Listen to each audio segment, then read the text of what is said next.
space allow us to serve, lead, and support one another with kindness, humility, and open hearts. You may now be seated. Yes. Let's now explore foresight-driven strategies that will shape governance, development, and innovation for generations to come. To formally begin our program, let us welcome the dynamic leader of the Development Academy of the Philippines, a passionate advocate for sustainable development and public service. The acting president and CEO of DAP. Let's all welcome Dr. Leocadio S. Sebastian.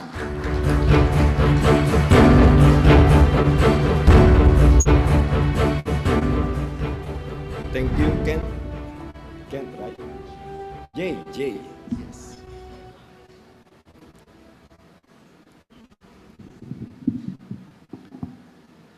Senator Sherwin Gatchalian, the chair of the Senate Committee of Finance, who is joining us online.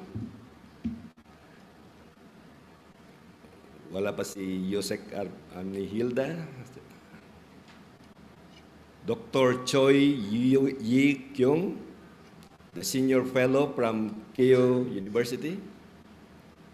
Dr. Lok Tai, founder of Cornucopia Futurescapes.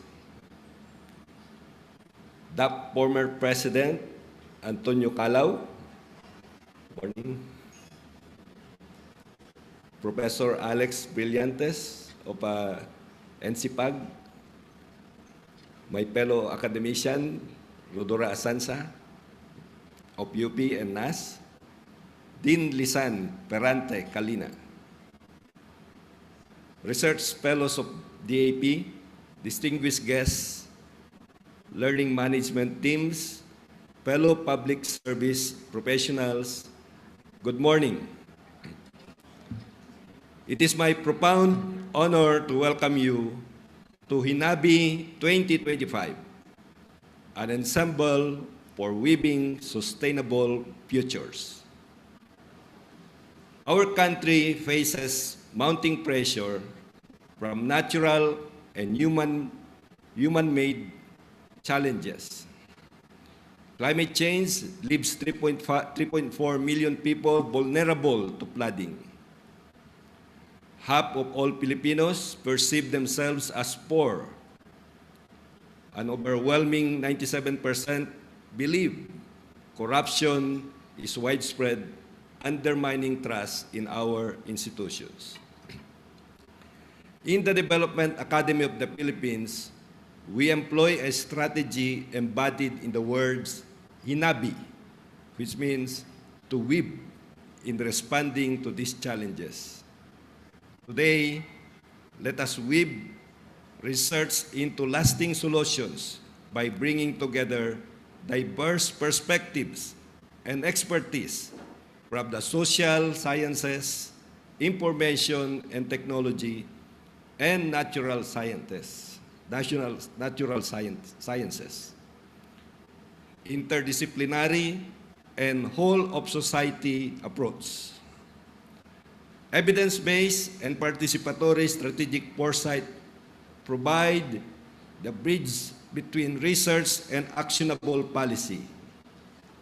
An example of this is which the Philippines demonstrated is the National Adaptation Plan 2030-2050, which is one of its visions having a resilient, food-secure, and climate-ready agriculture sector. Achieving this future required the agriculture sector to conduct comprehensive mapping of agriculture priorities, climate risks and vulnerabilities, transformation barriers and drivers, and strategic interventions. These findings now inform the project implementation funded by the government, the Green Climate Fund, and other donors. For instance, the country's agriculture sector represents second largest source of greenhouse gas emission, with rice cultivation contributing 52%. However, solutions exist. Implementing alternate wetting and drying technique alongside balanced fertilization in rice cultivation can reduce emission by up to 70% while maintaining our yield targets. As we continue to invest in R&D, generate knowledge, and develop innovative technologies, we have the knowledge and technologies to cope with challenges of sustainable development needs in the next 5 to 10 years. It is our inability to commercialize and scale them that continues to set us back. This has been a big challenge for us. We have the technology, we have the knowledge, but we have left them mostly in publications, in the bookshelves, or what we call boutique technologies. We have to scale them, and that is a big challenge. I come from the research community, and we have been saying for a long time that in rice research, even if we don't do any rice research in the next 5 years, we have enough technology that will make us self-sufficient in the Philippines. If only we can scale those technologies that we have developed. In this challenging landscape, our work today becomes ever more critical. We must advance towards a Philippines where ethical leadership, sustainable development, and inclusive growth are not distant aspirations, but lived realities for every community. Over the years, the Development Academy of the Philippines has transformed ideas into action, developing policies and programs that reach government agencies like the Department of Agriculture, Department of Energy, the Department of Environment and Natural Resources, along with local communities and academic institutions. In doing so, it has equipped leaders with the tools they need to make informed, forward-looking decisions. Our commitment to achieving the SDG enabled local governments to adopt evidence-based strategies like smart city roadmaps that balance immediate needs with long-term sustainability. As we move forward, remember that aspired transformation does not happen in isolation. Our pathways to future-ready Philippines emerge through consistent participation and innovative thinking. Together, we will create the Philippines we aspire to see, a nation that thrives ethically, sustainably, and courageously. Maraming salamat at mabuhay ang Pilipinas. Thank you very much, Dr. Sebastian, for your inspiring message.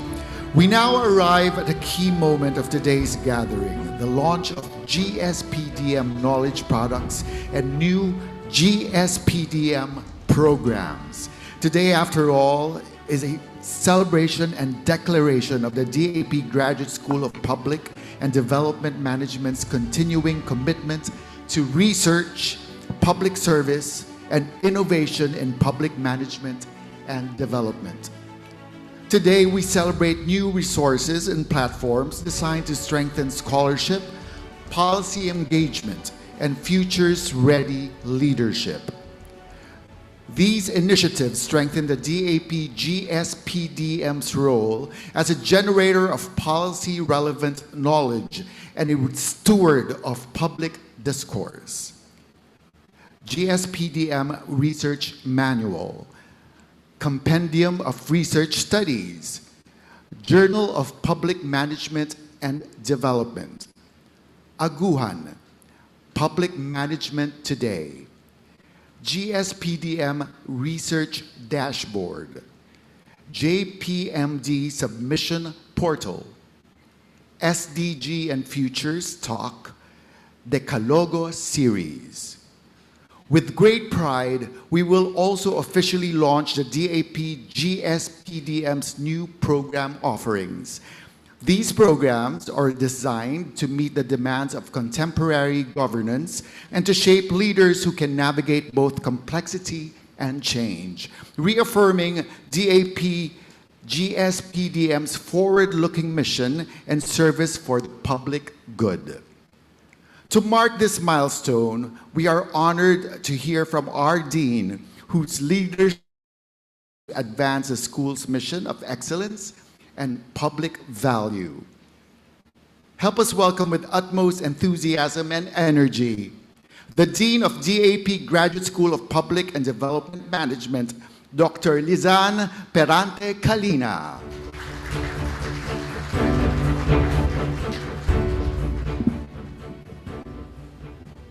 Thank you, Jay. Hello, everyone. Good morning to all of you. And thank you, President Sebastian, for welcoming us to this momentous occasion. Indeed, I'm privileged and honored to continue this momentum with the unveiling of the Development Academy of the Philippines Graduate School of Public and Development Management's milestones and the launch of knowledge products. But before we proceed, allow me to acknowledge the presence of our distinguished guests and fervent supporters who are present here today. Of course, to Senator Sherwin T. Gatchalian, Chair of Finance Committee in the Senate, who will be giving us an inspirational video message represented by Dr. Mitchville Rivera.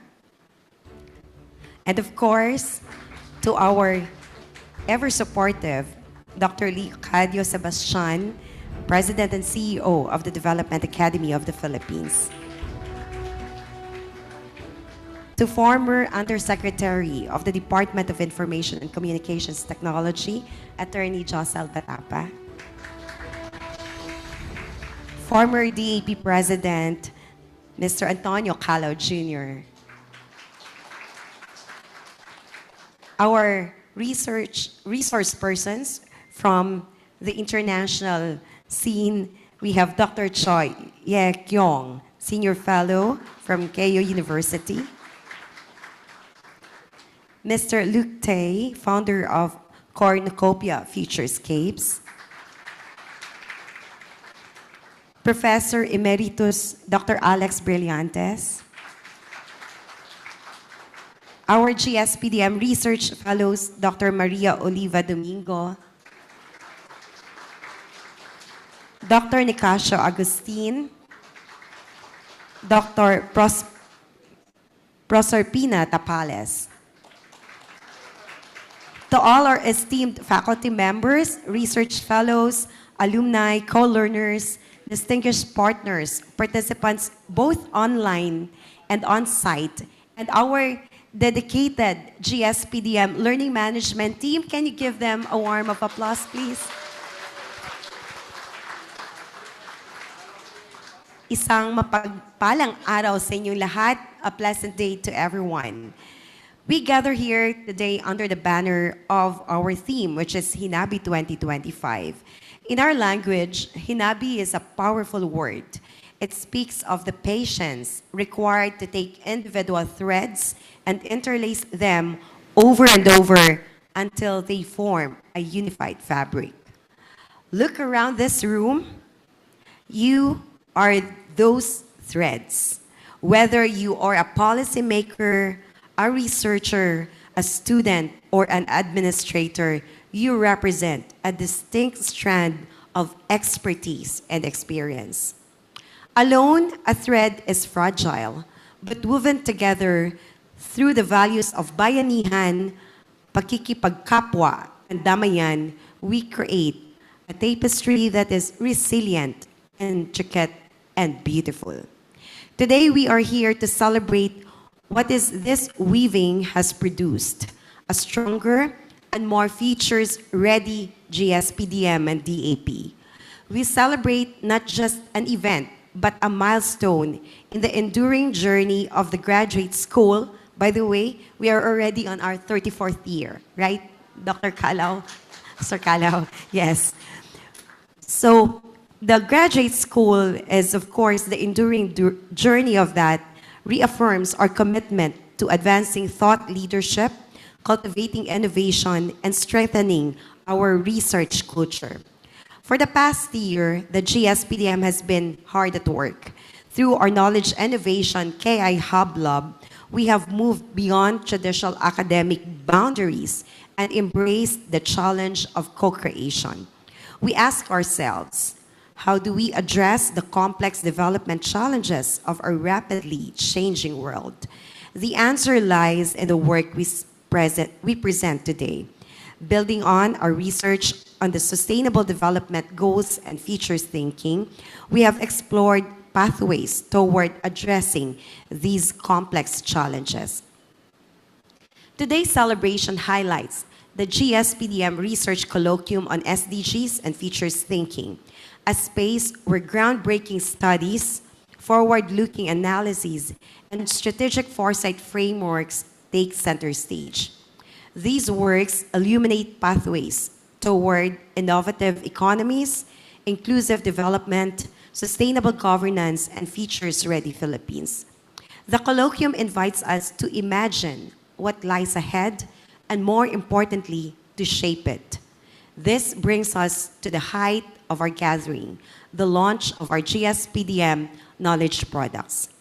Today, we proudly unveil a selection of new publications and research outputs.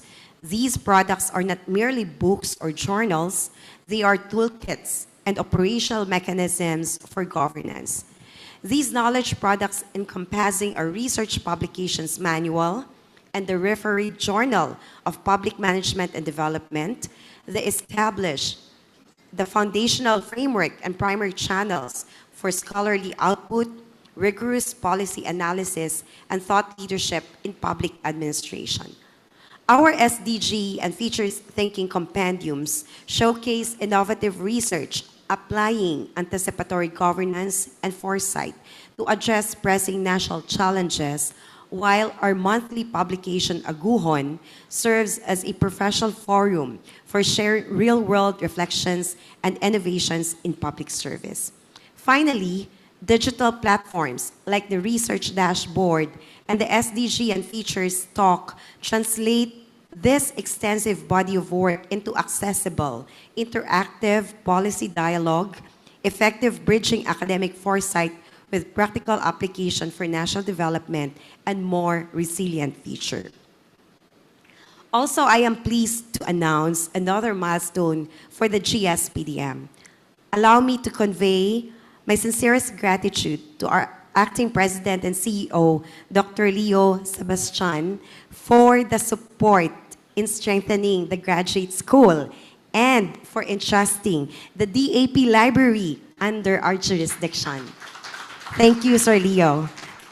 This collaboration is intended to support and further enhance academic services and streamline access to DAP's learning materials for the benefit of our students, faculty, and personnel. This trust strengthens our role as stewards of knowledge and reinforces our mission to cultivate a research-driven and future-oriented academic environment. This is a bit long, but this is our last event for the year, so please allow me. To our authors and research fellows, thank you so much. Please give them a warm of applause.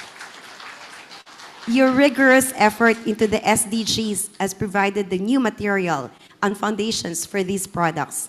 To the learning management team, thank you for ensuring these ideas were captured and transformed and polished into well-crafted masterpieces.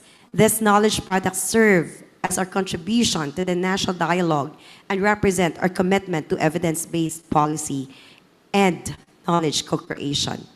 Alongside our research, we are preparing to unveil our upcoming GSPDM programs. These programs, comprising both degree and short courses, are designed to equip the next generation of public servants with the very tools we discussed today: foresight, adaptability, and systems thinking. We are particularly excited to introduce new advanced degree tracks focused on transformative social systems and sustainable governance, alongside dynamic short courses designed to strengthen capacities in critical areas like health sector leadership and strategic security management. More than just academic programs, they are threads in the larger fabric of sustainable governance, empowering learners to anticipate challenges, respond with agility, and contribute their unique thread to a collective fabric of transformative, lasting change. As we unveil these knowledge products and programs, let us remember the deeper meaning behind the word HINABI. It is the art of weaving, of interlacing threads to create something stronger and more beautiful than any single strand. Weaving teaches us that transformation is a collective act. It cannot be achieved by one institution, one researcher, or one thread alone. It demands unity, shared purpose, and the conscious willingness to support one another in crafting a future none of us could build alone. So today's celebration is evidence of that collective tensile strength. GSPDM's milestones are not the achievements of individuals, but of a community working in harmony, where dialogue becomes our loom and collaboration our thread. As we move forward, let us continue to weave boldly. Let us create and inspire action, design programs that respond to emerging challenges, and build research partnerships that uplift communities. Together, we are weaving not only for the future of GSPDM, the future of DAP, but the future of our country, thread by thread, hand in hand, building a fabric of lasting positive challenge. Thank you, and may today's celebration strengthen our shared resolve to continue weaving sustainable futures for generations to come. Hiraya Manawari. Thank you very much, Dr. Lizan, for that inspiring and affirming message. Dean, may we respectfully invite you to please remain at the front as we proceed with the formal ceremonial launch of the GSPDM Knowledge products. May we also request DAP President Dr. Leocadio Sebastian, Attorney Josel Batapa-Sige, as well as all of our research fellows and faculty who have contributed to their knowledge products to join Dean Kalina on stage for the ceremonial unveiling activation.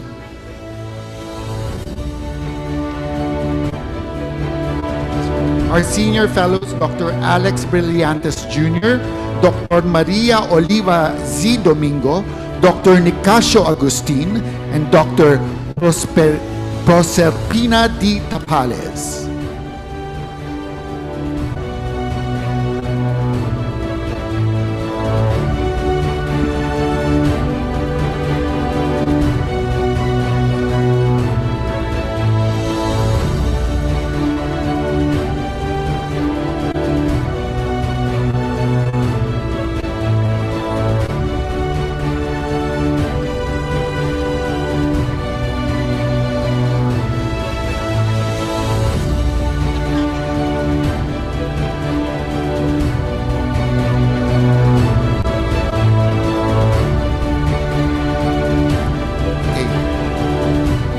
And Dr. Sebastian, when you are ready, please place your hand on the ribbon as we count down together. Ladies and gentlemen, the official unveiling of the GSPDM knowledge products and program offerings in 3, 2, 1.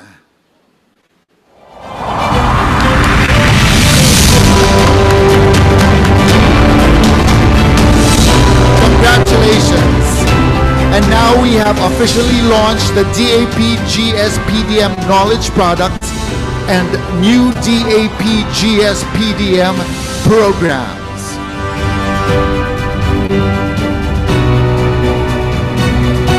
May we invite everyone to join us for a quick photo opportunity. As we say in the Philippines, a program isn't quite complete without a photo. It's a simple but cherished Filipino tradition of marking our shared milestones together. May we request our speakers and officials to proceed downstage for the photo, and may we invite everyone to stand up and direct their attention towards the camera.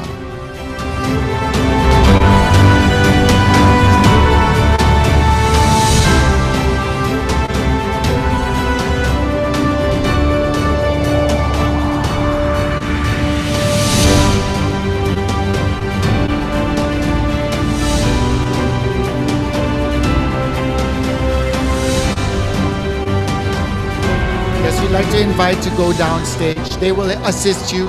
Our friends here from production will assist you downstage, so go downstage.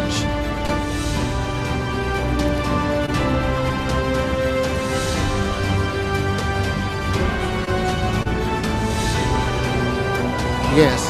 May we request everyone to go downstage, and everyone here inside the ballroom to please stand up. We'll have a photo op. Our photographer will be here on stage to take photos of the entire ballroom where everybody will be seen. Thank you very much.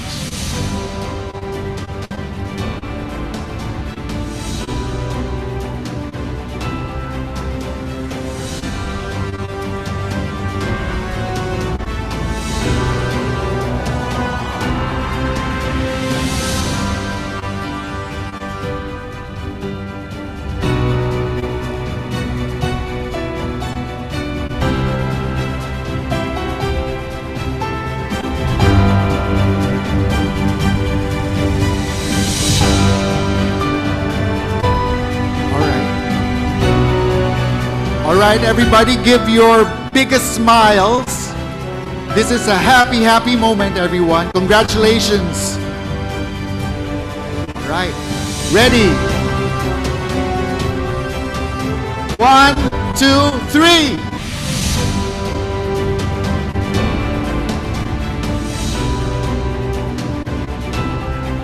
More photos and some videos also to be taken.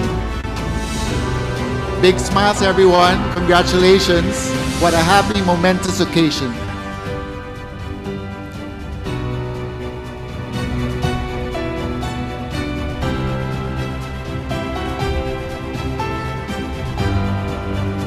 A video now will be taken.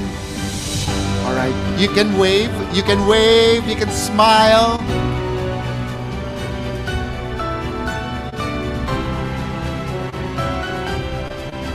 Thank you very much. Let's give a warm round of applause to everybody. May this launch signal a new chapter of scholarship, innovation, and impact for the DAP GSPDM and for the communities we serve. Congratulations to everyone, to our faculty and research teams, and to all collaborators who brought these initiatives to life. Let us give them another warm round of well-deserved applause.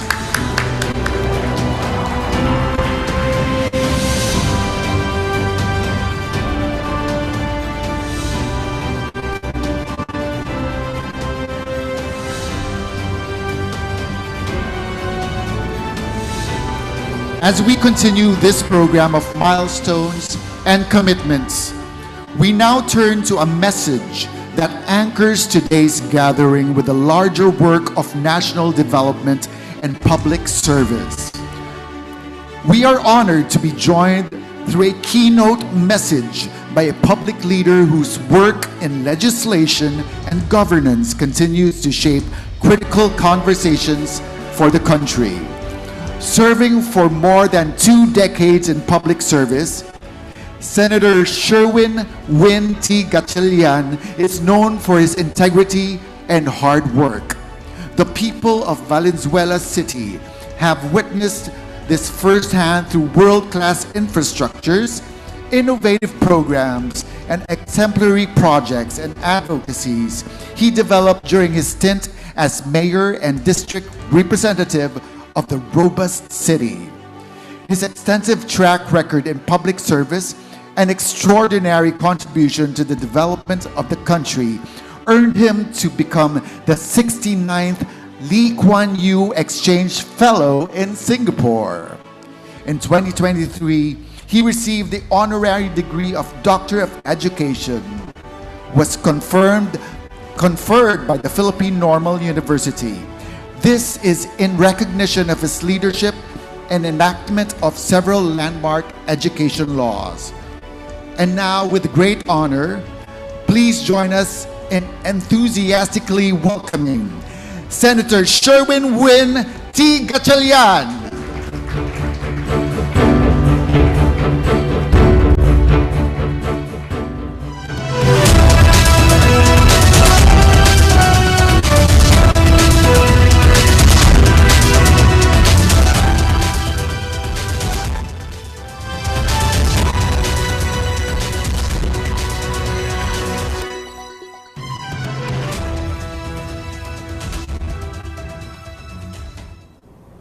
To all the participants of HINABI 2025, my warmest greetings to all of you. Let me congratulate the Development Academy of the Philippines Graduate School of Public and Development Management for organizing this colloquium. As 2030 draws nearer, it becomes more pressing for us to foster inclusive growth, make our country more resilient, and pursue sustainable development. We look forward to hearing different ideas and perspectives that will help us realize these goals. I share in your hopes that these proposals will materialize to make our country futures ready. That is why, as chairman of the Senate Committee on Finance, this representation made sure that the proposed 2026 budget will prioritize education, health, social services, and other innovations that will bring our country to the future. I remain your steadfast ally in the goal to achieve the Sustainable Development Goals. Let's win this together.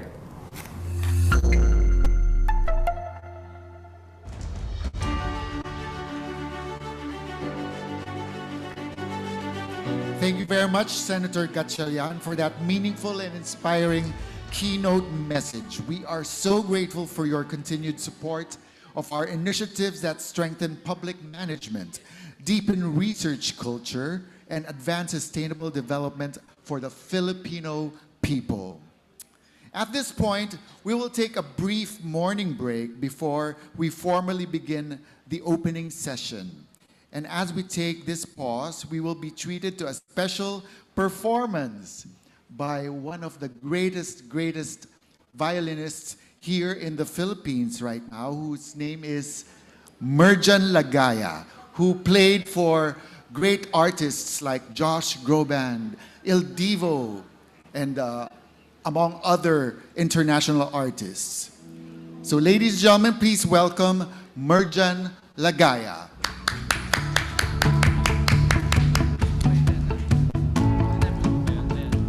We'll be resuming after a few minutes.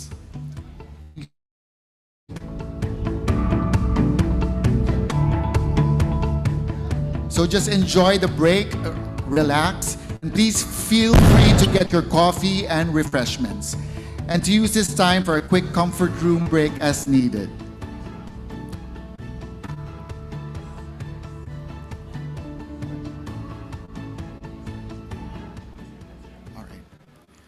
With this, I'm also temporarily signing off as your host, but don't fret, as we will see each other again tonight during the awarding ceremonies and fellowship dinner. Thank you very much.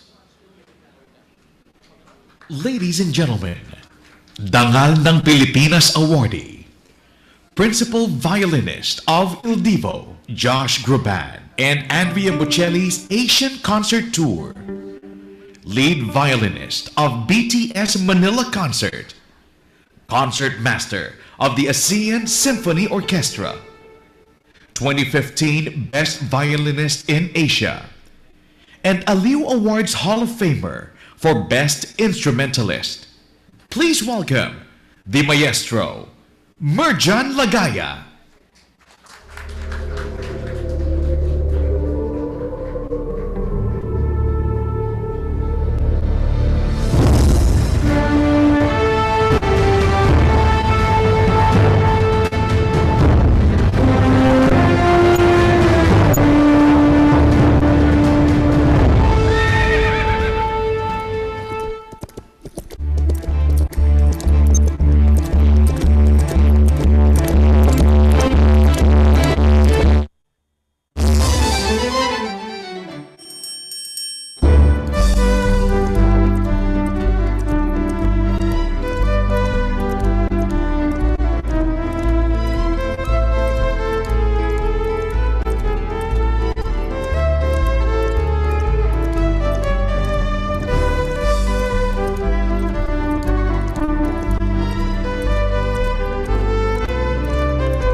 My next piece from the Philippines. That song is called Kalesa.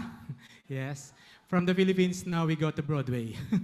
So I would like to play medley of songs from the famous Broadway musical, The Sound of Music. So if you feel like singing, please do so. And I hope you will enjoy this music. Thank you.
And for my last number, I would like to play my favorite song. Okay lang po ba yun?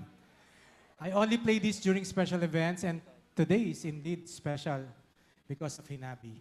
And I played this during the 400 years of the University of Santo Tomas. University of Santo Tomas is the oldest university in Asia, the only Catholic university. I played this during the 400 years together with the UST Symphony Orchestra. And I played this also for 4 presidents of our country. They called me personally through my cell phone just to perform this song in their events in Malacanang. And of course, I would like to share this to all of you here. I hope you'll enjoy my favorite music. Thank you.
What a moving performance. Let's give again our biggest cheers and appreciation to Sir Merchant Lagaya.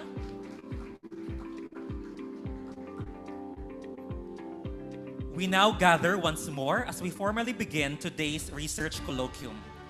Today, we will highlight the innovative studies that support sustainable and futures-ready governance.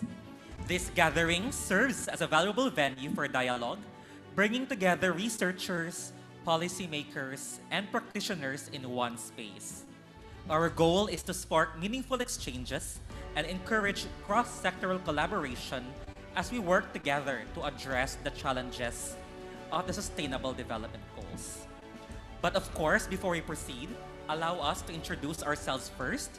I am Kent Elman Cadalin. And I am Andrea Francesca Camago, and we will be your hosts for this segment.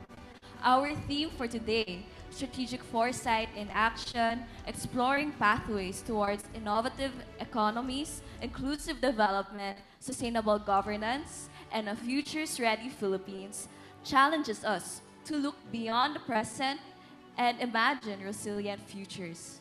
This event draws inspiration from the Filipino word, HINABI, which means to weave. And that's what we're doing today, weaving diverse perspectives, expertise, and experiences into a tapestry of solutions for a more equitable and sustainable nation.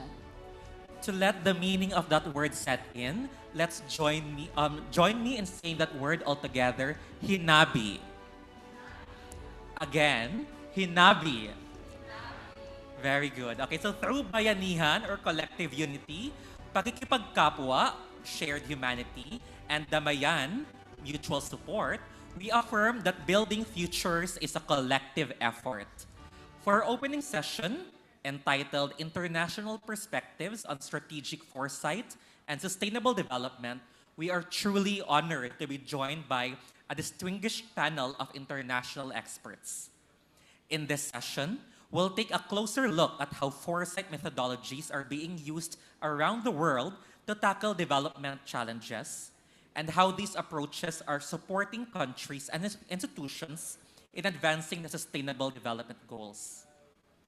To steer this conversation with depth and direction, we are honored to have one of the most prominent public administration scholars in the country, whose work and leadership will help us draw the key threads together. Our moderator, Dr. Alex Brillantes Jr., is the Secretary General of the Eastern Regional Organization for Public Administration. He is also a Professor Emeritus of Public Administration at the University of the Philippines National College of Public Administration and Governance, where he also served as its Dean and later confirmed scientist at the University of the Philippines for 2020. He is likewise the chair of the board of the School of Experiential and Entrepreneurial Development, Incorporated, and member of the board of the trustees of the Local Government Academy. He also served as the chief of party of the USAID Urban Connectivity from 2024 to 2025. Friends and colleagues, let us join me in welcoming Dr. Alex Brillantes Jr. A round of applause for Dr. Alex.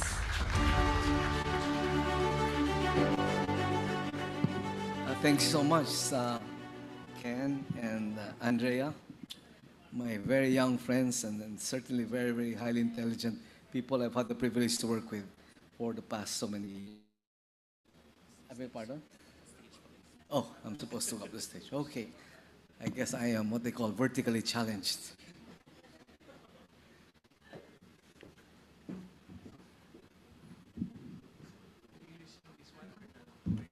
That's fine. You know, when you're short, they tell you to go up. So I'm one of those guys. Okay. So good morning. Magandang umaga po sa inyong lahat. Thank you very much, Kent and Andy.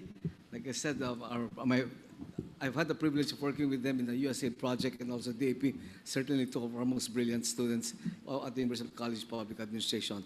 So good morning to all of you. Magandang umaga po. Our esteemed academics, researchers, governance practitioners, and partners in sustainable development. Welcome to the opening session of HINABI, theme, International Perspectives on Strategic Foresight and Sustainable Development. We're very fortunate that we have two of our international speakers who traveled all the way to be with us today. And their session features, this session features international resource persons who will share global insights and best practices in strategic foresight, futures thinking, and sustainable governance. The participants will gain, all of us will gain a deeper appreciation of how foresight is applied across different contexts to address complex development challenges and advance the sustainable development goals. We are honored to be joined by two internationally recognized foresight practitioners who will help set the tone for our colloquium by offering perspectives that inspire innovation and strengthen collaboration towards a more sustainable future. To open this session, dear friends, I'm privileged to introduce our first guest speaker, a professional futurist. He leads Cornucopia, a Singapore-based global foresight and strategy practice advancing future readiness, sustainable development, and innovations across the public, private, and people sectors with a focus on food systems, urban systems, supply chains, and transport and travel. He works with stakeholders to navigate the complex multi-sectoral geo-political tech and eco-social transformations addressing themes including leading with foresight, corporate and national success strategies amid the poly-crisis, food systems and transformation, and the future of smart cities. He is a prolific author, having authored book chapters on future of Asian food security and global water futures, and developed scenarios on geopolitics, carbon markets, and sustainable development. Luke serves as a corporate advisor and resident futurist to a range of entities supporting government business and government-to-business collaborations and investments across ASEAN and emerging markets. He is a board member of the Association of Professional Futurists, the World Future Studies Federation, the Asian Pacific Futures Network, the Smart Cities Network, the Economic Development Board Society, and the Singapore Water Association. Before founding Cornucopia, Luke, he had worked for 2 decades in leadership and general management roles in the agri-food and transport spheres of the Singapore Public Service, including international policy, planning, and strategy roles in food security and supply chain resilience, and portfolios in foresight, people development, infrastructure operations, and corporate governance. A historian and political scientist, he received the Economic Development Board Scholarship, and he graduated summa cum laude, BA and MA from the University of Pennsylvania. Please join me in welcoming our first speaker, Mr. Luke Tai. We're privileged to be with you. Luke, please come over.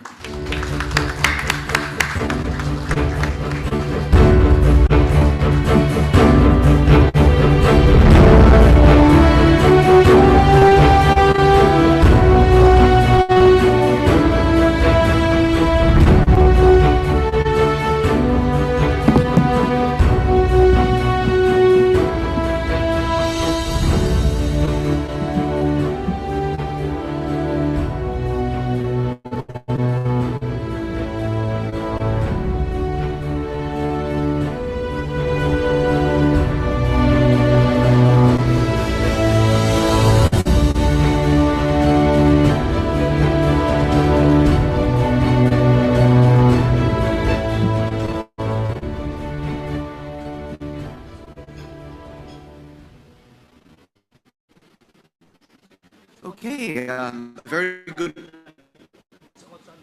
I'm sorry? It's also on the left. Oh, okay, thank you. Yeah. Okay, a very good morning, everyone. Thank you, Alex, for the generous introduction. I'm not sure who you're talking about, but it's just me up here. So I'll be sharing with you some perspectives over the next 20 minutes, basically on anticipatory governance and how it's done in my own country of Singapore, a few other international benchmarks, and then really sharing with you in HINABI fashion some threads of thought on how challenging sustainable development is in the new environment. Okay, so I run Cornucopia. I'm not here to give you an advertisement, but the interesting brands, younger ones have watched the Hunger Games.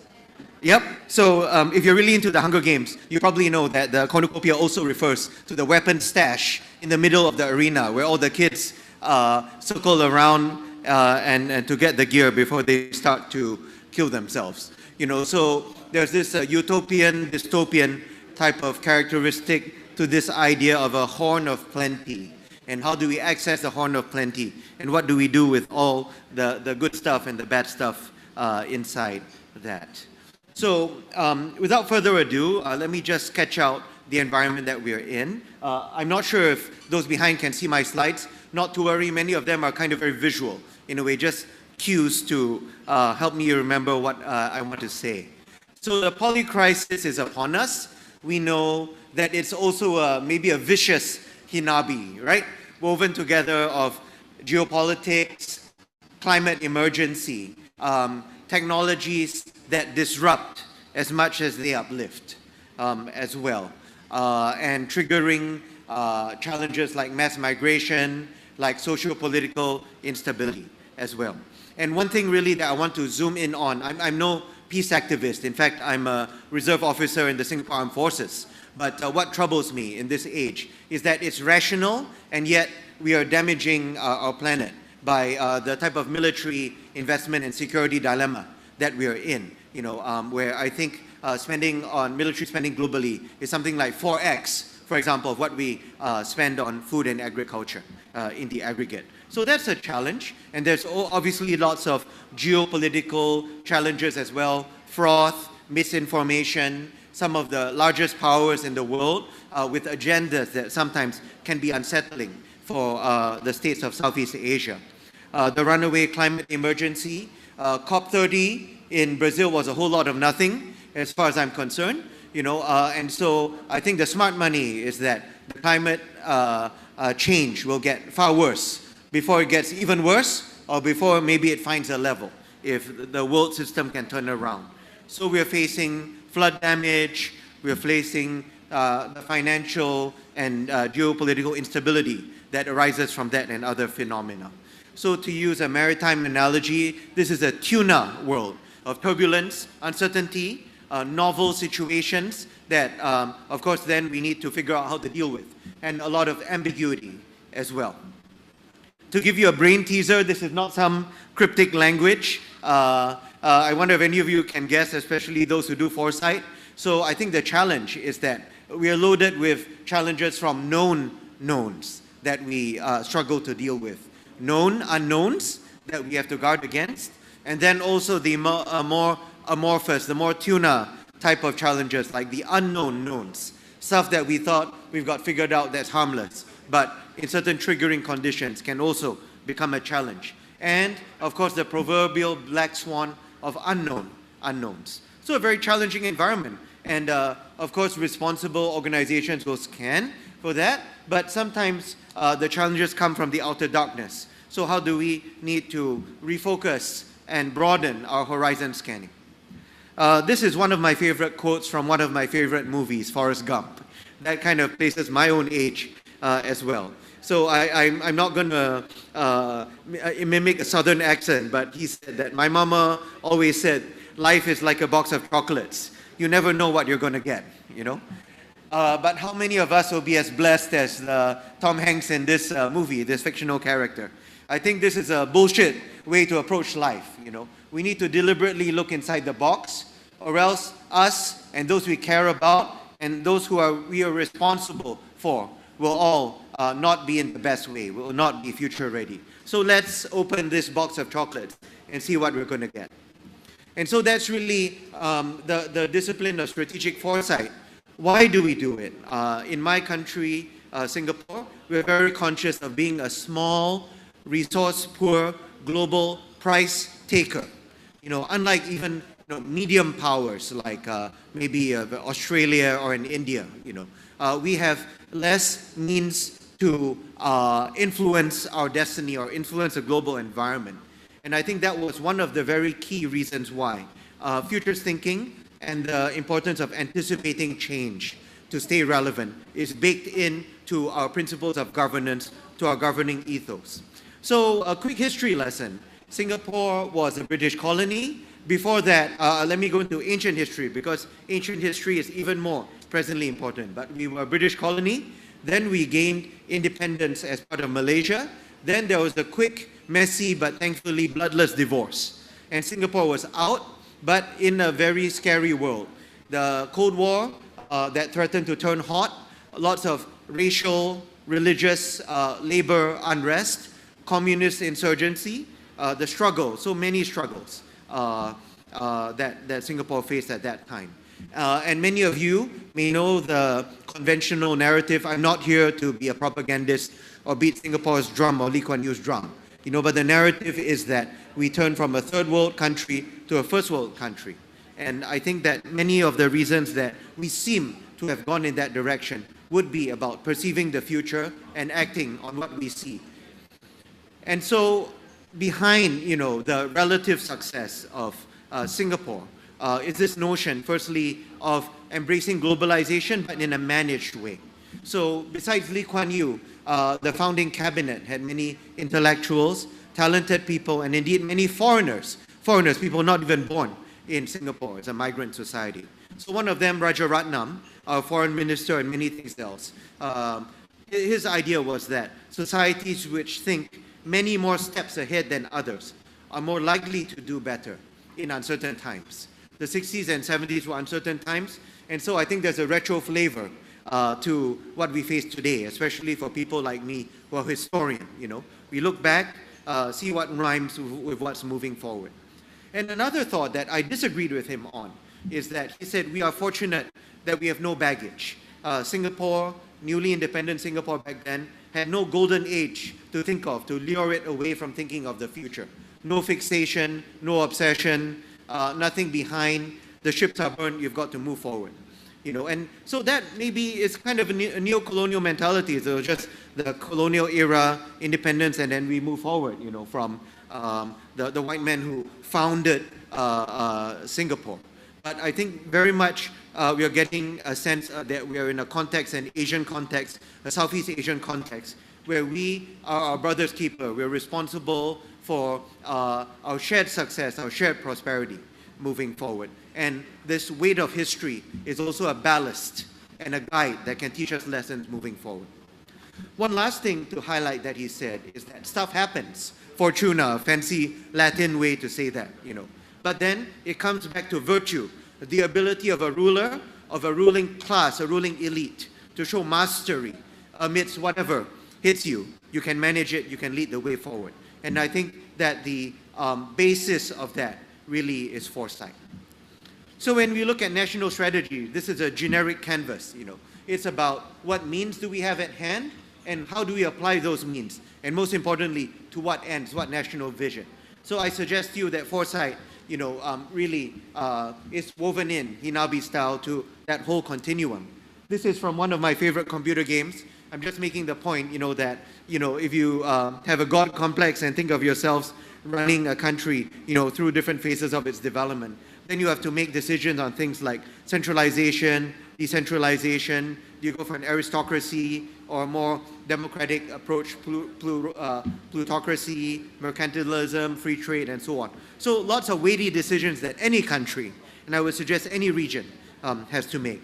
And so foresight is important. And it's also important, and I'm going to fast forward since I have too many slides, for different reasons that I think we may study in depth in different courses, including at DAP.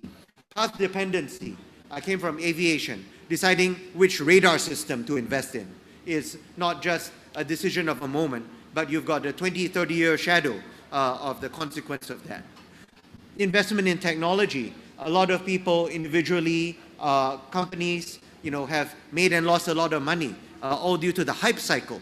And you've heard of the hype cycle, the valley of despair, but then maybe more promising technologies begin to deliver over time, bundled with other innovations.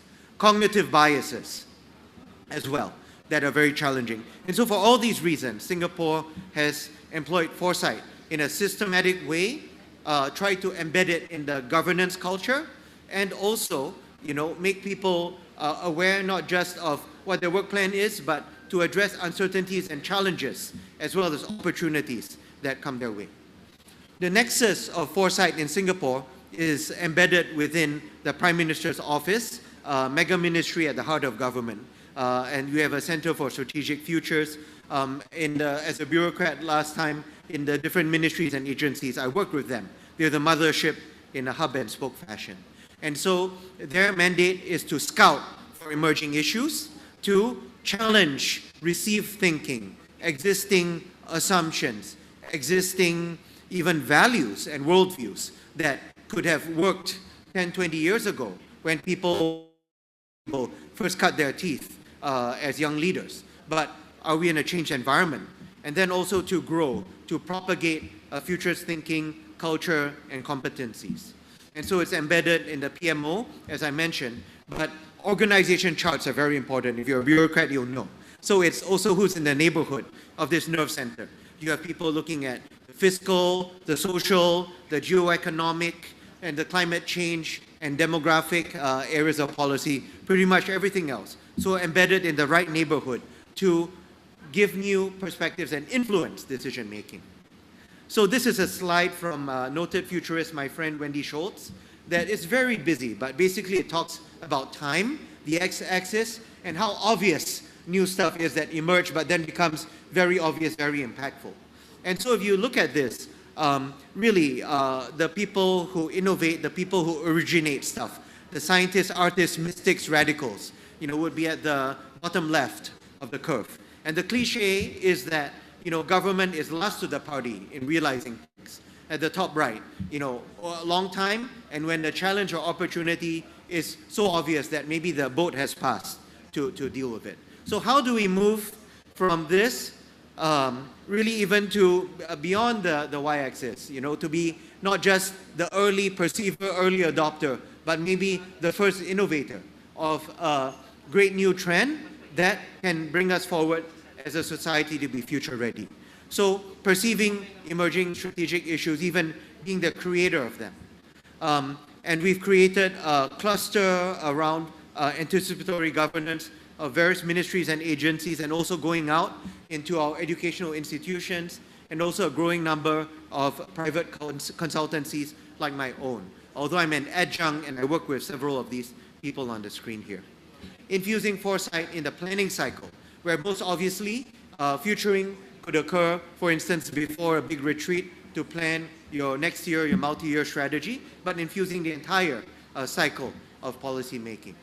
Some of you know the 3 horizons model, thinking of today, the transitional period, and then the envision longer term future, 10, 20 years out. So it's also about futuring over different time horizons. During COVID, you had to future on the first horizon, really what's next in a very tuna environment. But you also had to plan for the recovery and what future you want to build on. Never waste a good crisis. Moving forward from that into the recovery phase, reshaping phase. Lots of stuff, anticipatory governance, many building blocks that I think pertain to every country, not just Singapore. So let me just give you a quick pictorial tour of different areas that Singapore government strategic foresight has touched. Anticipating aging policy and the need to make sure seniors are not digitally stranded, so there are programs for that. Overall public sector reform to embrace technology and new ways of working in whole of government, in an environment of greater complexity, again, where everything is HINABI, woven together. Everything is related to everything else, system thinking. National education, also known as propaganda. In a great immigrant society, and many Filipinos are now work permit holders in Singapore, even new citizens being naturalized into our country. So how do you retain this North Star, this compass, this sense of essence of where we came from? So built into the curriculum also as a fruit of futuring, thinking about the society we want, to have a certain ballast, a certain identity, not to be lost. Master planning, very important in a tiny country like Singapore, 700 square kilometers. And then increasingly using participatory foresight to crowdsource ideas to make sure there's social license behind the new shifts in the built environment. Spotting climate change early and creating vehicles for whole of government compliance in the decarbonization journey, and also to make money. Singapore is all about making money out of it, and trying to do so ethically by producing the green solutions in financial services, in advanced technology, advanced manufacturing that can help power the green pivot that the world needs. And looking at aspects of that challenged by the climate emergency, like food security, my own domain, a bit more on that later. Most countries have Navy, an Army, and an Air Force. I think the Philippines does. Maybe if you're Mongolia, landlocked countries, you don't have a Navy. But we created an entire fourth branch of our military, Digital Intelligence Service, perceiving that the cyber domain of warfare will become even more important on the offense and defense.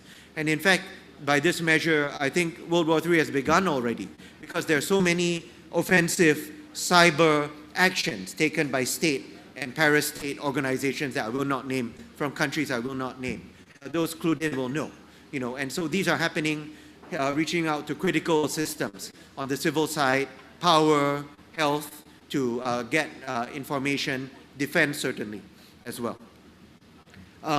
Looking at the new economy being disrupted by AI, robotics, and so much else, and looking and planning a future roadmap of how industries need to transform in their plant and equipment, in their talent development, to hold on to and create quality jobs. And related to that, investing in people. So creation of an individual digital wallet that every citizen has to fund retraining courses that they can choose.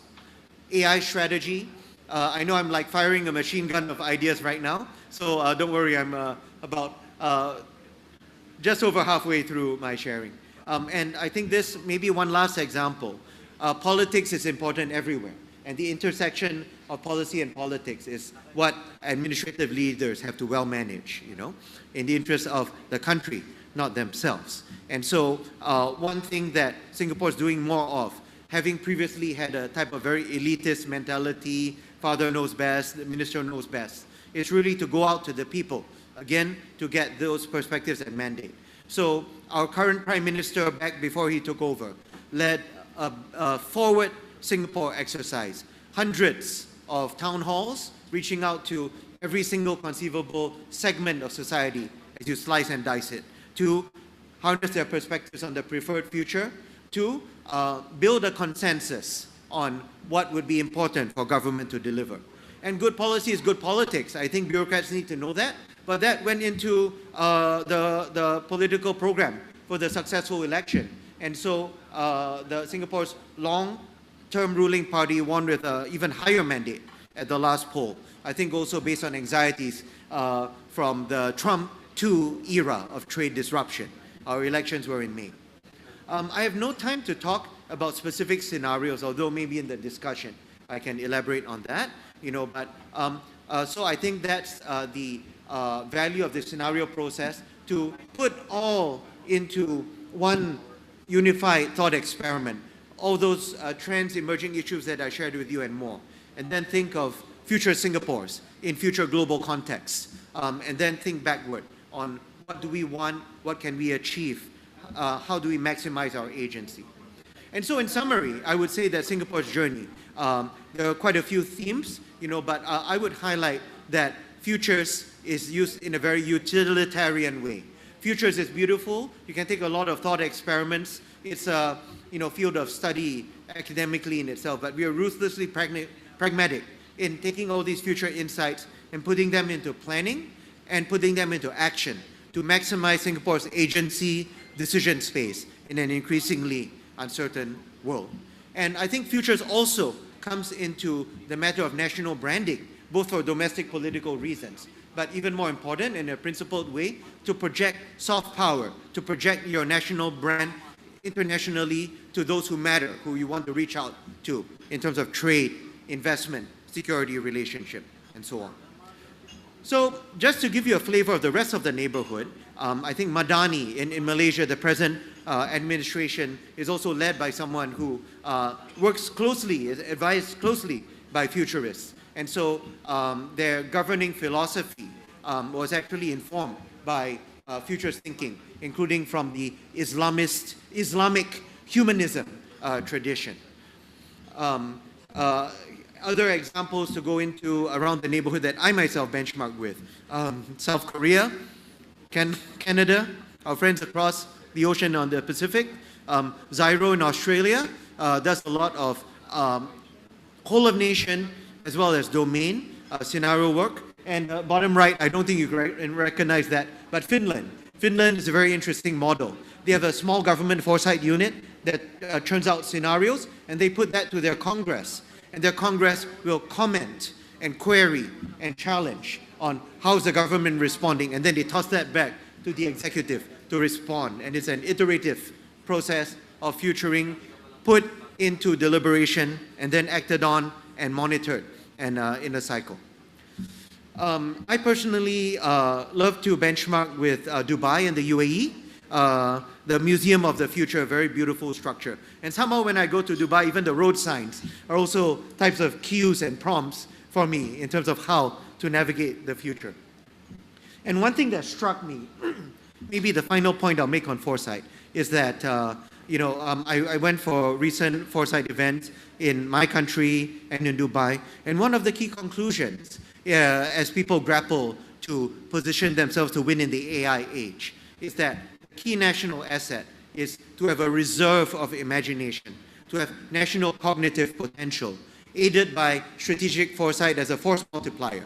So change doesn't just come at you and you're reactive or even get run over by the bus. But how do you have this national cognitive potential to anticipate, layer your decision making and your plans to win the future?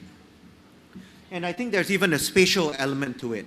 Maybe in the Philippines, you also have some of these models where even the space, the environment itself, be it a museum, a monument, a park, also has a role. Okay, my time is running out. Indulge me by giving a few more minutes. So lastly, I leave you a few loose threads in HINABI fashion on sustainable development or the challenges of thinking about sustainable development in a new era. So geoeconomically, things are very frothy for lots of reasons. And I would say this is some gibberish equation, but I think in this current environment, politics really leads economics in considerations. And the way for government to move ahead or for business to move ahead is really to anticipate the convergence of governance and business. Industrial policy that Singapore never surrendered is becoming front and center on many countries' agenda as well, to have more means of control, means to shape and influence the means of production. So economic statecraft would be the buzzword on this, as in this BCG slide, and showing lots of examples of that as well. And rerouting of trade routes based on securitization, not just optimization. And all this is historic, coming back to history to look ahead. The Srivijaya Empire, the Majapahit Empire, are just some examples of thalassocracies, seaborne maritime trading places that traded, that collected tolls along the Straits of Malacca as well. So economic statecraft. So I think what we have presently, where free trade is being abridged and channeled, is really back to the future. The mandala concept of polities last time, maybe not so much fixed borders, but how much influence can you generate? How much patronage can you generate? And some of the lesser powers surrounding and in between, sending tributes. This is the bunga emas, the golden flower that many of the Malay states send as a tribute to the Emperor of China, and then receiving some even more value of goods back. It's like a ritual trading relationship. And so, to me, this was very funny when I saw Donald Trump visit Korea. DAP probably has corporate gifts. So when POTUS visits, you've got to have a good corporate gift. So to me, this is the modern day bunga emas. Tribute to the big powers to preserve a trading relationship. Climate emergency, bad. But beyond all the pieties of it, I think especially for Southeast Asia, linked by sea and air, this is one emerging area to tackle. Global supply chains are being disrupted in manifold ways by extreme heat risk, and I think even the ocean and air currents, air turbulence is becoming more significant, for example, and sea storms, hurricanes, typhoons, So for example, in my country, one of the new initiatives now is the Aviation Agency and the Weather Agency are creating a task force to anticipate and manage some of this. Otherwise, our air hub and sea hub would be more disrupted. Floods everywhere around Southeast Asia and around my home, my condo, the area around there got flooded in Singapore, flood defenses. So last few messages, I think one is that the world pendulum is moving towards adaptation given failures of collective mitigation. But there's a sweet spot of tech, policy, and social innovations that can still do both and even race towards regenerative mode. So, battle of paradigms in looking at sustainable development next time. Do we throw technology and innovation at it, or reassert traditional values, discipline, and natural methods? And some people are even calling for degrowth. I think there can be a synergy, and that's the best way forward. Regenerative is more than a slogan on a coffee mug. How do you really have projects that work in that sense? And I think agri-food is one big area for that. This is my own mandala of how we need to think next time. We need to think in terms of what value we can create and value we can secure at the home front, in the neighborhood, in our cities, in our countries, but then in that purple zone of friendshoring as well. And so innovation starting from the home, the prosumer economy, and then, within larger countries, innovations like the Indonesians. It looks like the Bat Cave, but I think they're trying to move their capital to the less settled island of Borneo to recenter and supposedly more regenerative way. Cross-border integration, as my country is doing with the immediate provinces of our two neighbors. So a lot of new conceptions of maps. And I love maps. I won't go into detail on a lot of these maps. Philippines, for instance, I'm not sure how much your BIMP IAGA. You know what that is, right? Yeah, okay, many of you do. Go check it out. So new axes for collaboration and shared economic security, creation of new value. The Ring of Fire, also known as APEC. I think there's a lot of potential there, even if one or two members are deglobalizing. Sovereign wealth funds. Of course, you have to manage them with good oversight, but also a good example of G and B converging. Securitized trade routes.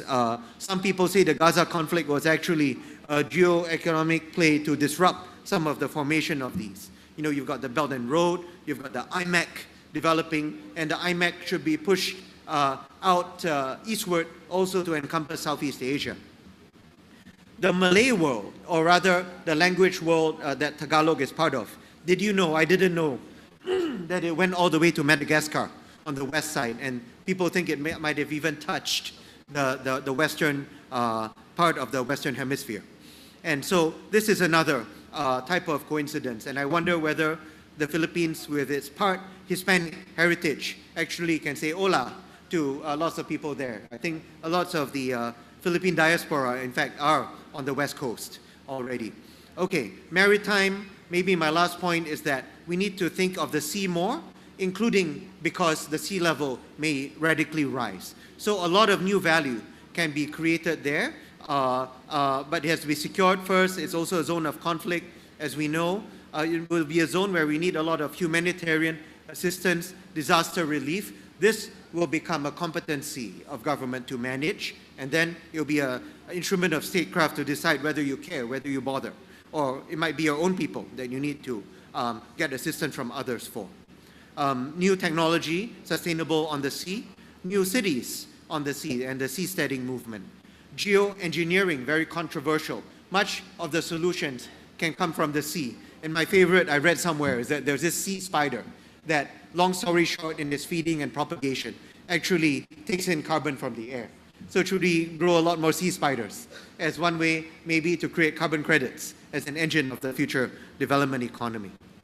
New maps. Zomia is a zone of limited governance in upland Southeast Asia and Asia that people have seen. So I wonder if we can create a sister to that. Sophia, somewhere in the sea encompassing the Philippines, the Pacific Islands, down south as well, a zone of creation of new value where nature meets technology needs international cooperation. Certainly, a lot of tech elites are doing that, but then the governments and the people, so civil society, need to respond as well for true balanced sustainable development. So in closing, I'll just give you a few more buzzwords that I think need to have some place and purchase in HINABI. Web3 and crypto, controversial and dark-edged as it is. The space economy, the future food economy as well. Half of humanity lives in the small circle, and that's why food security, not that Asians suck at agri-food, but we need to reach, we need to stretch more for it in a hungry world, and especially in a food deficit location. And in fact, I think that's one means to reach out in collaboration, because the other big food deficit location is the GCC. And you may know that ASEAN is reaching out more to collaborate with the GCC. Finding climate-smart superfoods. I look forward to hearing from the food panel later on. And in fact, I'm involved in one project to look at adlai. Some of my partners are working to encourage more adlai cultivation in the Philippine South and other parts of the Philippines as well. And as a futurist, I've been involved in propaganda, raising awareness, and new product development, outlining from that. Okay, so in the interest of time, I'll just close with this slide. The future is uncertain. Here, across the cone of probability are three possible ways to look at it, dispassionately, whichever big country you like. One scenario might be world minus US, and that's kind of the baseline right now, where you have Fortress America that generally retreats substantively from the world. Or it could be a bit more shading into a new Cold War, right? Where states, including in Southeast Asia, are forced to make a choice.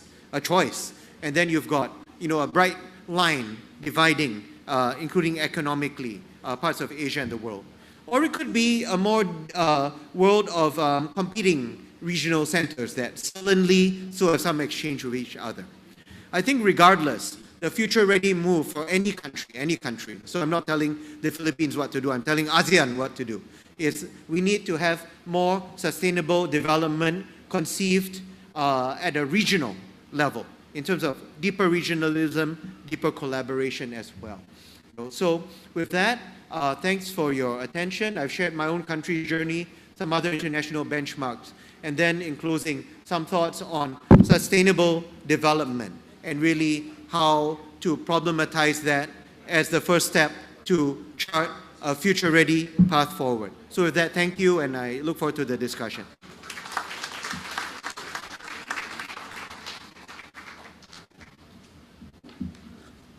Thank you very much for that incredible presentation, Luke. For sharing your perspectives, and even listening to you, you started off with referring to the hungry world. Was that it, Luke? And many of us around the room, including President Lee, you and I, we're not familiar with that. That I guess shows our age in one sense, what you mentioned about cornucopia. But really, incredible presentation, and many of us around the room are familiar with the Singapore experience of, somebody once said the secret sauce of Singapore is, they call it meritocracy, copycat, and honest, MCH. Singapore really has been a good example, and many of us look to you as a good model as far as it's concerned. And even in your presentation, Luke, you mentioned also about some futurists, no? And I saw you the picture of Jim Dator, Wendy Schultz, and Sohail. They were my classmates at the University of Hawaii. Yeah, and Lisan was not introduced me to Sohail. But I just found we were classmates at the University of Hawaii a long time ago. My point is, I saw the picture of Jim. But your presentation was incredible, and you talk about VUCA. No, you talk about tuna. Guys, we've heard that before. Tuna, VUCA, BANI, and somebody once said all kinds. No? When you talk about tuna, turbulent, uncertain, ambiguous, BANI, brittle, anxious, nonlinear, incomprehensible, PUMO, polarized, unthinkable, metamorphic, and overheated. Point is, it is really a world that really is quite different. Okay, but we are here today because we have another VUCA, one that is vision, understanding, complex and ambiguous. Okay, so thank you again. Let's give Luke a round of applause. And our next presenter is another very well-known international speaker who brings extensive experience and insight into sustainable development. He is a senior researcher at the Faculty of Economics at Keio University in Tokyo, and he holds a PhD in economics from Keio University, and his research focuses on sustainable development, environmental economics, and circular economy. He critically examines the implementation of circular strategies across industrial, urban systems to analyze their efficacy in achieving environment and economic resilience. His recent work, Dr. Choi's recent work, include studies on global circularity, the development of multi-scalar frameworks for resource governance, and the preservation of critical ecosystems as climate infrastructure. His research findings have been published in leading international journals, including The Nexus of Industrial, Urban Sustainability, the Circular Economy, and Climate Ecosystems Resilience Synthesis, The Tropical Peatlands in Indonesia and Global Environmental Change, The Vicious Cycle Atlas, mapping the feedback loops between industrial, urban metabolism, and Earth systems collapse. He is also the author of the book Global Environmental Sustainability, Case Studies and Analysis of the United Nations Journey Towards Sustainable Development. He regularly presents his work at international conferences and has been a frequent invited speaker at numerous universities. And we're grateful that you took time to be with us, Dr. Choi. Let us all welcome our next speaker, Dr. Choi Yi Kyung. Please go ahead.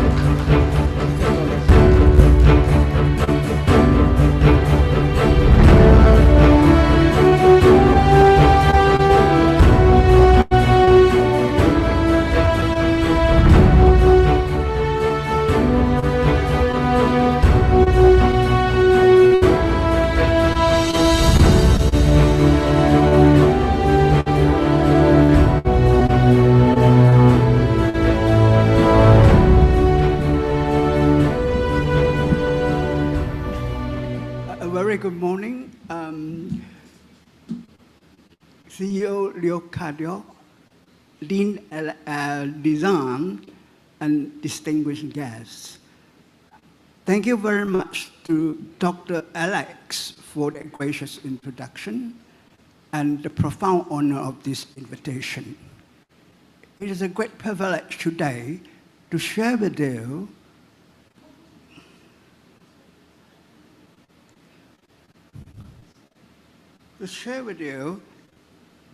integrating nature-based solution in the Build Better More project. And the central question driving today's discussion is, why does Philippines keep rebuilding and yet its people feel less environmentally safe? You can see here,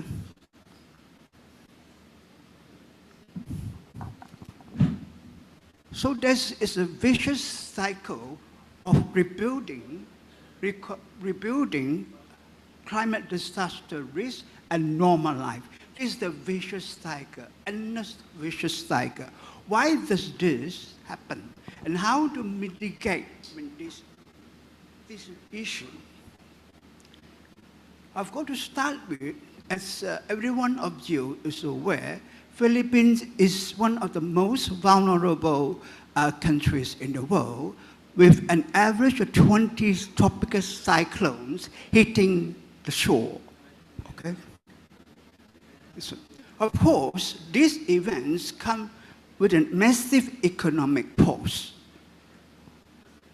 The official estimate for these events from the Department of Finance is between 2010 and 2020, the losses were approximately 506 billion pesos, or an average of 49 billion peso per year. That is equivalent to about 0.55% of GDP. But these figures are a gross underestimate. International projection indicates that the losses came to about 3 to 7% of the Philippines' GDP. Okay? And from a global perspective, the Philippines' losses from climate risk is the highest in the world when compared to the United States, especially the second most vulnerable countries. It's come to 2.99%.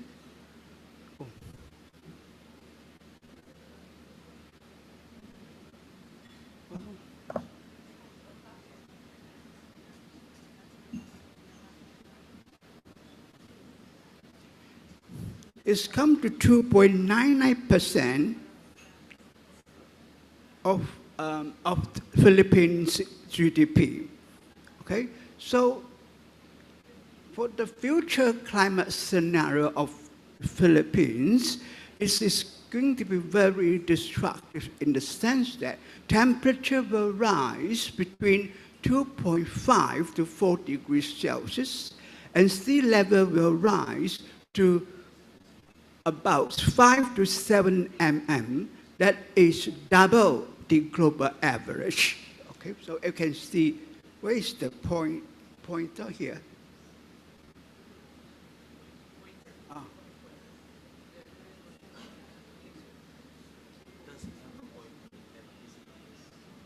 You don't have pointer. Okay. So of course, in future, Philippines will suffer from fewer typhoons, but more destructive. Okay? So these are some of the indications of the statistics of the future climate events in the Philippines. Okay? So all these events, of course, the regions will be hitting the same region again and again. Okay? So the solution means seemingly the solution to mitigate this paradox is to come out with the build better more vision. Okay? So the aims of this vision is to transform Philippines into a resilient economy and to enhance socio-economic growth, okay? Especially inclusive society. But the question here is, it's based on 8-point socio-economic agenda, but the environment integrations is absence from the vision. This is the problems for the sustainability of the BBM vision. Okay? So the current BBM vision is basically gray infrastructure. Okay? So like such as roads and airways, airport and bridges, and flood control. The flood control is to engineered solution, not nature-based. Okay? So the result is Philippines keep rebuilding on a very weak ecological foundation. Okay? So this is the result of the vision. So let's take an example of the completed project. The what they call Kakayan, whether Dioro, or this is the completed project, and the Pampanga Bay Engineering, and the Sama Pacific Coast Road. All these are great infrastructure based on concrete cement. So apart from that, why does this paradox exist? Because the BBM portfolio suffers from a compartmentalized institution dilemma. You can see here the Department of the Public Works and Highway is responsible for traffic, and the Department of Transportation is responsible for transport. And the Department of Energy is responsible for energy security. You don't see the Department of Environment and Resources under the BBM framework of development. So the result, the outcome is that there is ecological knowledge gap, okay? Under the highest level decision-making body.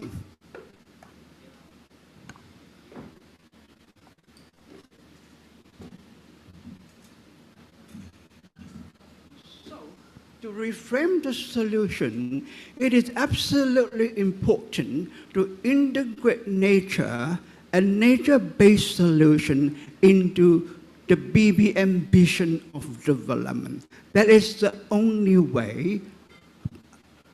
About the integration of nature-based solution, let me introduce three important concepts. The first one is critical natural capital. The second one is foundation species. The third one is a nature-based solution. So what do you mean by critical natural capital? Critical natural capital are that part of the environment which sustain ecosystem and also to provide critical ecosystem service to support our life support system. This is called critical natural capital. And foundation species, for example, the northern Sierra Madre, for example, is a foundation species of all these biological species. Without the finding of foundation species, all these will not survive, will not be able to survive. So these biological and biotic components integrate with the forest system to sustain the whole what they call forest ecosystem. So they are mutually inclusive, mutually dependent. This is called foundation species. When the foundation species is destroyed, the whole ecosystem will definitely collapse. It will, this is irreversible collapse of the ecosystem. Nature-based solution is intentionally use of nature solution to solve climate risk or climate adaptation. It is I will explain this in the later part of the talk. To give you an example, the northern Sierra Madre, Titaraca forests and mangrove, for example, is not just a collection of trees. They are the foundation species and the critical natural capital to provide critical ecosystem service to support our life, to support the ecosystem, to support social economic progress. This is a true example of foundation species. These are some of the examples. So the 1.5 million hectares of Sierra Madre forest is the critical hotspot.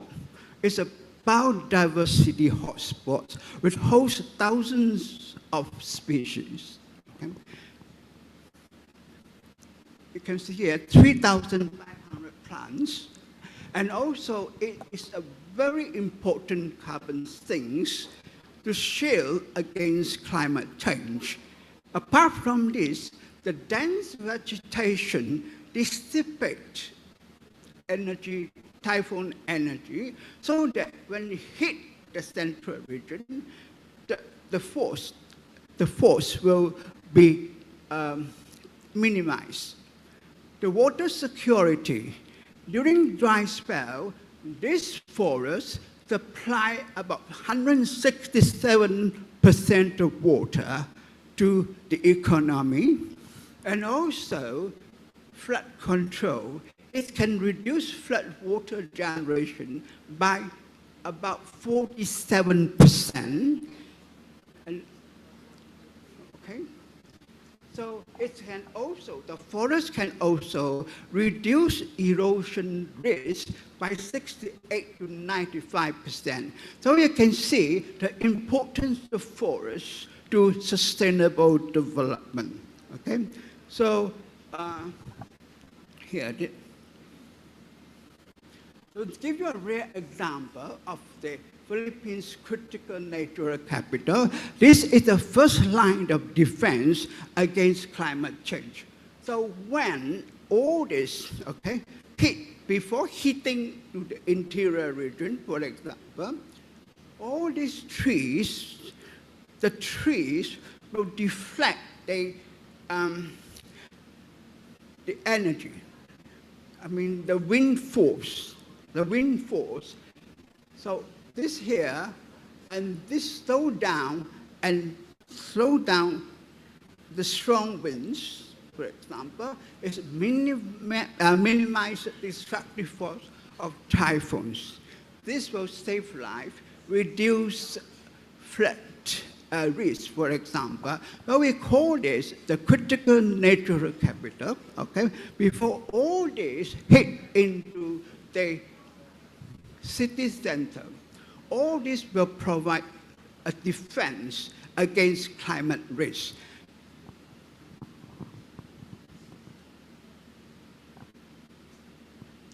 So case study number 2, the mangrove in Philippines. Okay? The mangrove serve as an important critical nature capital to maintain our life support system. So it's able to absorb wave energy, reduce wave heights. A 20-meter wide strip of mangrove is able to reduce wave height by 90%, and it prevents approximately 1 billion damage risk. Okay? Of course, it's also able to resist erosion, trap pollutants, and sediments. This will improve water clarity, which in turn will support marine ecosystem. Okay? So enhance climate resilience because the mangrove can store 5 times more carbon than the upland forest. Okay? So the rare case is that the mangrove can store about 1,000 tons of carbon per hectare. You can see this, the importance of mangrove to mitigate climate change. Okay. So what happens if mangrove is destroyed? The mangrove is also serve as the first line of defense against climate risk. For example, the mangrove root, for example, is able to dissipate wave energy. Okay? The mangrove here is also able to reduce flood impact. So without the mangrove, all this will continue. Okay, continue into the mainland area, into the mainland region. Okay? So the mangrove, of course, unfortunately, the Philippines has lost 54% of its mangrove assets. And between 2000 and 2020, it has destroyed about 29,000 hectares of mangrove. Of course, this will weaken the mangrove capacity to dissipate wave energy, okay? Which allows wave energy to penetrate deeply into the inland area. So you can see why we call this critical natural capital. Because they perform a critically important function to support ecosystem and to sustain our social economic progress. So the loss of mangrove, for example, this is some of the example, will expose 766 kilometers of roots to flood. And this will directly impact on the BBM infrastructure development. Okay? The loss of mangrove means the loss of carbon storage. Okay? In turn, this will exacerbate or aggravate climate risk, and also the loss of natural filtering function, and it will make water more turbid, okay? Which is detrimental to the ecological system. Okay? So biodiversity loss. Once the mangrove is destroyed, it will reduce fishery use.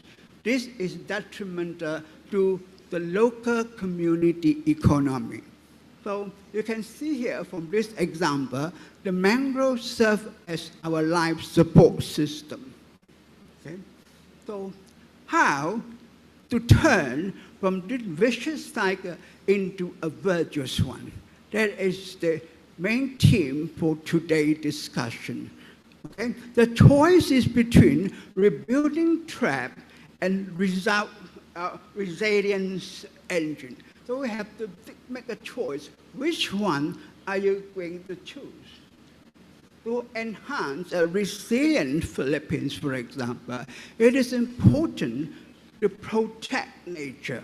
So this is the virtuous cycle of nature integration. Protect nature, integrate nature-based solution into BBM. The outcome is it will strengthen infrastructure. Once infrastructure is strengthened, it will serve to reduce damage. Okay? In turn, this will save costs. So you will be encouraged to invest more in nature. This is a vicious cycle which goes round and round. Okay? So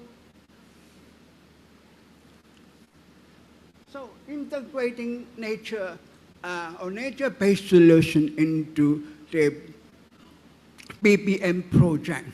Of course, as every one of you is aware, all large-scale infrastructure development is environmentally destructive. It will destabilize the ecosystem. It will result in habitat destruction, which is detrimental to the long-term survival, a long-term existence of the ecosystem. So this brings us to the project level of integration and how to mitigate this kind of negative effect through project level integration by retrofitting and co-designing infrastructure flagship projects, which is about 185, mostly dominated by gray infrastructure. Okay? So the purpose of integrating at the project level is to reduce environmental footprint and to activate or to initiate a virtuous cycle of ecosystem protection and climate adaptation. This is the main purpose of a virtuous cycle integration. For example, nature-based solution for this few projects, the Cavite Laguna Expressway, the South and North Luzon Expressway. How to mitigate environmental laws for the construction of this expressway is the issue. For example, you can install vegetative bunds. Vegetative bunds is a living embankment of soil, stone, and plant, okay, to reduce runoff, the flow of runoff, and the efficiency of installing vegetative bands with native plants, for example, enable erosion control and landslide mitigation. For example, it is able, compared to untreated land surface, the installment of vegetative band is able to reduce surface runoff by up to 63%. And of course, apart from that, it is able to reduce soil erosion up to 94%. Okay? So apart from the vegetative band, it is also possible to integrate bioswales or vegetated swales along expressway. This is the bioshell, okay? Bioshell. And the efficiency of this installment is that it is able to reduce runoff volume by 50 to 80%, and suspended solids removal by more than 90%. And of course, apart from that, it is able to remove nitrogen between 30 and 60%. All this impact plays a role to reduce climate risks and also will enhance a resilient climatic system and to reduce flooding, okay? So, apart from that, of course, you can also integrate retention pond. This is retention pond, okay? The purpose of this retention pond is to catch runoff, okay? Reduce stormwater runoff by about 28%. And apart from that, it is able to trap pollutants. About this kind of pollutants, for example, ammonia, nitrogen, nitrate, okay, from 65 to 91%.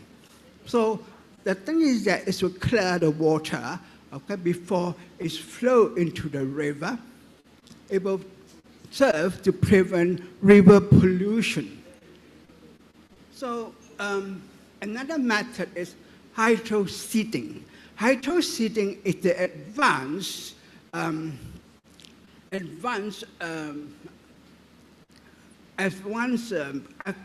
what we call a planting process, which spray a slurry of water, seeds, mulch, and nutrients onto land surface to enhance vegetation growth. For example, so spraying a slurry of mulch, seed, and water and nutrients onto the land surface here to allow vegetation grow here.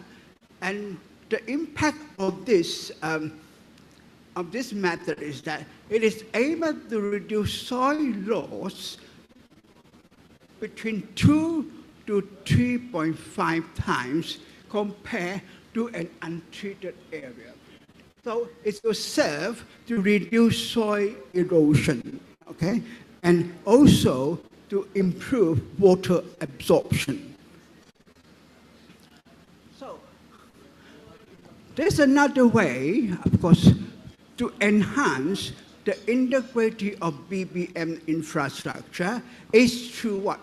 Green corridors and planting trees. When we talk about planting trees, we refer to native trees, okay?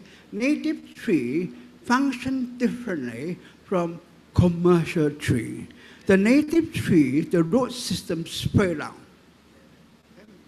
The commercial tree, the roots like the acacia, the root system go deep down. One in a linear way deep down, and it is very destructive to the soil ecosystem for the commercial tree. So when you plant native tree, the root spread out. It's to hold the soil tightly, and it's also to reduce soil erosion. So when you plant all these trees, it will be able to cool the surface temperature by about 5 degrees Celsius. This serves to reduce urban heat island. Okay? So apart from this, all these trees, when we are planted on the slope, for example, the root tree, for example, is able to catch 68% of rainfall. This will serve to reduce flood risk. Okay? This will serve to reduce flood risk. So the flood in Philippines will not be that destructive when you apply these principles. But I actually do not see many trees in the central region, okay? And unfortunately, compared to Singapore and compared to Malaysia, for example, okay? So,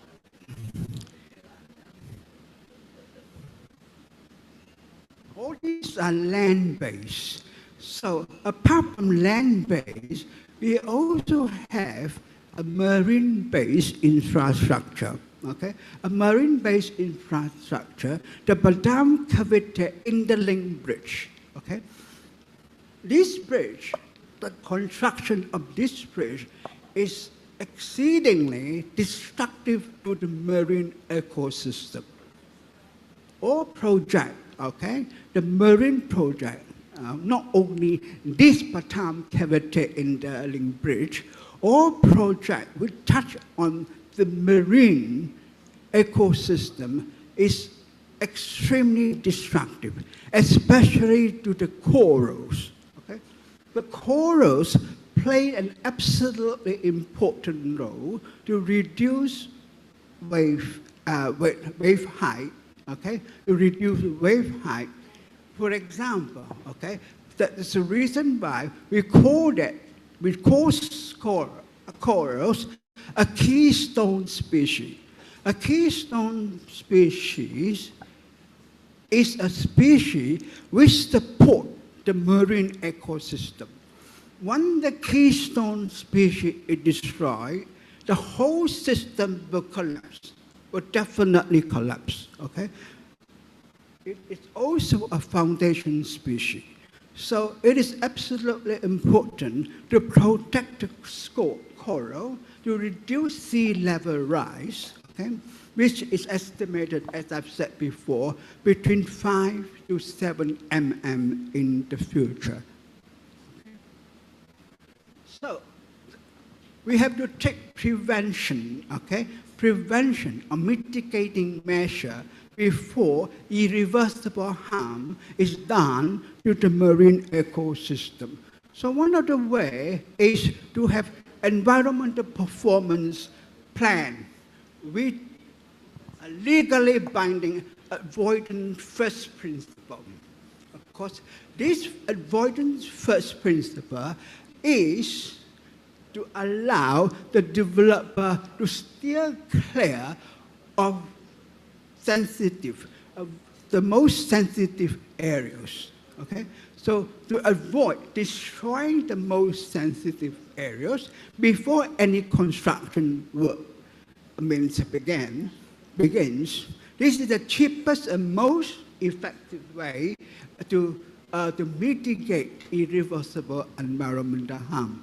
Of course, when this is impossible, when it is impossible to impact on the most sensitive areas, then the next solution is to apply the no net loss principle. No net loss principle. You have to mandate the no net loss principle for marine ecosystem. This is to ensure that the no net loss principle is to ensure that the overall health and function of the marine ecosystem is maintained. Okay, so no net loss, for example, of course, is the method where you have to prevent, okay, the the net loss of the ecosystem. For example, by reallocating the marine corals to other places, okay, or compensation and restoration of the ecosystem, which you are going to interfere, okay? So for the marine project, it is also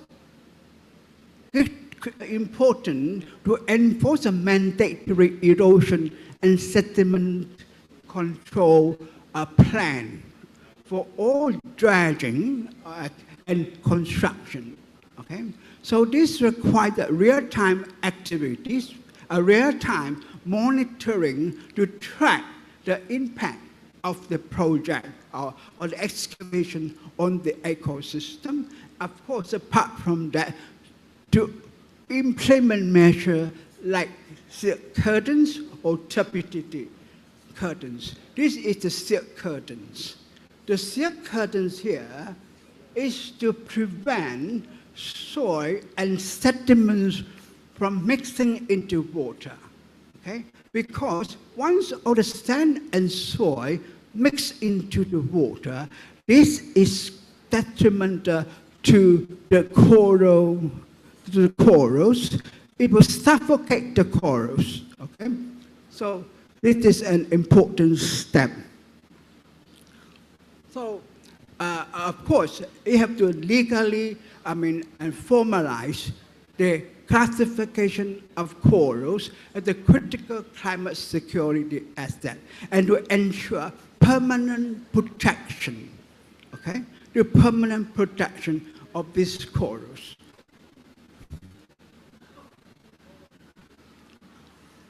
So on the mandatory, on the program level integration, it is also, justifiable to introduce the Metro Manila and adjacent blue grid.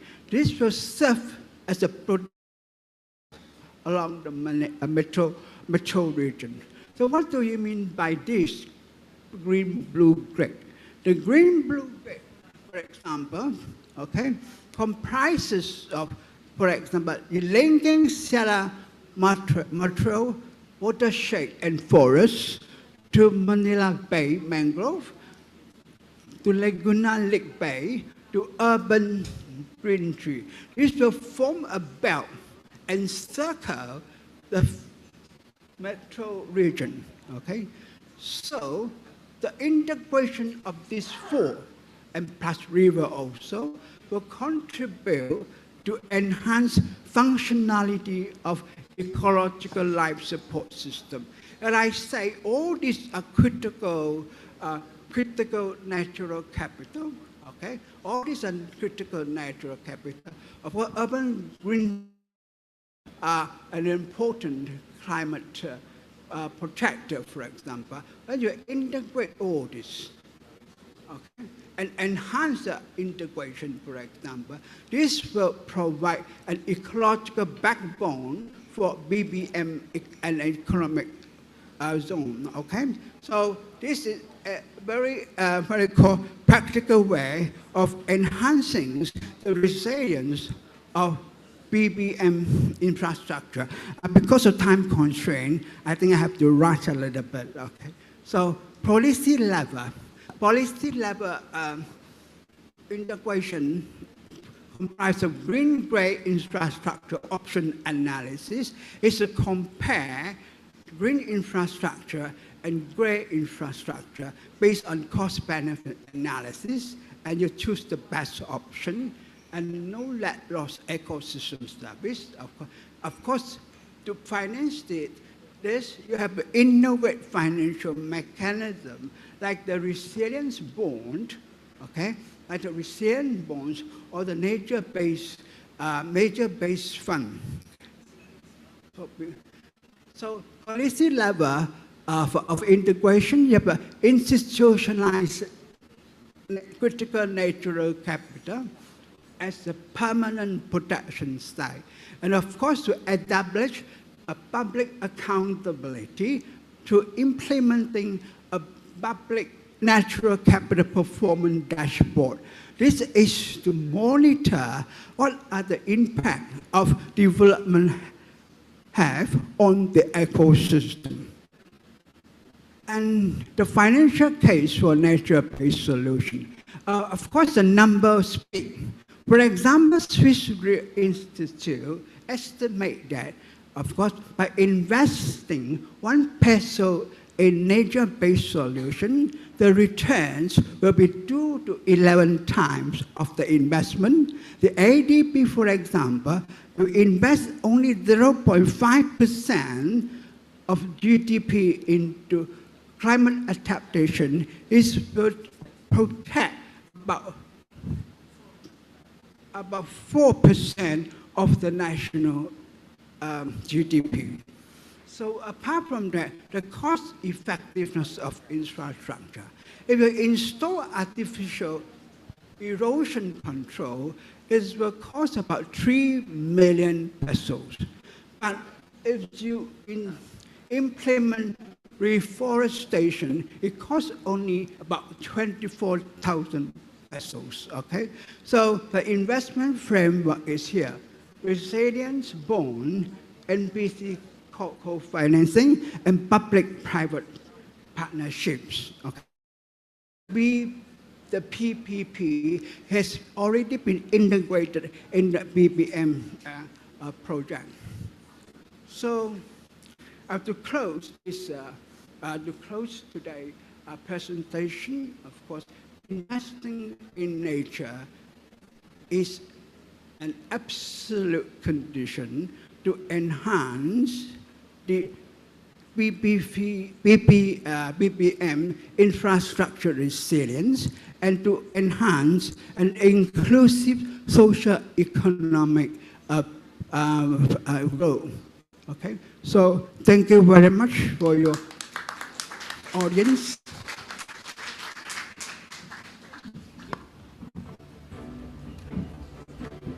Thank you so much, Professor, for that very, very important and almost provocative and bothering presentation. And we need people like you to remind us about the need to really go from the vicious cycle to the virtuous cycle. So we shall have for some questions that perhaps we can get online or from the floor. But as you know, we had an incredible group of pair of speakers. The founder of Cornucopia, who talked about the future readier, anticipation, shaping making, the experience of Singapore. And as I must say, look, many of us look to your country to really learn from what you're doing within the context of how Singapore has done it. From the third to first world, many of us have read that book. And Dr.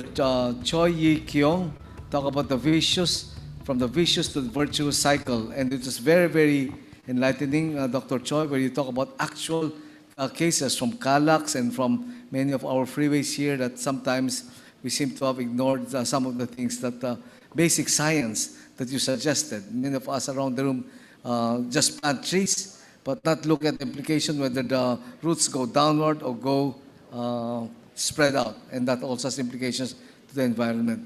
So if there are any questions from the floor, dear friends, we can spare about a few minutes. And even before I proceed, I'd like to welcome, of course, we're very lucky that the three presidents of DAP are here. You have President Calao, Dr. Gonzalez, and Dr. Leo Cajo Sebastian. The former presidents of DAP were graced by their presence. Let's give them a round of applause. And Dr. Ed Gonzalez just came here. Okay. Okay, sige.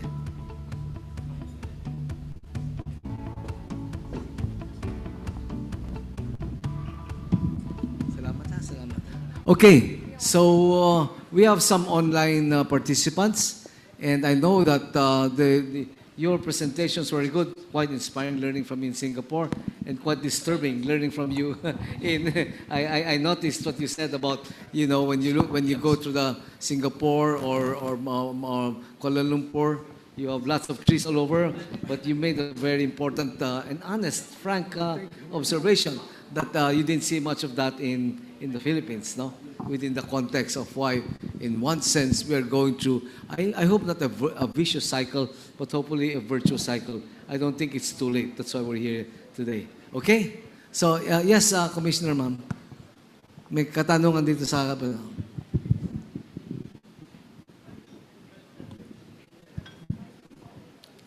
We also encourage those in the back, especially our graduate students among others from Pangasinan State U. Magtanong kayo kahit na isang dalawa man lang. Okay. Ma'am, please. Thank you, Doctor.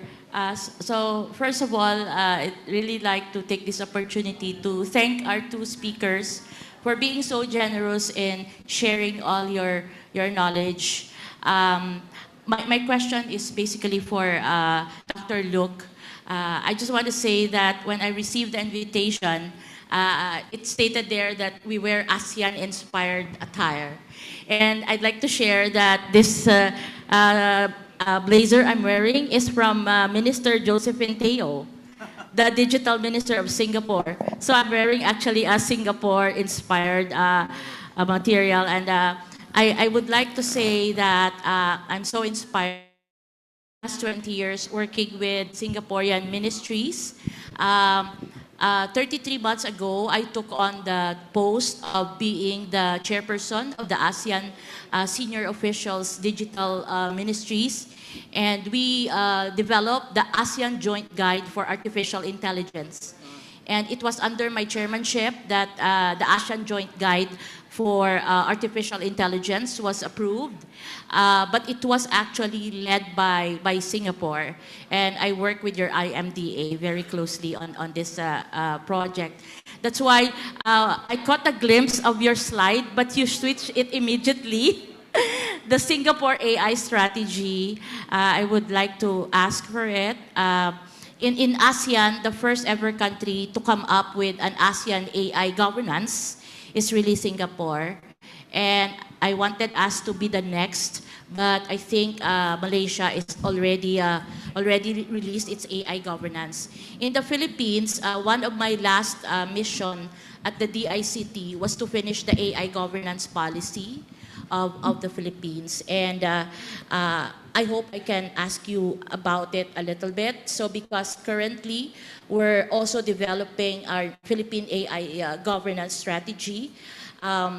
This really validates the need for policy first before patchwork of implementation. And that's why I really appreciate the presentation of our two speakers here, because I hear the comments here in my table. We should have more policymakers here to listen to your very good data. So I'd like just to ask for some inputs into how, as a futurist, you feel that AI and emerging technologies really also need a very strong and strategic foresight in terms of governance, and how, you mentioned skilling, you mentioned workforce development, how all these things will be important in terms of also shaping the future of the Philippines in using emerging technologies, because I believe that technologies cuts across the concern on climate change, also on education, and also on industry. Thank you. Okay, well, thank you, Attorney. No wonder your clothing, I think, is in Minister Teo's trademark style. In fact, when I was at the Transport Ministry, she was a junior minister. I staffed her frequently back then. So I think AI is this big, hairy topic, right? I think pretty much most conferences that deal with the road ahead today have to talk about AI. I think so. Singapore, as long as you have a competent horizon scan, it will spot issues coming, like climate change, like AI, So I think awareness is the first thing.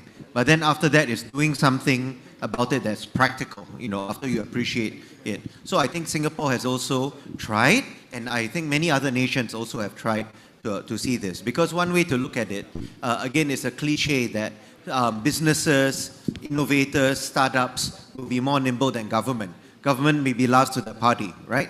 And so I think that AI is such a compelling cluster of new capabilities. And, the plutocrats, the innovators will run with the ball, if government doesn't step up and frame the rules of the game, But it's got to frame it in a way that doesn't kill the game and kill off the massive potential of AI, even as it regulates the disamenities.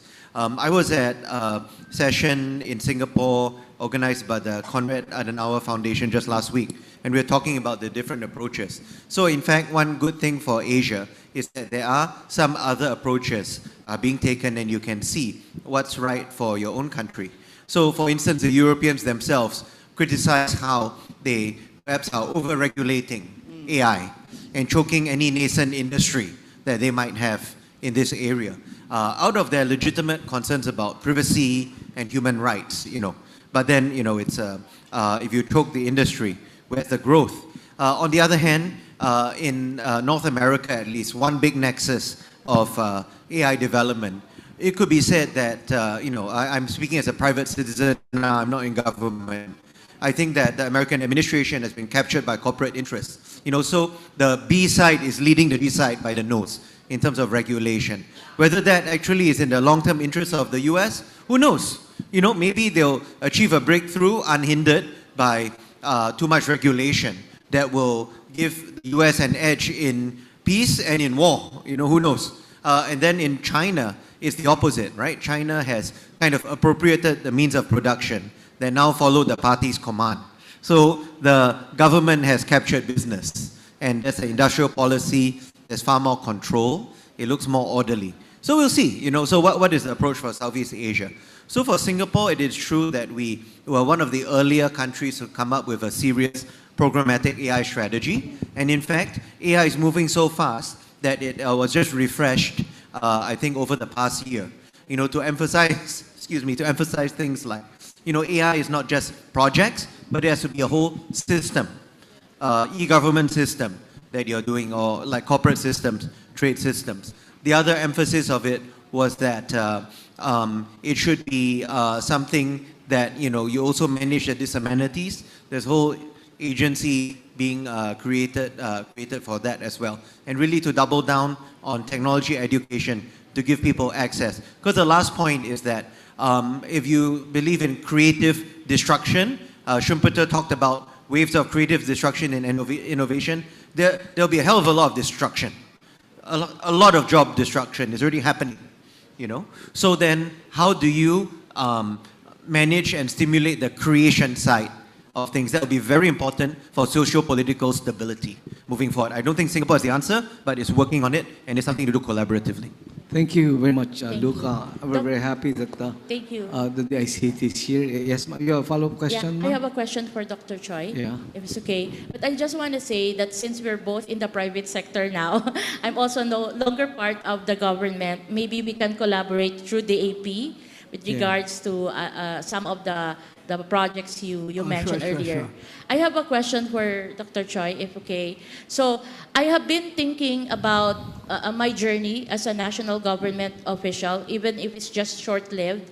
What I noticed in Japan and also in Singapore and even in Korea is you have a very strong policy think tank that actually thinks for the government. I mean, it's not your politicians that are just thinking. In term strategies, the policy think tank, sir.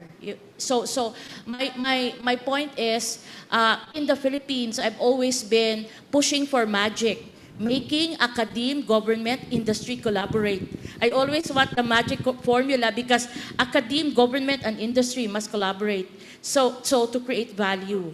How were you able to like come up with all these strategies? Is it a government effort, an academe effort, or an industry effort, or a combination of both? And what is the value of collaboration? A good question. Of course, as far as promotion environmental sustainability is concerned, it is important to adopt a top-down and bottom-up solution. Top-down means the policymakers will implement or will issue all kinds of policies. Okay? It is important. Of course, as far as issuing environmental policy is concerned, it is only date documents. Okay? So it is important to elect policymakers who are ecologically what we call knowledgeable. Okay, so the thing is like the case of BBM, when the Department of Environment and Natural Resources is not integrated into the BBM decision making, all these Department of Highways, Department of Public Highways, it will concentrate or focus only on traffic. The Department of Transportation, for example, is only focusing on what you call transport, like rails and what you call roads construction. Okay, while the Department of Energy will focus only on energy security. You can see all these, the absent from all these departments. So the thing is, it's important, I would say it is a compartmentalized institution, okay? Compartmentalized institution. That's why it is important to integrate, for example, of course, the DENR, the DENR into the framework and mandate, of course, mandate the Department of Environment and Natural Resources to review all projects in order to mitigate the cost of destruction.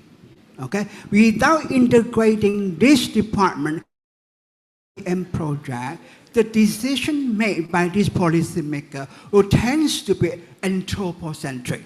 What is important is that to look for short-term economics return rather than long-term environmental sustainability. Okay? So apart from the top-down solution, you also have to enhance bottom-up. Bottom-up means to raise environmental awareness among the society. Without the cooperation, top-down solution is ineffective. Okay? So the problem is how Philippines is able to enhance environmental education among society. Okay? So these two are mutually reinforcing. Thank you very much. As a matter of fact, one of our foreign presidents always emphasized exactly what you said, which we call the Bibingka approach. Former members of this cabinet were here, no? Wherein it's really top-down yet bottom-up. At the end of the day, it's really theory and practice. So, and the example you cited about some agencies not being part of this project on the DNR, I think is a very, very important observation from your perspective. I don't know if DNR has really been not included there, but that's very important. We have another question from the floor. The speakers provided sound ideas and approaches to favor future growth and resilience. So from ideas to that favor future growth and resilience. But then this is a question: how does one balance these with progress, in quotes, promoted by policy and lawmakers? There seems to be a big disconnect between the desire for progress, yet specific policies, right, that are implemented, yet there's a disconnect to, I guess, implementation. I don't know who raised this question, but I think you're talking about this disconnect. Okay? Thank you. So the disconnect between great ideas, yet at the end of the day, you're talking about great ideas towards quote-unquote progress, yet how does one bring this within the context of resilience, within the context of sustainability, etc. The disconnect between theory and practice, the disconnect between many policies and implementation. And I think this is also what you mentioned about so many nice highways we have there, but did we include the concerns of sustainability in the projects? You get it? Yeah. So they said, I'm sorry. So it's really a disconnect that the one who raised this question perhaps might want to articulate it. The speakers provided sound ideas, great ideas. You talk about futures, you talk about, okay, but to favor future growth and resilience. But how does one balance these with progress, in quotes, promoted by policy and lawmakers? There seems to be a big disconnect.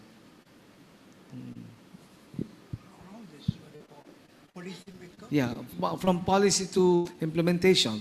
And I think this table is talking about, from policy to implementation. Yeah, exactly. Like you talk about BBM, right? Very nice policies, but when we implement them, based on your observation, which I thought was quite disturbing, no? But did they incorporate these many concerns on sustainability? Okay. Yeah. Of course, when from a practical perspective, it is absolutely important, as I say, to elect, the representatives who are expert in that particular field, for example. Like in Singapore, okay, they elect, they select what calls those leaders who are in finance, for example, in environmental science, for example, as the Minister of Environment, for example, okay?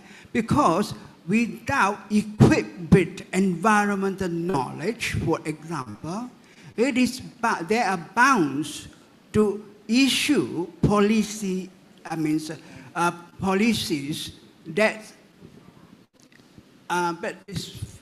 focus on short-term economic gains, okay, against long-term environmental sustainability. As far as investment in nature is concerned, you will never be able to see short-term return. It is on a long-term basis because nature has to take some time to enhance their integrity. Okay? By then, you will be able to see the impact. There's a problem like the BBM. Of course, the financing is exclusively relying on ODA, okay? ODA, for example.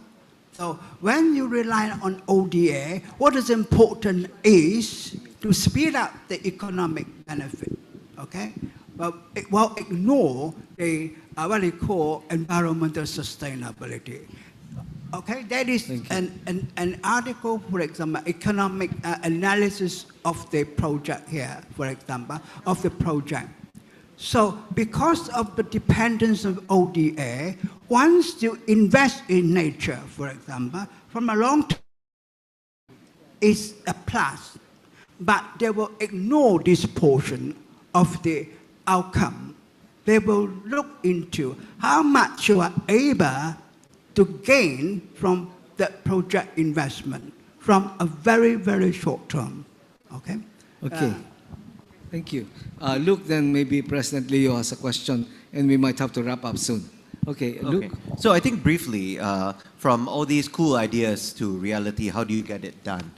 So I think that firstly, one approach in good bureaucracy would be really planning and master planning, right? Based on resource, based on even the structure of government, create structures that are whole of government. Sure. And I'm not here as some Singaporean saying Singapore is so great and I'm preaching to you, Like one of the jokes in the Singapore public sector, when we say whole of government, it's W, right, whole. But it could be HOLE, whole of government, right? Yeah, just like SDG, I'll tell you a funny story. I used to have a SDG pin, it's like a hole, but I think SDG is also the hole, right? That's why it's sinking, right?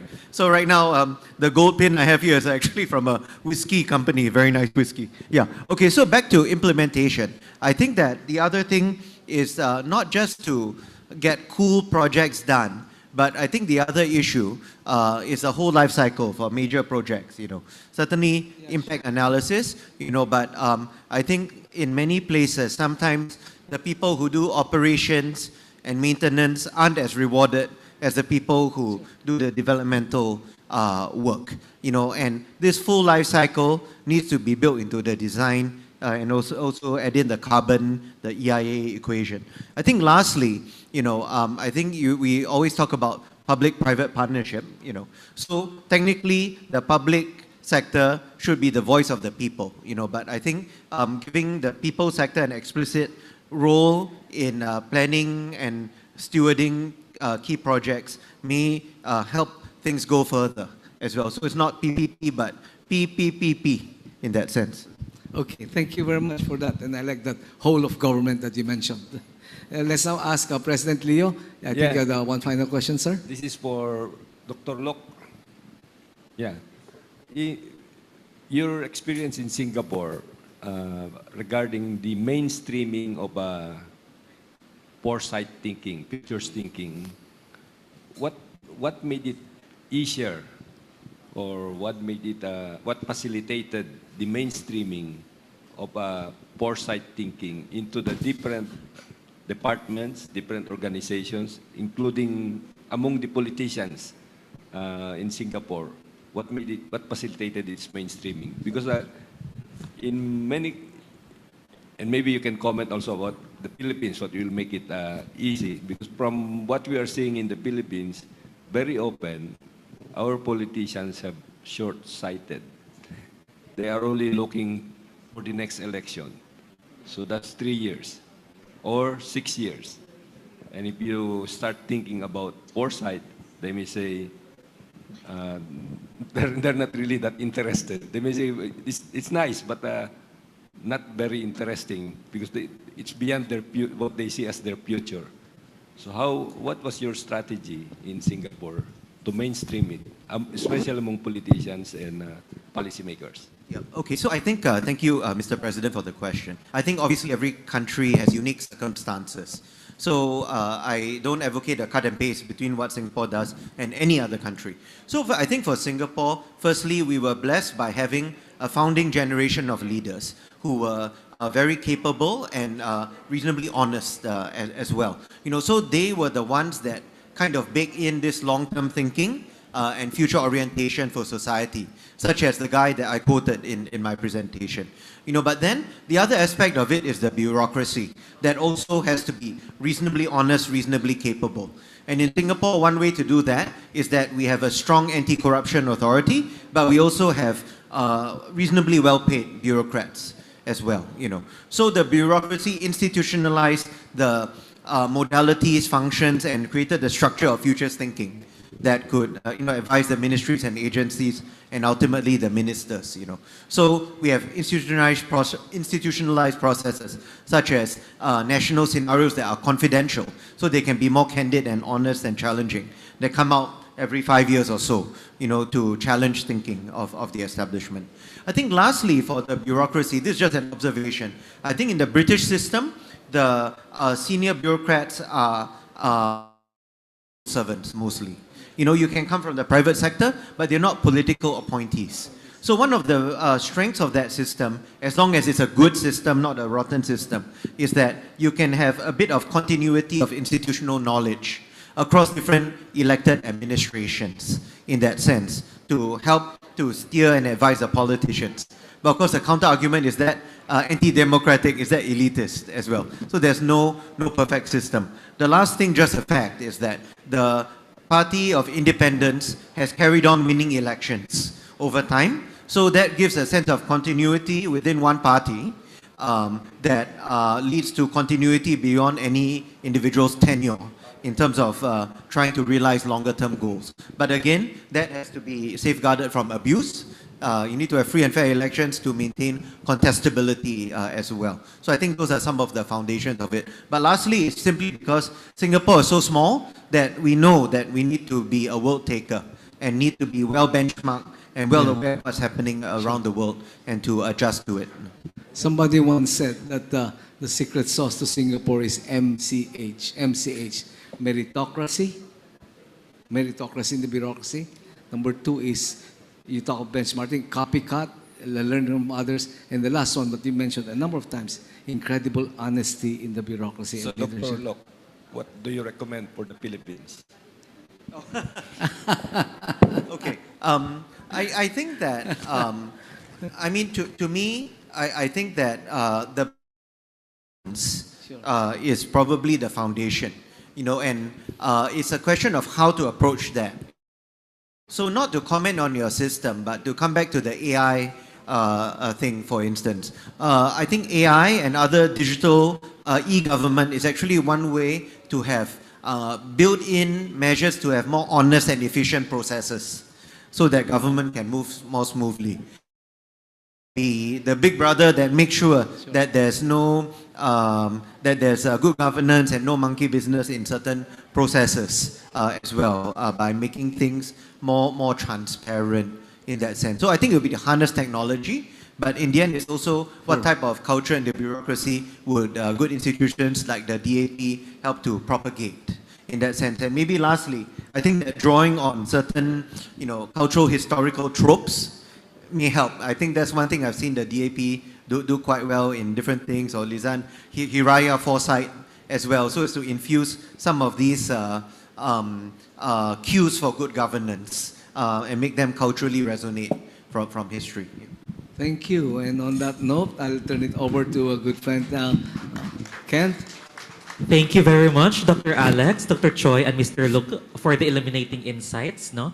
Dr. Choi talked about sustainability and Mr. Luke talked about futures. And because we are in HINABI 2025, realize going forward, it's important on how to weave them together. So we would like to request our speakers and moderator to remain on stage for a photo opportunity. And we also request Dean Lizal and President to join them on stage. So everyone, let's give our speakers and moderator another warm round of applause.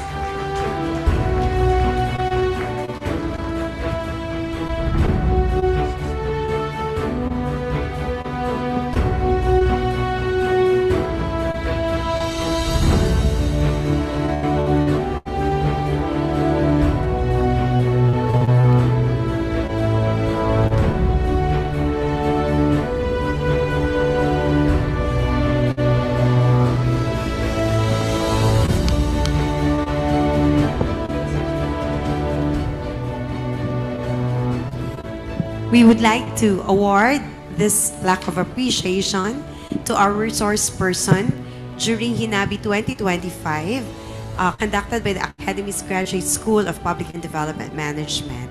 Signed, Dr. Lizan Kalina and Dr. Ricardo Sebastian. First, we would like to give this plaque of appreciation to Dr. Choi Kyung.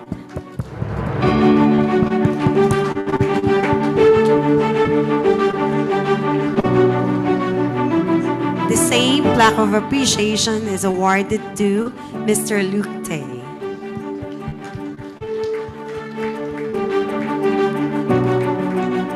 Again, let's give our speakers and our moderator a very warm round of applause. And the same plaque of appreciation to Dr. Alex Brillantes.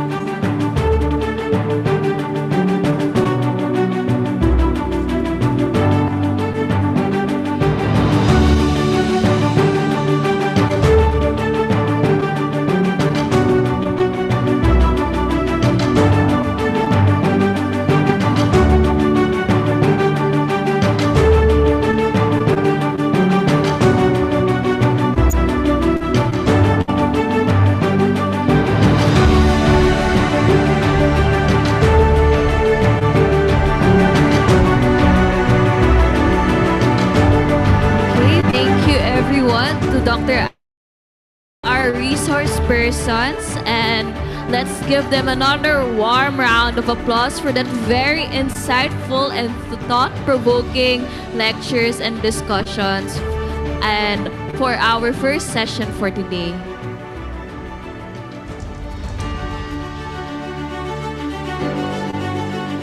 Okay.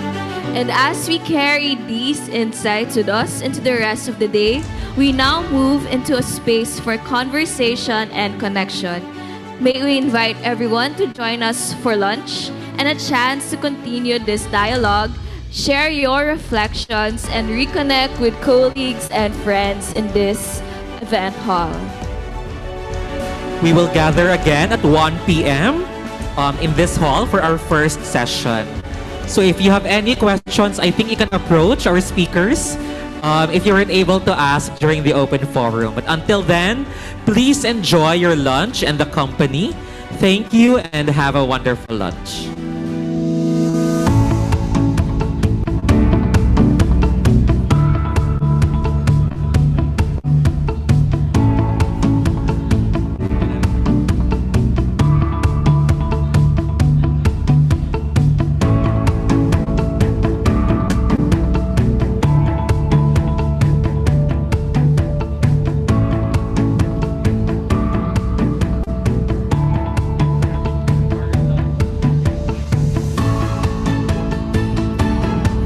Our lunch buffet is already being served at the back. So there are 2 lines. All right. Thank you, everyone. Again, we can now have your lunch. Our scrumptious lunch is served at the back of the ballroom. We have 2 lines for your use.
Again, we will be back at session hall at around 1 p.m. Thank you, everyone, and happy lunch.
Hello. Our afternoon session will begin in 3 minutes. May we invite everyone to kindly make their way back to the hall and take their seats. Thank you very much. Again, our sessions will begin in 3 minutes. May we invite everyone to kindly make their way back to the hall and take their seats. Thank you very much.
Now turn to a conversation that sits at the heart of everyday life and long-term national resilience. How we grow food, how we build systems around it, and how Filipinos may consume and relate to the food in the years ahead. This brings us to HINABI Session 1, Reimagining Philippine Food Systems and Consumption Futures. This session features our research fellows exploring how agriculture, food systems, and consumption patterns may transform across various future scenarios. Their studies demonstrate practical foresight applications that influence livelihoods, sustainability, and national food security. To help us navigate the ideas we're about to hear, and to link perspectives, sharpen the questions, and keep the discussion moving with purpose, we are honored to have a renowned expert with us as the moderator. Dr. Nicasio Angelo Agustin brings over 20 years of public sector experience from the then National Economic and Development Authority, where he concluded his government service as Regional Director for the Davao region. After government service, he continued his development work with corporate institutions and international agencies such as the World Bank, USAID, ADB, DFAT, COICA, and UNDP. Since 1998, Dr. Agustin has also been a part-time professorial lecturer. He currently teaches at UP Diliman School of Urban and Regional Planning, the UST Graduate School Program on Economics and Development Studies, and serves as faculty in charge at the Development Academy of the Philippines for courses in public development, management, and research methods in public management. Dr. Agustin is the author of Project Development and Feasibility Analysis and has published in international peer-reviewed journals. He currently serves as a chairperson for the Global Hub for Growth Incorporated. Friends and colleagues, a big round of applause for Dr. Nicasio Angelo Agustin.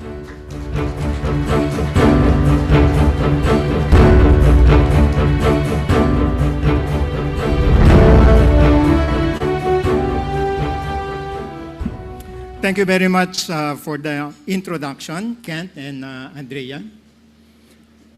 I think after that sumptuous lunch, we no longer have to talk about Hunger Games.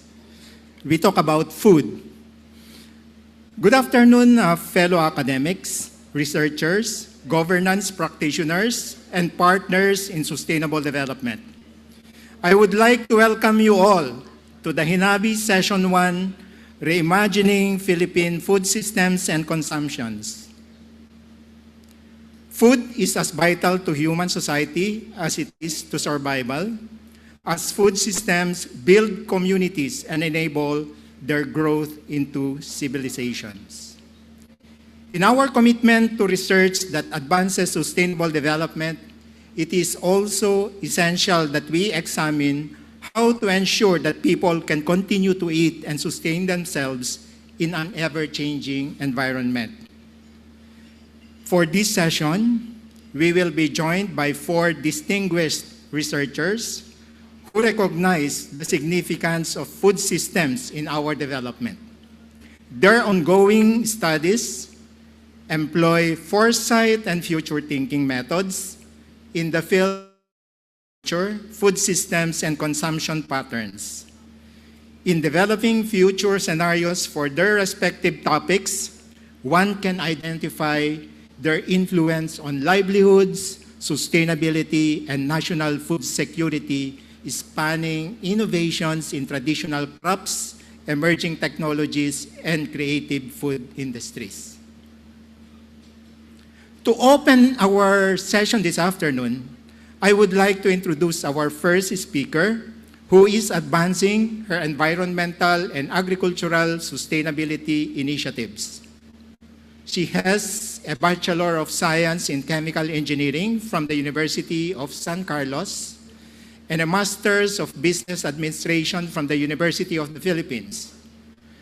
She also has experience as a faculty member at her alma mater, where she taught operations management, business analytics, academic research, marketing, and entrepreneurship.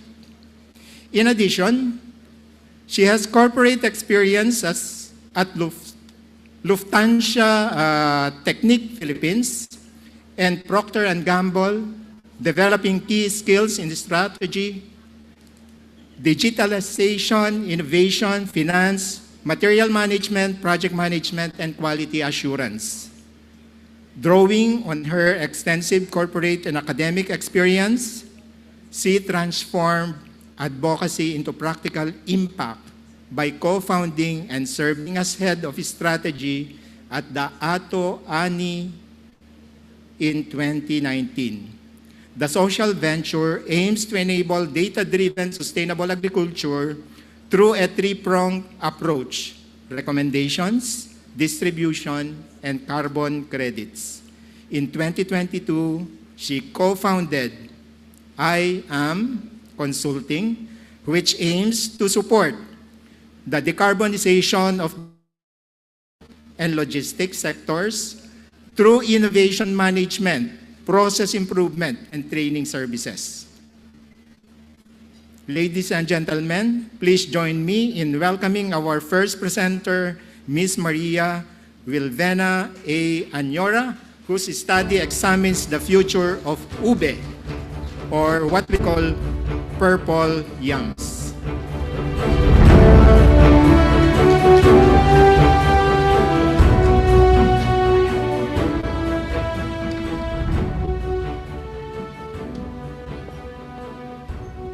Good afternoon, everyone. So thank you so much for that very kind introduction. So again, as you've mentioned, I'll talk about the study on the future of the purple yam Philippine ube industry by 2050. So this is anchored on these 4 SDGs.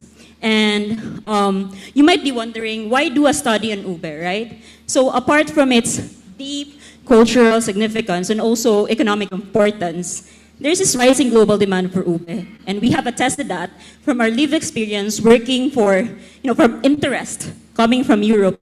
Like 4 countries are interested for ube in the Philippines. But despite this global demand, there's this challenges experienced by the industry. From climate change, aging farmers, we also have supply shortages.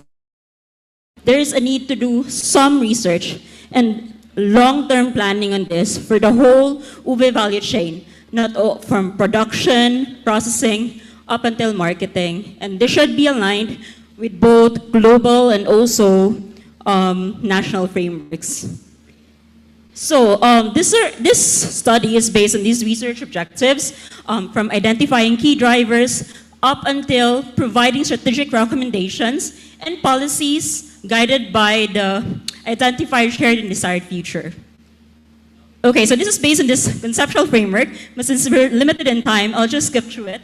And then these are the types of secondary sources that we use, but more than that, we do have primary data. Insights that we've gathered from the experience working for ube project, which is in collaboration with the European Chamber of Commerce, farmer groups, and also the academe and government in Bohol. But you might be wondering, why Bohol, right? So Bohol is home to ube kinampay.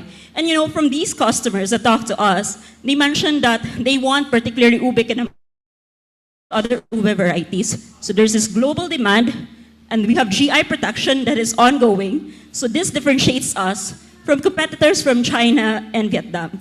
So that is why we started with Bohol. All right, next.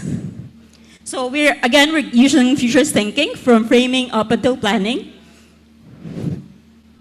Okay, so let's run through the findings and discussions. So let's start with framing. Of course, our issue is really to identify what is the future of the Philippine ube industry by 2050. So this is spanning 25 years until 2050. And for the whole ube value chain, it covers tubers production, products processing, and also marketing. Because you could not really work in silos in each of these. All right. So these are the identified stakeholders, which we have incorporated insights coming from secondary data and also primary data from each area of the value chain. All right, let's start with scanning for tubers production. So here, since there's a lot of insights, I'll just breeze through the key drivers that are identified. So we've already categorized this. First is the aging farmers, and also the youth disengagement. They don't want to go into agriculture. And this one we have validated with our partners from the Bohol Ube Growers and also Young Farmers Agriculture Cooperative. So they are more, and they don't, the young ones don't really want to go into farming, so there are less of them. Next is, another key driver is climate vulnerability. Since Bohol and also other areas, and mostly in the Visayas, were being hit by a lot of typhoons. Apart from the, reduction, planting materials that were supposed to reduction or the decline in the supply of ube. All right, another key driver is the planting material scarcity, which was mentioned, limited supply. Why limited supply? There's a decline in supply in ube despite the growing demand. So just imagine, there are 600 hectares dedicated to ube, but to be able to keep up with demand, we need 20,000 to 30,000 hectares. So it just doesn't add up, right? So next, so there's seasonality, because you can only grow ube once. So there's, this area must need to be explored as well. So next, early adoption of analytics. We've identified that for some other areas, you need to adopt data-driven practices. But right now, this has not been applied to ube, although this is applied to other high-value crops that we have done in our organization. The same can be applied to ube. Then let's move on to products processing, another area of the value chain.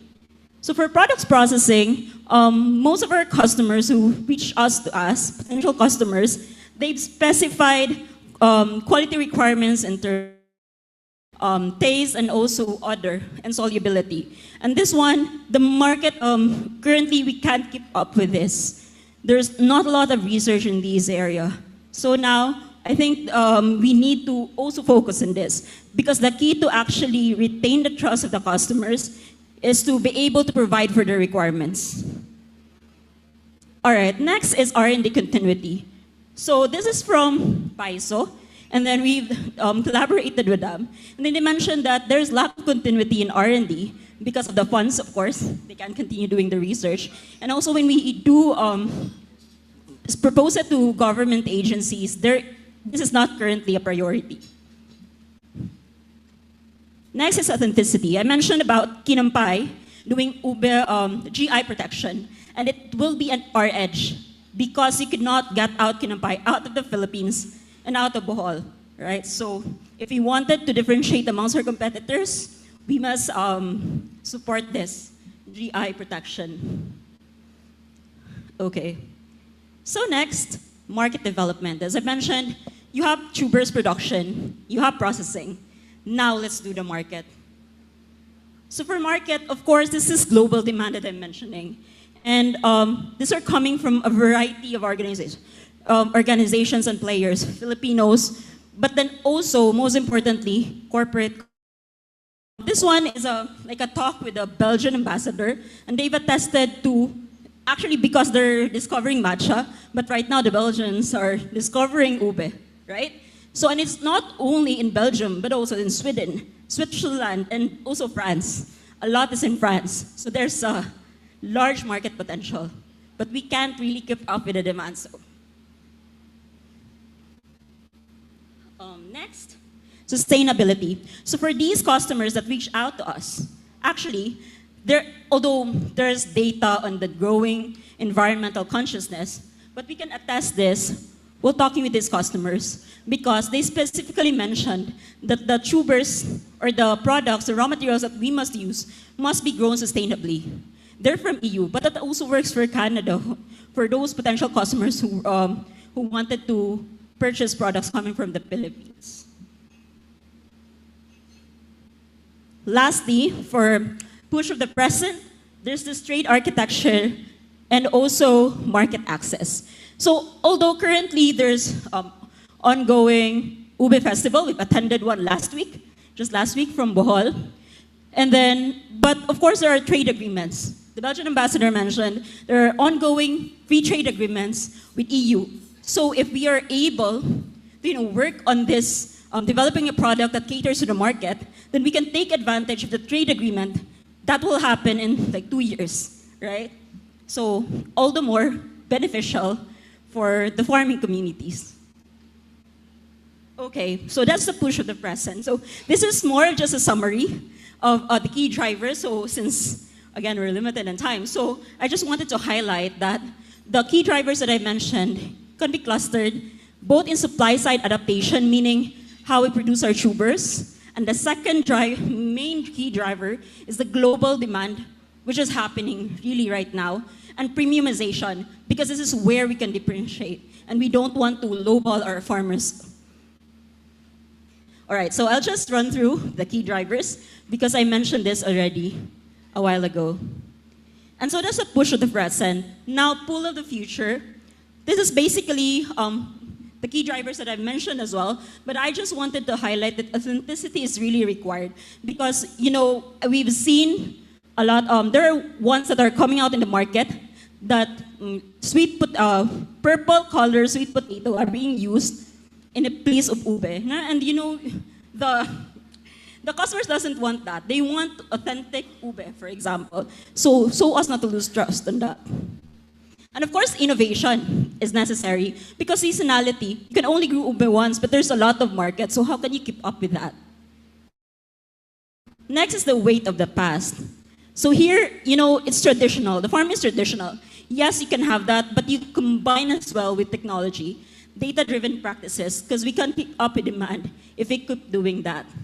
And of course, as mentioned by our collaborators, from BISO, from the academe, there's lack of support on R&D specific on this particular industry. So I think it's necessary to have focus in this as well. All right, so considering those two major things that I mentioned about supply-side adaptation and also global demand premiumization, these are the 4 features, plausible features that we have developed. So now, if we keep doing what we're doing right now, as like I mentioned, lack of R&D support, double support of the farmers, ignoring the market, then we will have this business as usual. Miss future, the whole world moved on, right? There's a large global demand. You have China and Vietnam there, but where are we? You know, no, it's local. Our farmers, the supply continue declining. So I think we don't want this future to happen for ube. Another worst future that can possibly happen is that ube survives, but then there's no global market. So it remains as a symbol for cultural heritage and not as an industry. But we don't want this as well, right? The third one is, okay, we invest in R&D, but we fail to keep up with the market globally. So we have a high local market, high demand local market. We do data-driven practices for agriculture, but since we can keep up with the global demand, our market is limited. But this is good. What we want, therefore, is our preferred future, purple yam prosperity. What is this characterized about? So here, it's a full transformation for the agriculture, at least for this one, for ube production, able to provide supply that is able to keep up with global demand, but not only able to keep up with global demand, be able to premiumize ube. Because there are also ube in other countries, so we need to let the world know that our ube is premium. All right, so I'll just run through. So there's a features wheel for this corresponding purple yam prosperity and the corresponding vision statement. Specifically, farmer empowerment, innovation, must have resilient supply chain, and strong partnerships to be able to do this as an industry and move it forward. So it's aligned to national frameworks like Ambisyon natin 2040, PDP, and also the SDGs that I mentioned earlier. All right, now planning. So we've done the scanning of the environment. Now, what are our suggestions to be able to achieve that desired feature that we are a premium ube from the Philippines, we're able to keep up with demand, our agriculture system can supply that. So these are the goals. And we do backcasting from here.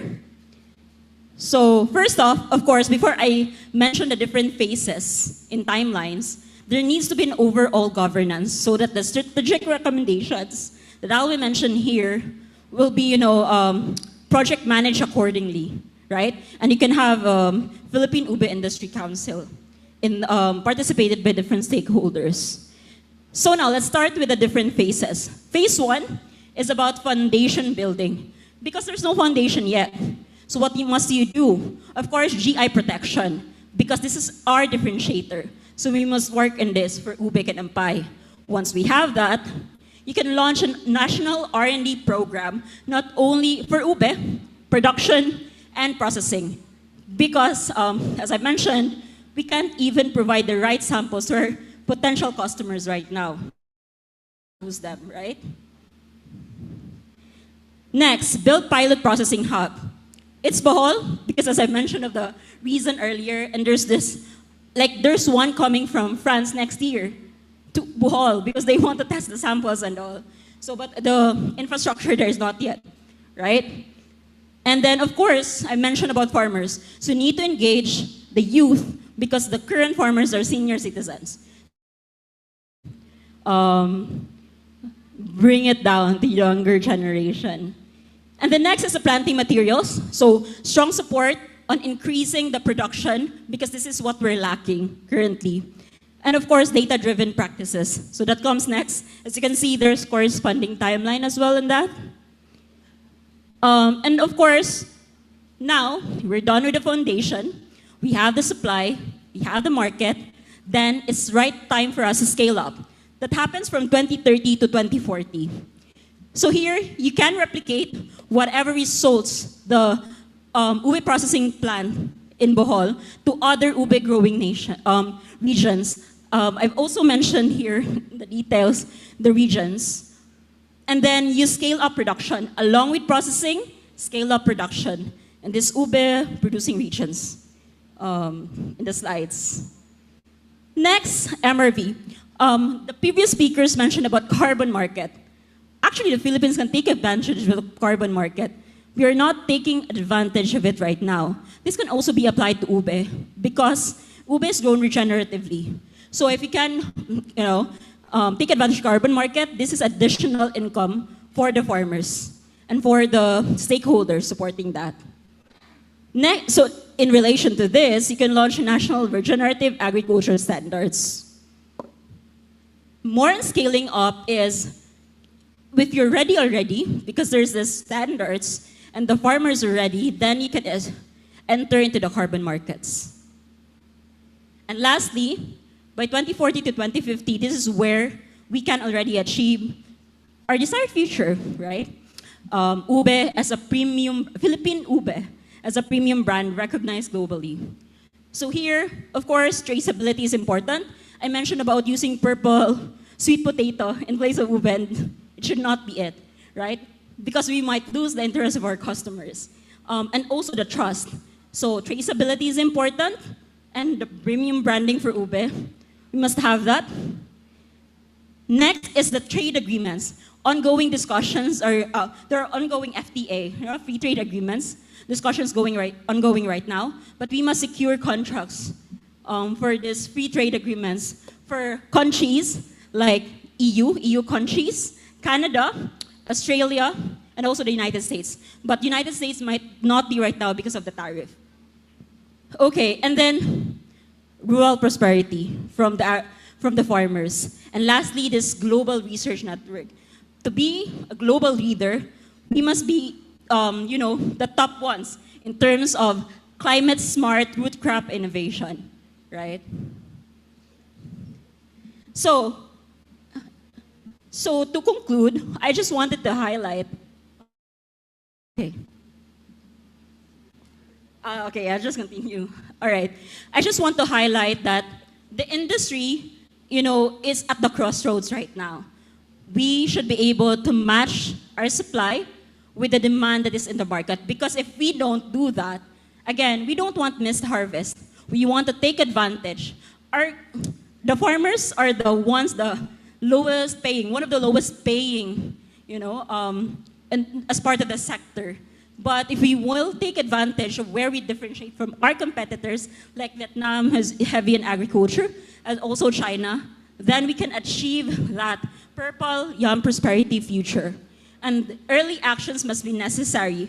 But then again, to be able to do that, success requires coordinated efforts from various sectors, us from the private sector, from the academe, and farmer groups and the government. All right, so I'll just Gantt chart. So I'll just skip through it. So that's from phase 1, foundation building, then you scale up, and then lastly, global leadership, because that is what we want. And this is just recommendations for the different government agencies. So I'll just skip through. So DA, of course, for increasing ube tubers production, DUST for research, DTI for market access, as well as DFA for free trade agreements, DNR for the carbon market, IPOFIL for GI protection, the LGUs, of course, for the ube growing zones, and also CHED, TEST, and ATI for upskilling. So this is the recommendation for the Philippine Ube Industry Council.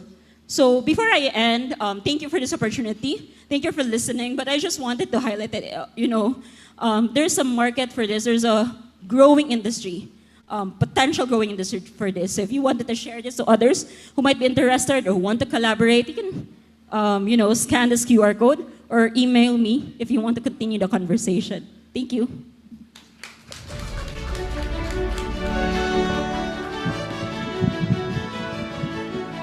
Thank you very much, Ms. Anyora, for enlightening us on the possibilities for our climate-resilient Philippine ube industry. As in the previous sessions, if you have any insights or questions for this presentation, please note them. We will have the opportunity to share our thoughts during the open forum and interactive discussion at the end of this session. For the interest of time, let us proceed with the next speaker.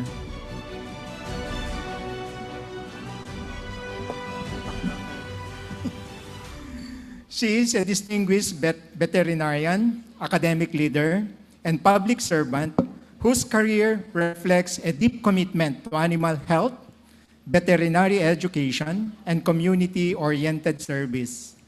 She began her career after passing the veterinary licensure exam in 1999. She earned her Doctor of Veterinary Medicine from UPLB, where she also completed her MS in Veterinary Medicine and PhD in Microbiology. She later pursued a master's in development management at the Asian Institute of Management, graduating at the top 4 of her class, and currently completed a certificate in foresight and futures thinking. She has held key leadership roles in Cavite State University, including Director for Research, Campus Administrator, Dean of CBMBS, and Dean of the Graduate School and Open Learning College. In January 2021, she was among the 23 women fellows of the Merrill Williams Fellowship. She was also a fellow of the U.S. Department of Agriculture Faculty Exchange Program and has received numerous awards such as Most Outstanding Veterinarian in Education and Outstanding Alumna in Veterinary Education. Her research focuses on antimicrobial resistance in livestock and poultry with publications in Scopus Index journals and projects funded by agencies like ASHARD, the OSTP card, and the Newton Fund. She established the Foodborne Pathogen Laboratory and has supervised over 52 DVM students. She is currently part of the pioneering program to develop a Salmonella vaccine for poultry. Beyond research, she actively contributes to national initiatives in veterinary education and food safety standards, serving in technical working groups and professional associations. Her work exemplifies leadership, innovation, and commitment to advancing veterinary science and public health. Let us all give our attention to our next speaker, Dr. Cynthia Rondina de la Cruz, and her study on the futures of Philippine poultry. So, good afternoon, everybody. To present our foresight paper entitled, as shown,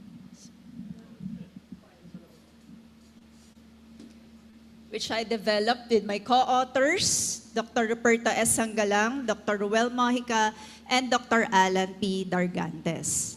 This study provides a foresight analysis of the Philippine poultry industry, outlining possible future paths and strategic actions necessary to ensure its resilience and competitiveness by 2050.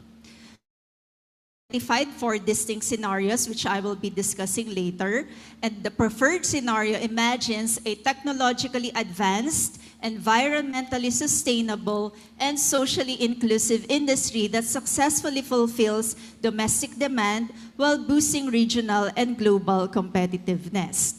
We perform backcasting techniques to delineate specific milestones and actionable strategy, and the findings emphasize the necessity for robust collaboration among government agencies, private sector participants, and research institutions. And ultimately, we hope that this study will serve as a strategic roadmap, highlighting proactive policy interventions combined with industry-led efforts, which are vital to navigate the uncertainties which currently our industry is facing.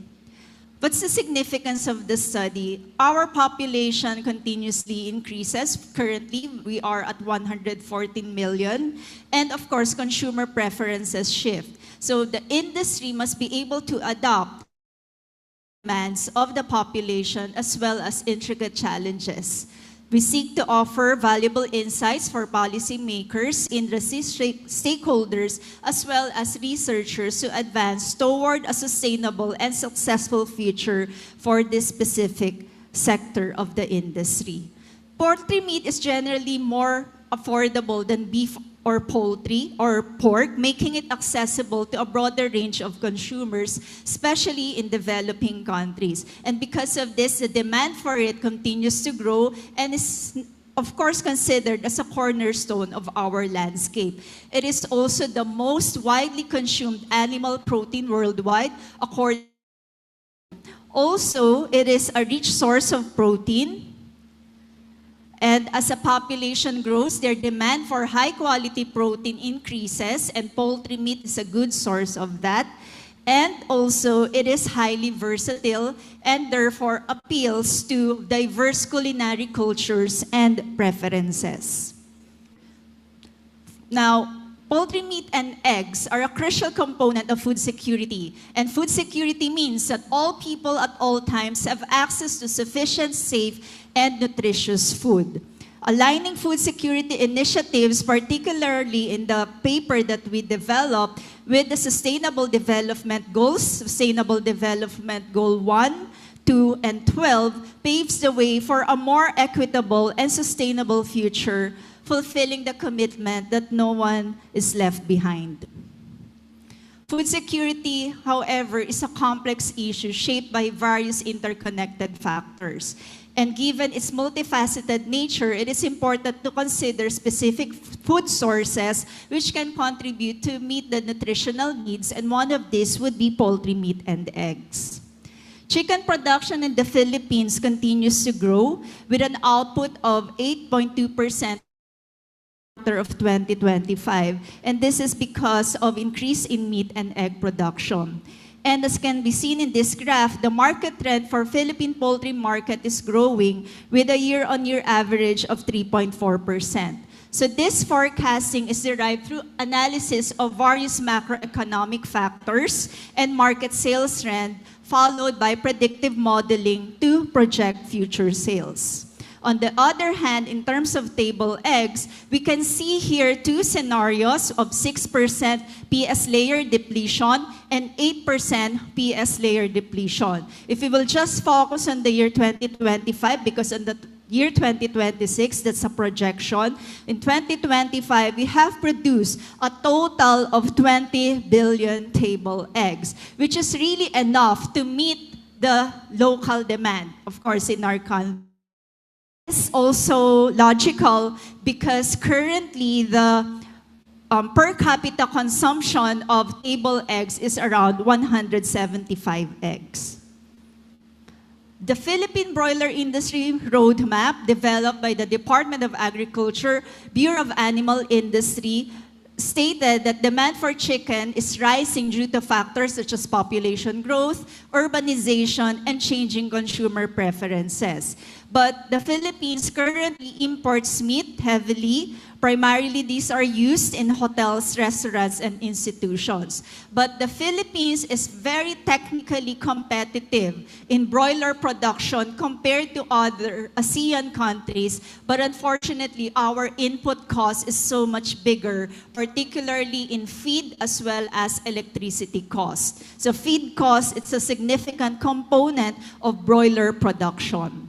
In terms of the Philippine Layer Industry Roadmap, again developed by DA and BAI, it is founded on 5 pillars as shown: customer and industry value, sustainable growth, unlocking innovation, capable people and vibrant communities, and capital and risk management.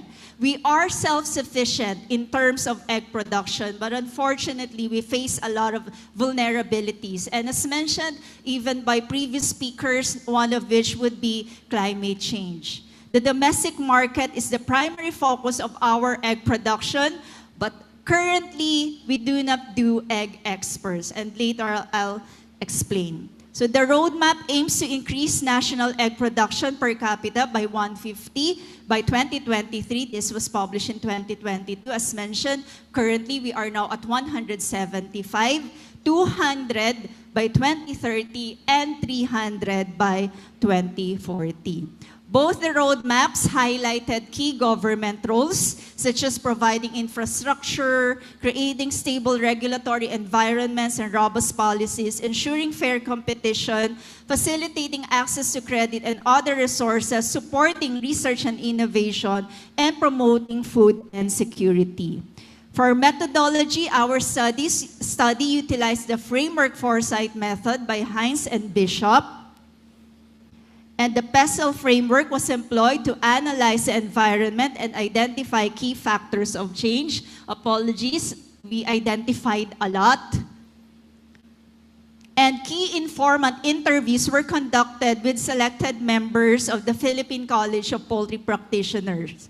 This is a collegial body duly recognized by the Philippine Veterinary Medical Association, composed of licensed veterinarians representing all sectors of the industry, government, and the academe. We also did a desk review of pertinent literature and analysis of published reports, articles, as well as updates.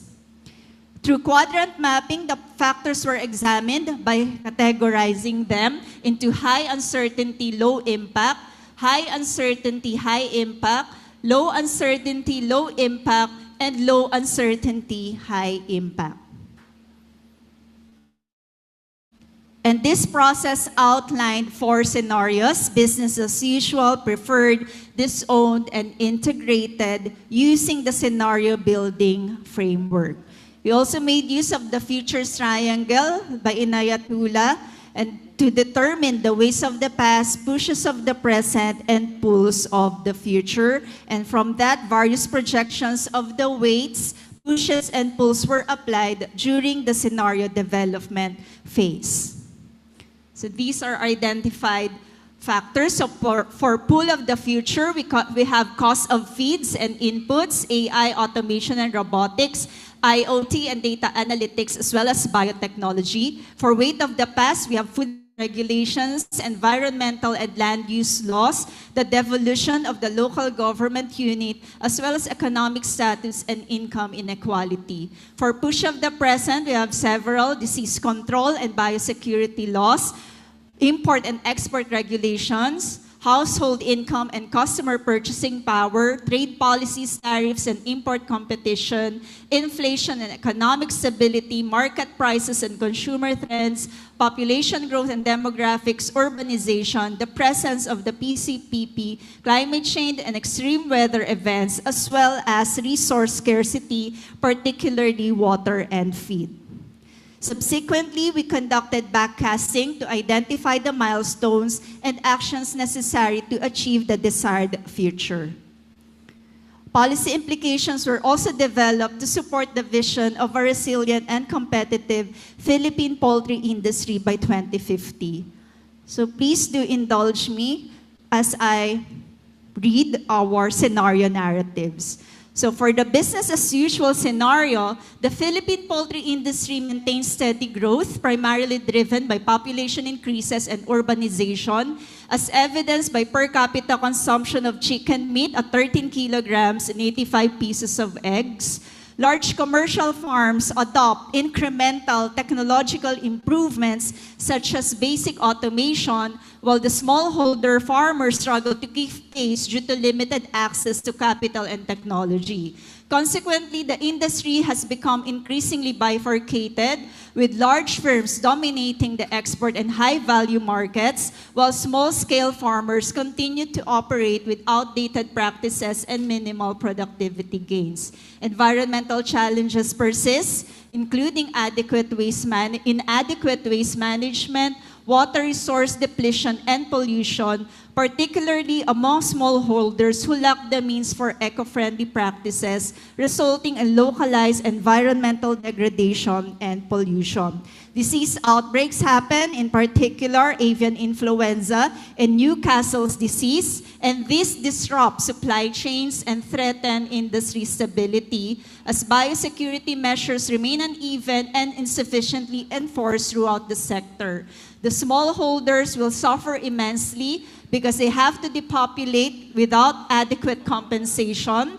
And sadly, because of the devolution of local government unit, it allows some infected poultry to enter the supply chain, spreading the infection. While some farms invest in diagnostics, vaccines, and biosecurity infrastructure, the coverage remains uneven, leading to periodic disruptions in supply chains and economic losses.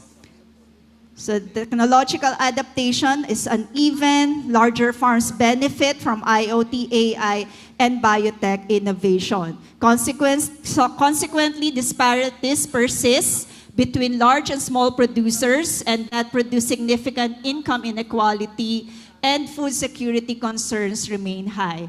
Market dynamics continue to be influenced by regional trade agreements, but increased competition from unregulated imports and fluctuating global prices pressure local producers to remain competitive. On the other hand, the preferred scenario is this: the Philippine poultry industry is evolving into a resilient, environmentally sustainable, and technologically advanced sector that effectively meets domestic demand while enhancing regional and global competitiveness. Per capita consumption has surged to 50 kilograms of chicken meat and 300 eggs. The private sector and government have embraced a comprehensive strategic direction for growth and sustainability through regulatory reforms benefiting both the producers and the government. And then we have nationally funded biotechnology research, which produces disease-resistant, high-yield poultry breeds tailored for our local conditions, which reduced our reliance on imports. These Philippine-adopted, locally developed breeds have made their way into locally owned great-grandparent breeding farms, because currently we don't have that, providing Filipinos with easy access to affordable grandparent and parent stocks, as well as day-old chicks. Investment in feed research, innovation, and technology boost the productivity of raw materials such as corn and other domestic crops as feed ingredients. Biosecurity measures are robust and integrated with advanced diagnostics, greatly minimizing and ensuring stable supply chains. The market focus has shifted toward producing high-quality, organic, humane, and eco-certified poultry products which command premium prices both locally and internationally, making the industry a significant export revenue earner. For the disowned scenario, critical issues related to environmental sustainability, disease control, technological modernization, and social inclusiveness persist, posing a risk to a highly unsustainable and problematic future. Untreated environmental degradation and pollution from unchecked waste disposal, excessive water use, and land conversion lead to severe ecological damage, contaminating water sources and harming local communities. Frequent disease outbreaks such as avian influenza and Newcastle disease become endemic and uncontrollable, causing massive poultry losses, public health crises, and trade bans. The industry also faces and stricter regulations, but without the capacity to adopt, this exacerbate financial strains and operational difficulties. Only the large commercial operations remain, but they too are at the brink of closing down as they face increasingly high input costs, particularly electricity and feeds. Social unrest arises due to widespread unemployment, consumer confidence in the industry plummets, and the Filipinos resort to other alternatives for their protein source. It is a sad day to witness the collapse of the Philippine poultry industry. And finally, for the integrated scenario, the per capita consumption of chicken is 50 kilograms of meat and 300 eggs due to the Philippine poultry industry's steady yet uneven growth driven by population increase and urbanization. Larger and more technologically advanced producers called integrators adopt modern technology, biotechnology, and data management systems, leading to increased productivity. Both domestic and export demands are met. However, smallholders and rural farmers face significant challenges in accessing these technologies due to limited resources, resulting in a divided landscape within the poultry industry. As the industry expands, environmental degradation becomes increasingly prevalent. The adoption of environmentally friendly practices is not widespread since there are no legal consequences for those who fail to comply. And it develops a dual structure where dominant technologically advanced firms expand into exports and premium markets, while smallholders strive to upgrade with support and incentives from the government. Within the market, regional and global trade dynamics significantly influence the industry, with a trade liberalization with ASEAN compelling local producers to meet stricter standards regarding safety, traceability, and sustainability. Consumer preferences are gradually shifting towards safer, traceable, and environmentally friendly poultry products, motivating the industry to adapt. This period looks promising for the ambitious one, the poultry raiser, due to the potential for growth and development, fully supported by the government and other key stakeholders. In conclusion, the study offers a foresight study on the future of the poultry industry in the Philippines. It highlights significance of food security, discusses the current chicken situation in the country, and analyzes key challenges such as diseases, feed costs, and environmental issues. The poultry industry in the Philippines is presented with numerous opportunities and challenges in the upcoming decades. To achieve a sustainable and competitive future, a strategic and collaborative approach is essential. And by tackling these uncertainties, enacting policies, and encouraging innovation, the Philippines can fortify its poultry sector, boost food security, and enhance rural development. So the envisioned scenario of a technologically advanced and environmentally sustainable industry is attainable through appropriate investments and policy measures. So these are the references that we did. And finally, I end it with a quote from a farmer, Mas Masumoto: "Farming is a profession of hope." Thank you. Thank you very much, Dr. Cynthia, for providing us a strategic foresight roadmap for the Philippine poultry industry that is technologically advanced, environmentally sustainable, and socially inclusive.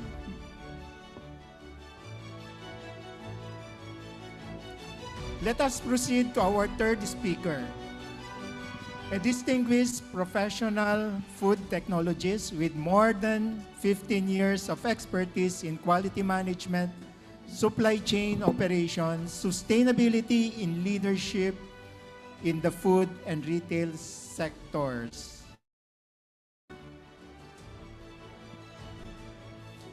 He earned his Bachelor of Science in Food Technology from UP Los Baños and a Master of Technology Management from UP Diliman, where his foresight analysis on the future of organic products in the Philippines gained recognition at conferences and policy boards. His commitment to lifelong learning is evident from additional diplomas in organic agriculture and supply chain management, and he is currently pursuing a doctorate in sustainability with a focus on sustainable food systems and food security. His professional journey includes key roles at Healthy Options Group, where he developed enhanced operational efficiency, and at Nestle Philippines and Senate Foods, where he specialized in quality assurance and data management. He has also served as a consultant for Gawad Kalinga, Bayananihan, helping reduce food loss and expand market reach. Today, he leads a senior merchandise manager for fresh produce at SNR membership shopping. Beyond his corporate achievements, he is a certified ISO 9001-2015 lead auditor and former organic agriculture inspector.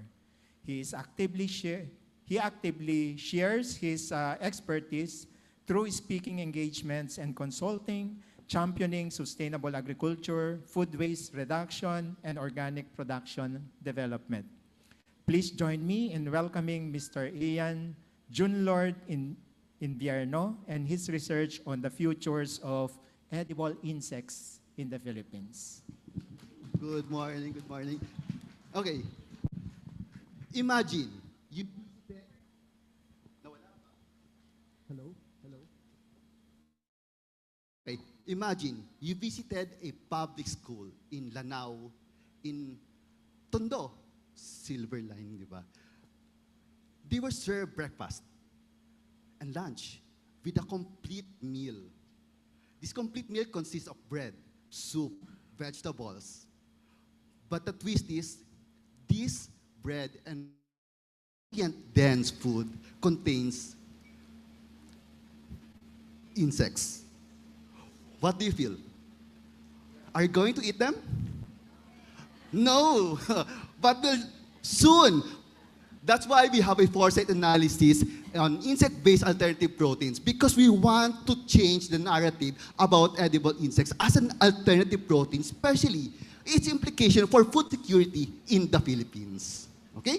So, let's define first food security. What is food security? According to Food and Agriculture Organization, it's a state where all people at all times have physical, social, and economic access to sufficient, safe, and nutritious food. It has 4 pillars: availability, accessibility, which includes price, how safe is the product, or how safe is the food? How are you going to prepare the food? Stability, are they available? Is food available all year round? And then we added sustainability according to HPLE, or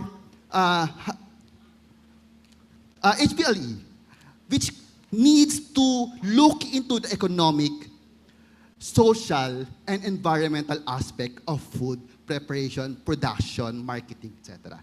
So, sustainability. But what's the status of food security in the Philippines?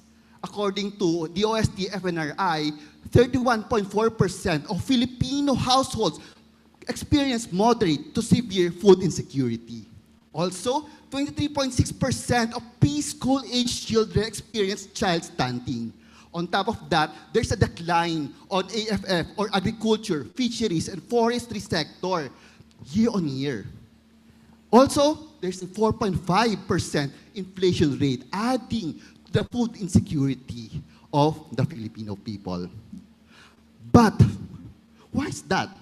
Despite having zero hunger, SDG 2, stating we need to end hunger, achieve food security, and improve nutrition, and promote sustainable agriculture, and ambition natin 2040, and regional development plan explicitly stating we need to stabilize the food supply and diversify food sources, including exploring alternative protein. We need to diversify. Well, what's alternative protein? Alternative protein, according to Motoki et al., it's a sustainable sources not originating from conventional animal products like meat. It is estimated to grow at $290 billion by 2035. That's huge market is.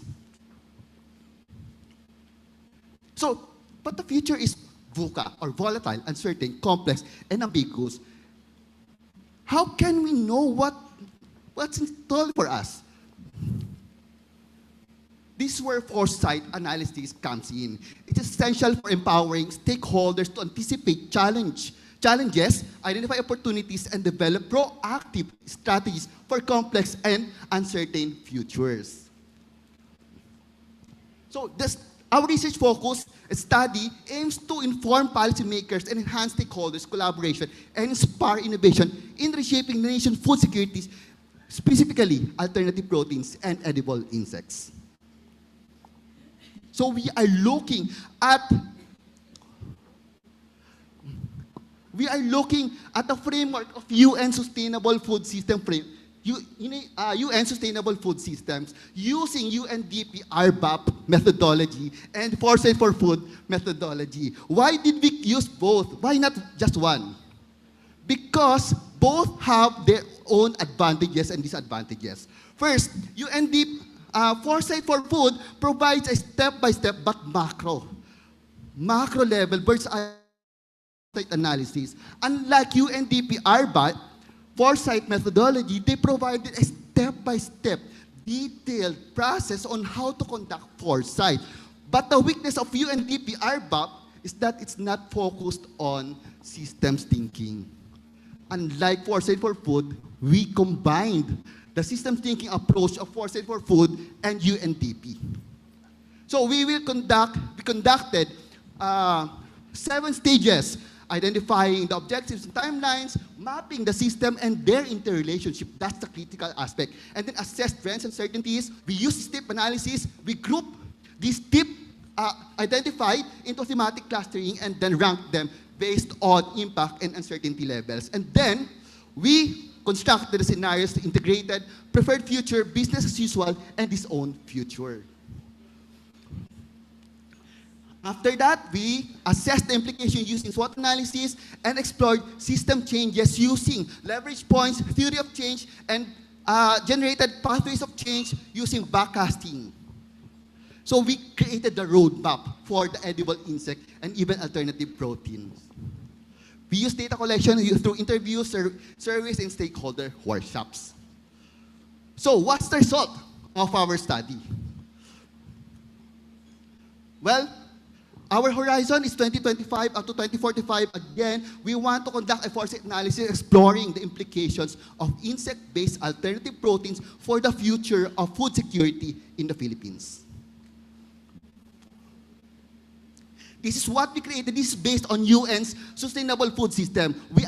UN Sustainable Food System already provided us who are the actors. We just plug in who are the actors for the local or the Philippine context edible insect stakeholders. So these are the actors, including various elements. So we need to look what will be the effect on air, on water, on inputs, on soil, and the ecosystem. So we need to identify what will be the effect of our programs, our plans to the environment and the society.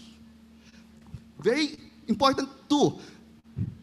The UN Sustainable Food System explicitly requires behavioral analysis. What's underlying?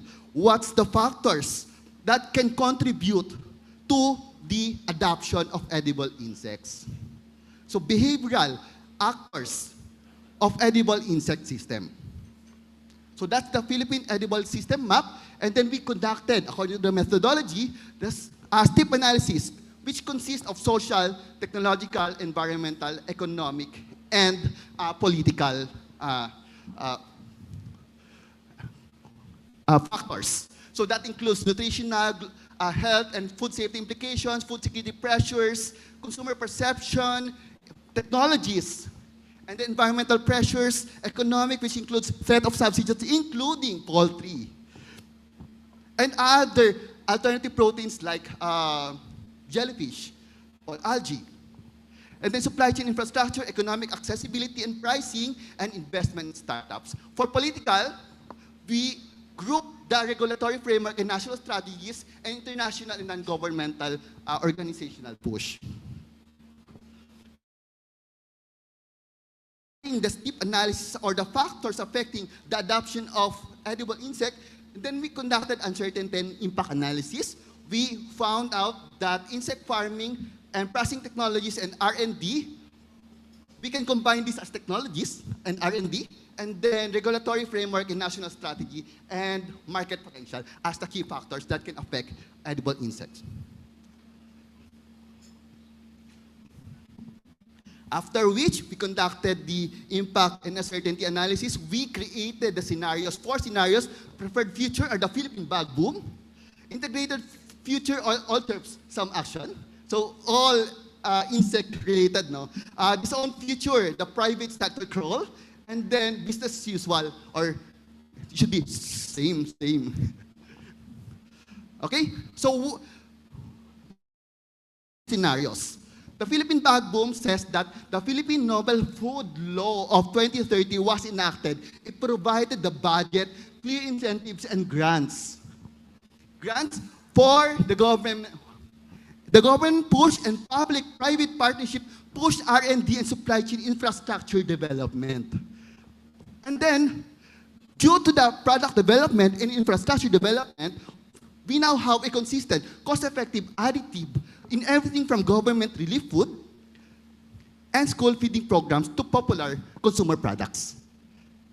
On marketing side, we now have the national cultural shift from a local indigenous legacy through marketing and cultural initiatives, the Filipino chefs and food technologists jumping into the wagon with innovative insect-based dishes and products. So we are now developing different forms of alternative or edible insects. The transformation of edible insect recipes into popular street foods and the creation of vibrant insect festivals, just like in Thailand, with a local cultural tradition into a major attraction, tourist attraction.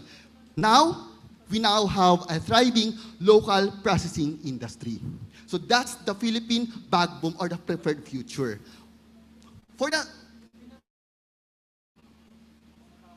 the integrated future, all trips in action, we have the law, but there's no implementing rules and regulation. It's just on paper.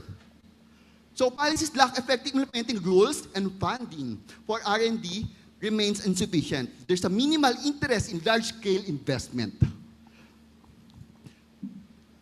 Edible insect remains a collection, R&D on paper, with underfunded pilot projects and academic papers. The supply chain infrastructure is not keeping up with even the low demand, the niche market, leading to low supply and high production costs that keep insect-based products firmly in a premium niche market inaccessible to broader population. So just a niche market. Programs and initiatives are often implemented in silos. That's the integrated future. For scenario 3, that is own future. The private sector tool. So there's no government regulation, but the private is the implementation or the adoption of edible insects. Niche market again, demand and private enterprise. There's a lack of clear regulatory framework, no FDA regulation on this scenario. The focus on premium ingredients, too expensive for the average Filipino consumer. So it will not help our food security. So new protein source is neither integrated fully into the domestic supply chain, nor does it reduce the country's resilience on imported food. That's its own future. And then, same, barely progressed in 2 decades, alternative proteins and edible insects. No clear regulation, no national strategy push, no significant investment. The edible insect in the market is coming from small businesses or even wild harvesting. So they're available in exotic restaurants, just like now. Then no concerted effort to shift public perception, insects have faded even further. Because of the new generation, they're not interested in eating edible insects. They're yucky. So eating insects have faded even further. So what is the implication for food security? I'll focus on the scenario 1, or the Philippine Bagong, because this is the preferred future. So availability, what's the impact on availability?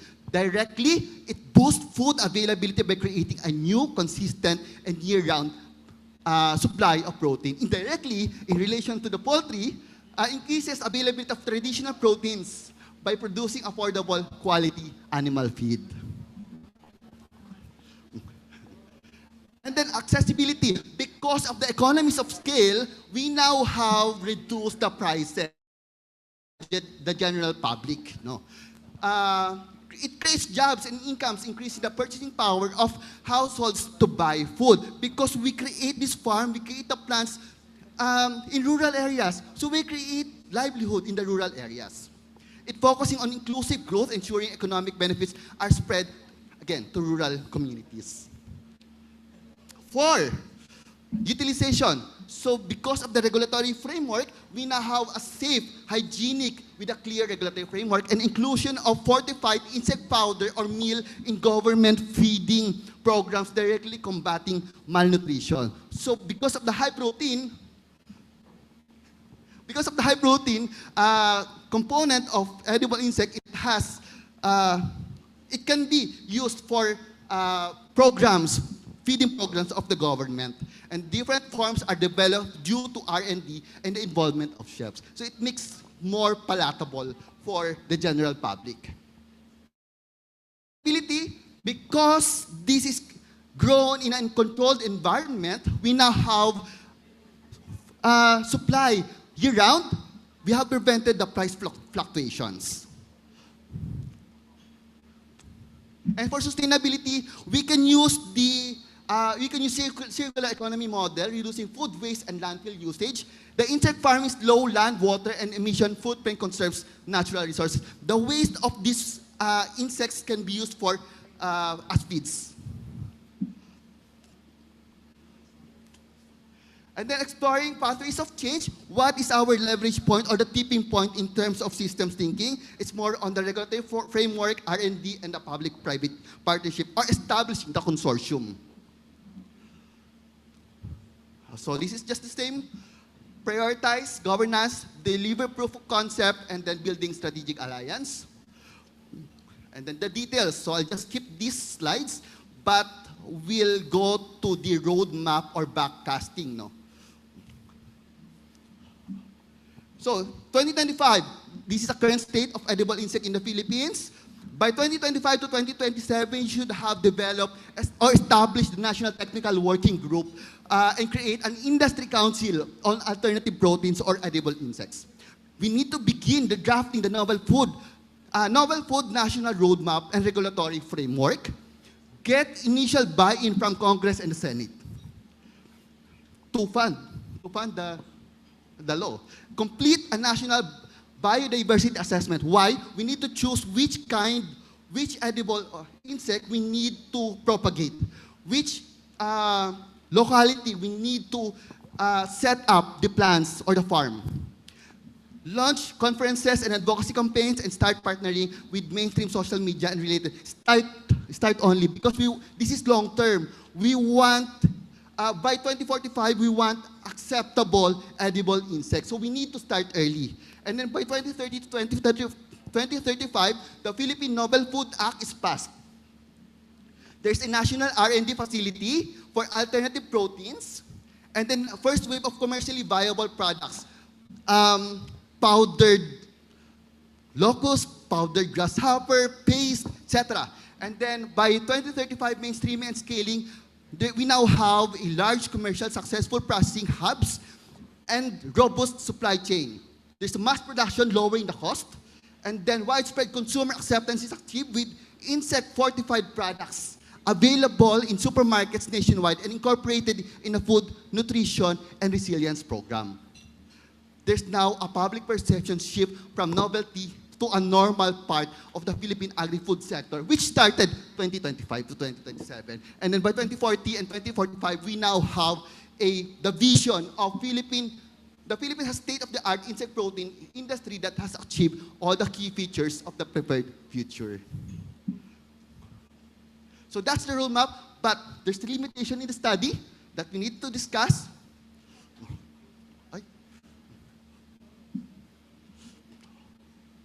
So there's limitation. The analysis is subject to limitation and reliance on initial data interpretation of panel experts. The analysis is subjected to findings, requires periodic review due to the constantly evolving socio-political and technological landscape. So we need to update our strategies on a regular basis. Also, this alternative proteins, which is more viable for the Philippine context. So we are not just focusing on edible insects, but other alternative proteins. We need to look at them also, which is most viable. And then, although not required, because our surveys used only one cycle of impact and uncertainty analysis, it's better to use Delphi method in the next or succeeding analysis. Okay, that's all. And thank you very much. Maraming salamat, Mr. Invierno, for allowing us to explore opportunities to use insect-based proteins to transform the future of food security in the country. So sana lang hindi kasama ang cockroaches sa mga edible insects. Okay, our final presentation for this session is a research produced by 3 research fellows, Dr. Maria Lourdes G. Rebolida, Dr. Eduardo T. Gonzalez, and Dr. Halton G. Tagibao. Today, presenting in behalf of her co-authors is Dr. Maria Lourdes G. Rebolida, a very distinguished scholar who has made an impact in both academic and policy practice in the Philippines. She earned her Doctor of Public Administration degree from UP and CIPAG, and previously served as a full professor and chair of the UP Department of Political Science, as well as Associate Dean at the College of Social Sciences. Her distinguished career includes visiting fellowship at the East-West Center in Hawaii, the University of Michigan Center for Political Studies, and the American Political Science Association in Washington. She has received recognitions, including the UP Faculty Grand Centennial Awards, the Metro Manila Commission Professorial Chair, and the UP International Publication Award. As an extensively engaged consultant to government agencies, NGOs, and international organizations, including the World Health Organization, she brings invaluable perspective on the intersection of research, policy, and governance. Please join me in welcoming Dr. G. Rebolida, who will present her ongoing research on the futures of sustainable consumption and production. Doc Malu. Thank you very much, Dr. Nick. Maraming salamat po. So here we present to you our paper entitled the futures of sustainable consumption and production in the Philippines by 2045, ensuring information and awareness. So natutuwa po ako kasi yung first speaker for this session ay tungkol sa ube na masarap kainin. Pangalawa po ay about poultry, manok, and I'm sure you're interested in that because you eat it most of the time. Pangatlo, sobra pong exciting kasi tungkol sa edible insects. So naisip ko ngayon, where do I come in this scenario? Because when we're talking about production, information, and awareness, we're talking about behaviors. Human po ito, human behavior. So I hope this is relatable to you if I ask you the question, are you aware of the things that you use every day? Especially the essentials, your shampoo, your soap, cooking items. Do we ask ourselves, where do these go after our first use? And if we're going to buy another time, maybe the supermarket will say no stocks yet. So that means we have to wait for the next round of manufacturing. So where will they get the resources to produce the next round of stocks for all that we use daily? So as Dr. Choi and Dr. Luke were speaking this morning, if we do not work on our human behavior to consume and produce, most likely it will be a collapsible world and our resources will be exceedingly extracted. So in this sense, we talk about how can we really motivate ourselves to assume behaviors for our consumption and our producers so that we will have a sustainable future. So as a background, as we're talking about VUCA, tuna, so here we see the complexity and the uncertainties. First of all, the SDGs are already much delayed in terms of targets, and we're ending by 2030, and our ambition is ending 2040. But on the global scale, and it reflects also our national scale, our funding to support sustainable development goals is not sufficient. And as what's happening in the Philippines, our funds don't even go to this, but to other things in the bureaucracy. Then we take note that when we report to the United Nations, our voluntary national reviews in 2019, 2022, and recently 2025, we highlight uneven SDG implementation. And SDG 12 is not completely reported. And here we see that there is a slack in sustainable consumption and production, which affects the other SDGs because we have no awareness and information on our part. So 12.8 really talks about you and I as global citizens who have control of our consumption production, as well as other stakeholders, mainly our economic sector, our business, our producers, our enterprises. So basically the problem is this weak awareness undermines efforts to scale, bring up as the idea of circular economy initiatives, environmental literacy, and public engagement, consumption and production related programs. So again, I'd like to ask you the question, how familiar are we on the idea of circular economy? And do we see media and do we see in our offices any information that will motivate us to be engaged in circular economy for sustainable consumption and production? So this research that our team embarked on, we would like to map out key trends, emerging drivers, weak signals, and structural forces that shape sustainable consumption and production, particularly information and awareness on circular economy. So SDG 12.8 is a passkey.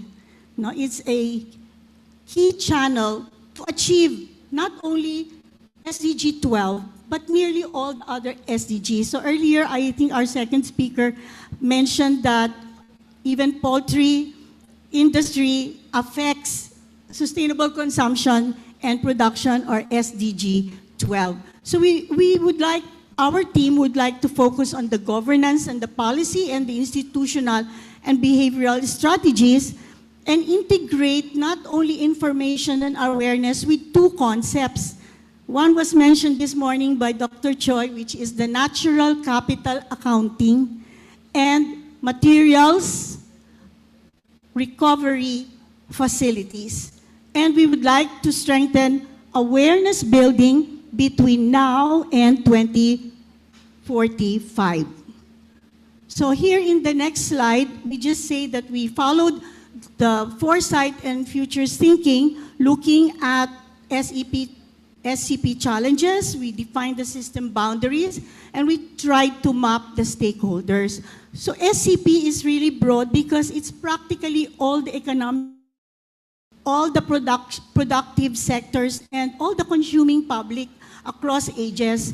But what we're interested in is a strategic entry point where we can have a macro entry that will cut across all the stakeholders and for them to cascade it within their respective jurisdictions. So it's both macro and micro by dealing with some prototypes at the higher level for guidance, much like we are supposed to have 5S, 7S, or sorting segregation, which sort of already on board, but are we doing it? Are we really implementing it?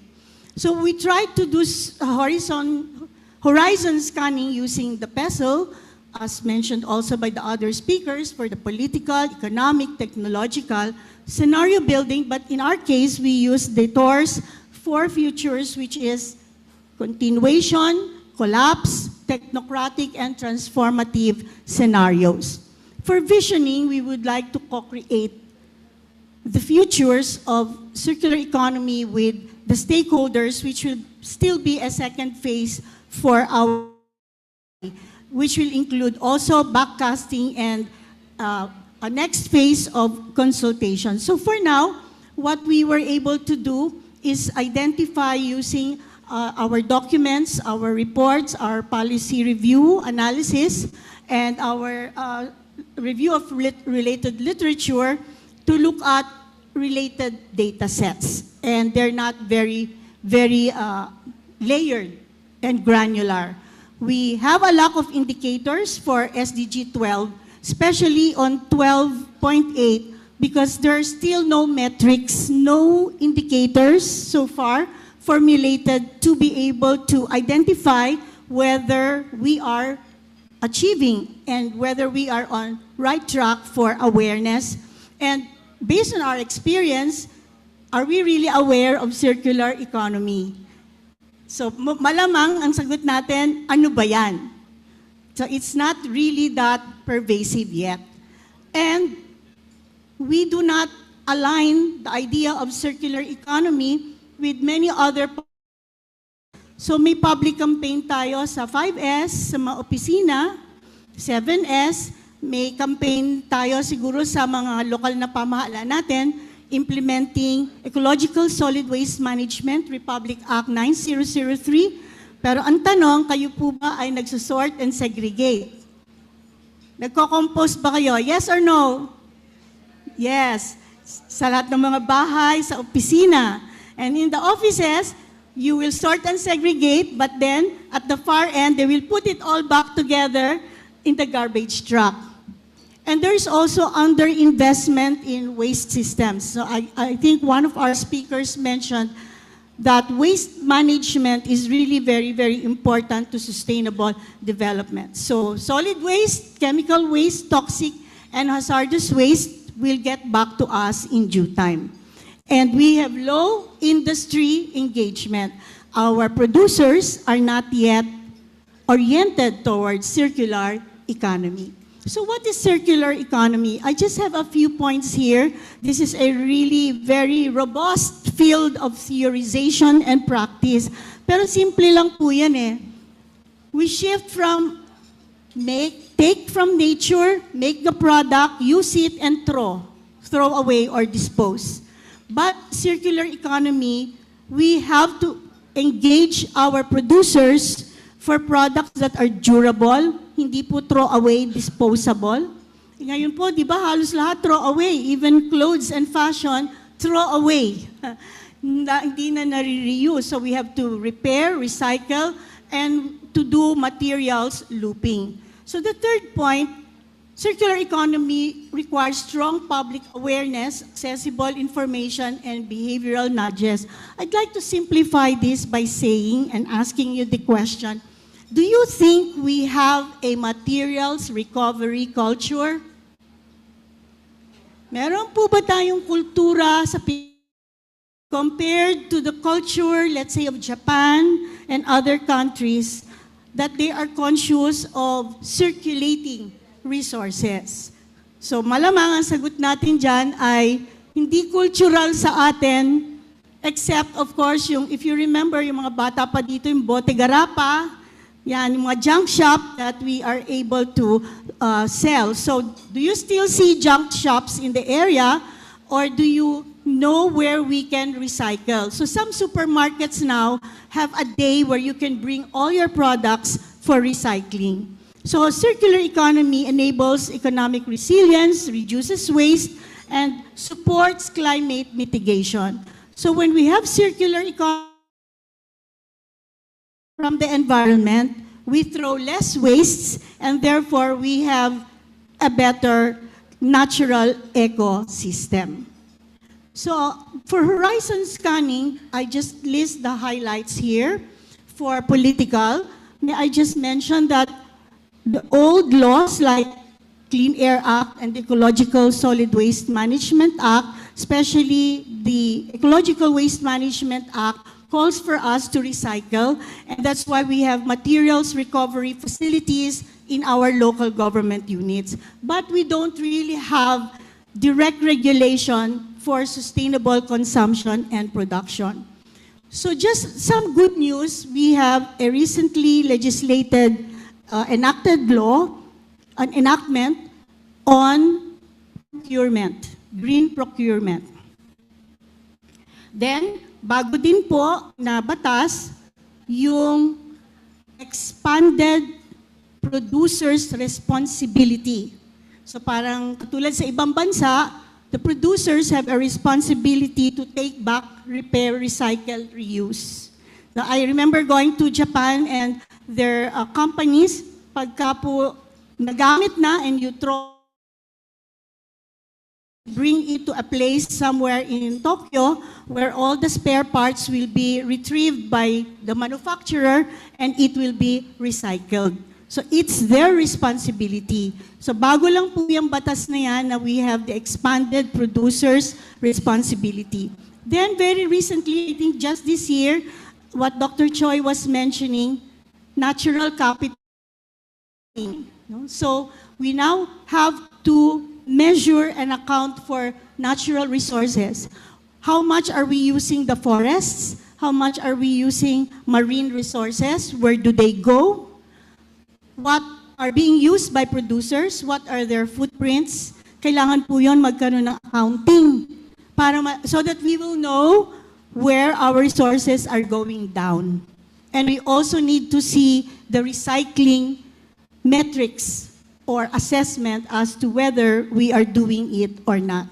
Social, I think, economic, I'm sure now you are able to buy from companies that make from organic or they recycle. Then in malls and supermarkets, you have pop-up where you have enterprises that make things that have been reused.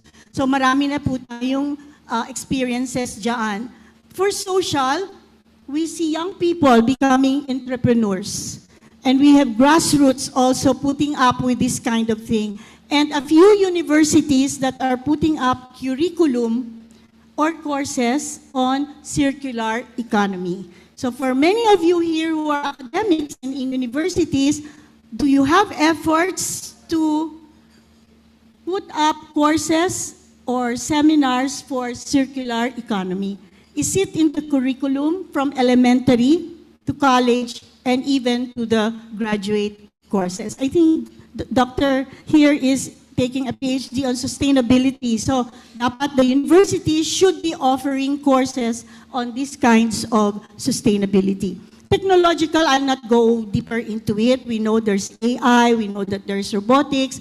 Ang tanong doon, do we use this technological advancement for our forests, for our marine, and most especially for our solid waste? So we have a problem with our dump sites. So legal, the legal part, are we enforcing? And of course, not elaborate. I did not put any more photos or pictographs for this, but we have climate change as a byproduct of our throwaway consumption. So just very briefly, we look into the doors for futures, the continuation scenario, which is business as usual. So we have very limited awareness of our waste generation is increasing. Our local government units cannot enforce the sorting segregation. Industries are not yet compelled, and our natural capital continues to be undervalued, and our environmental degradation worsens. So that's what we're experiencing right now, and we continue this in the next 4 decades. But in the second scenario, which is really collapse, then we have all of these institutional deficiencies, and as what Dr. Choi mentioned this morning, everything will collapse in the next decades or so because of lack of proper intervention. So we are thinking of sharing, co-creating in the next processes as to the feasibility of technocratic control, which means that we have strong government for enforcement, strict regulations. We use AI-driven monitoring techniques. Our industries are in circular economy, and we have risks of overregulation and whatever public pushbacks we can experience. We have strong governance capacities and interagency coordination. And we have increased information, education, training, business, and community practices. So SDG 0.8 works on all of these, particularly for increasing our awareness, giving information that must be manifested in terms of practices. So this is where it is missing. There are no practices so far that are standard, uniform, and there are no metrics by which to do assessment. Then in the last, which is really the ideal and very utopic, we see our Philippines regenerated, sustainable, and we are all responsible for our consumption. We have circular economy as mainstream. We have natural capital accounting, and these are all data sets. We have MRFs all over the Philippines where we can exchange our goods. We have digital platforms, and we are equity focused, meaning across the wealthy and the poor, we need to be inclusive of all our interventions. So if we make this our preferred future, then it will be really super ideal. So perhaps we go for the step towards the best, and we deal with a more feasible future of technocratic control and citizenship awareness and practices. So with that, we would like to also propose in the pathways that awareness and information must be accompanied by infrastructure. You must have a circular economy system. You must have infrastructure of MRFs, And we also need to have businesses that operate on circular economy. So we want to integrate that, and I hope Dr. Choi will be happy that we would like to emphasize natural capital accounting. Are we already aware? Are we aware of natural capital accounting in our agencies? And are we aware of the law? So bago lang po yan that we need to understand. And we would like also to integrate this with business and investment on materials recovery so that it is easy to exchange used goods country in supermarkets and so on and so forth.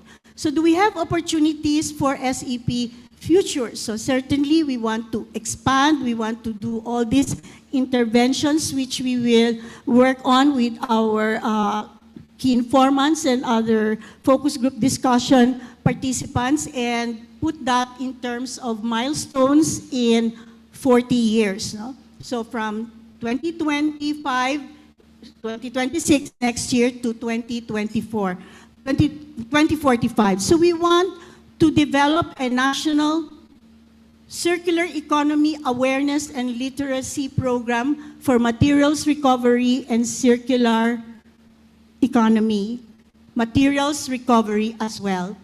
So we want to do this at the policy level as well as on the program level and across sectors, government, private sector, business, and civil society, and individuals. So we want to institutionalize national capital accounting, strengthen local government unit capacities, enable multi-sectoral governance, including communities and social enterprises, civil society organizations, and leverage AI and other digital platforms. So in conclusion, we would like to build an anticipatory, sustainable consumption production system based on SDG 12.8, information and awareness. So we want to say that information and awareness goes into practice, and practices are at the level of policies and programs, and these must be monitored and assessed in terms of our achievement. So can we do that from 2026 to 2045?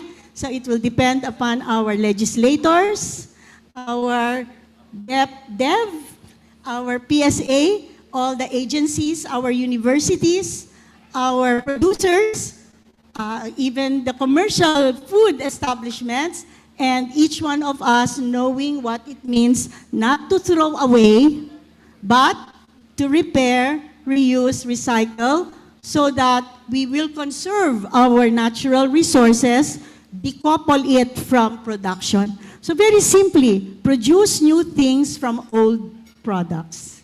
So yan lang po. Maraming salamat and good afternoon. Thank you very much, Doc Malu, for letting us see the future scenarios of sustainable consumption and production in the Philippines in order to focus on circular economy, information, and awareness. We now transition to our open forum and interactive discussion. And what we have just seen, we have just explored 4 important lenses on the future of Philippine food systems, from ube to poultry industry pathways, to insect-based, and to sustainable consumption and production through circular economy, information, and awareness. At this point, we now open the floor for open forum and interactive discussion, and we invite both on-site participants and our virtual attendees to join us in this conversation. May we request our presenters to join us at the stage. Just a few guidelines as we begin with our open forum. For those who want to participate in this conversation, kindly raise your hand to be recognized or simply stand up. Approach the microphone. Please state your name and your affiliation. And this is very important. Keep your question concise, 30 to 45 seconds, so we can accommodate as many participants as possible. For our online audience, please type your questions in the chat so that the team or the event team could send them to us for us to be able to read them. You may address your question to a specific presenter or to the whole panel. I saw a hand raised. Yes, Doc Lloyd Bautista.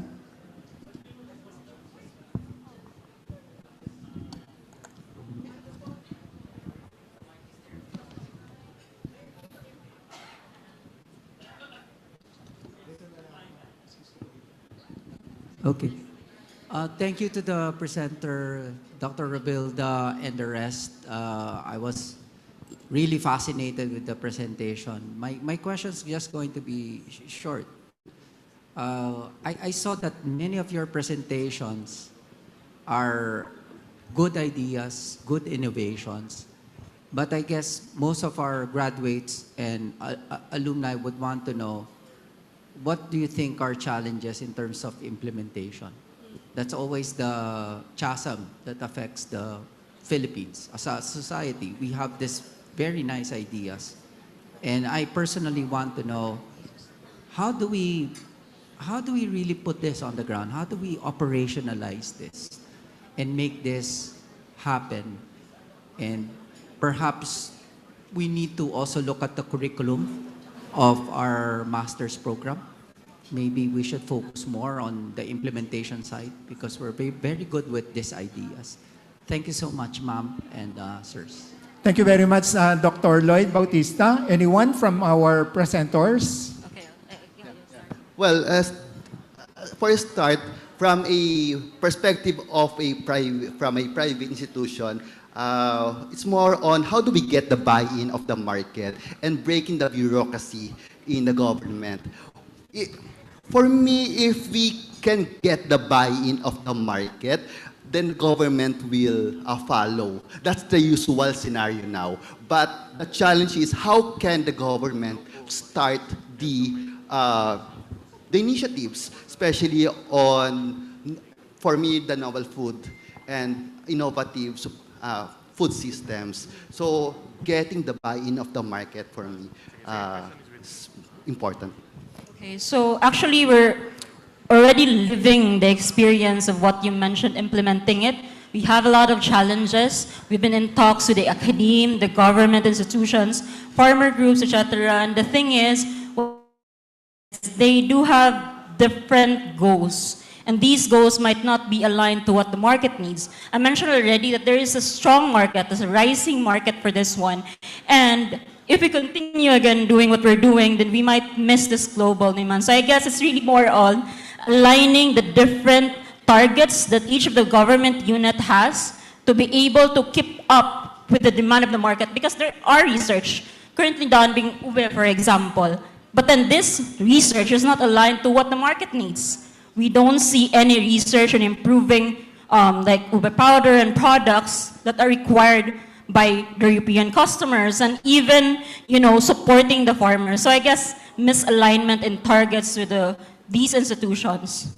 And of course, funding support from these institutions. Market pool, no? Market. Yes, there is a market, but then the targets from each of the government units is not aligned. So it's silo still. So that's also a problem. Thank you very much. Yes, Doc Malu? Yeah. My answer, Doc Lloyd, is sobrang hirap. Sobrang mahirap. Very difficult, really, to move from the policy planning, the legislation, to actual implementation. And that's really the clog in the entire process. And in the implementation, it's like in Filipino culture, ano yun, yung susulpot, yung luningas kugon. It will come out and then it will die. And this thing has been going on, I think, for 10, 15 years, or even 20 in Europe, abroad. But in the Philippines, it's just catching up. So ano yung strategy, Dr. Lloyd? The plan is for schools. No? That is the first target for formal education. So it should be embedded in the curriculum, not necessarily as a specific subject, kasi magdadagdag na naman ng subject. We have too many subjects and courses already, but to embed it in some courses, like maybe in the university, we can talk to some faculty or decision makers to include the topic in our course on STS, which is the society. So that would be the most, bottom level entry point. And if in other universities there are equivalent courses, maybe the topic in the syllabus can be injected.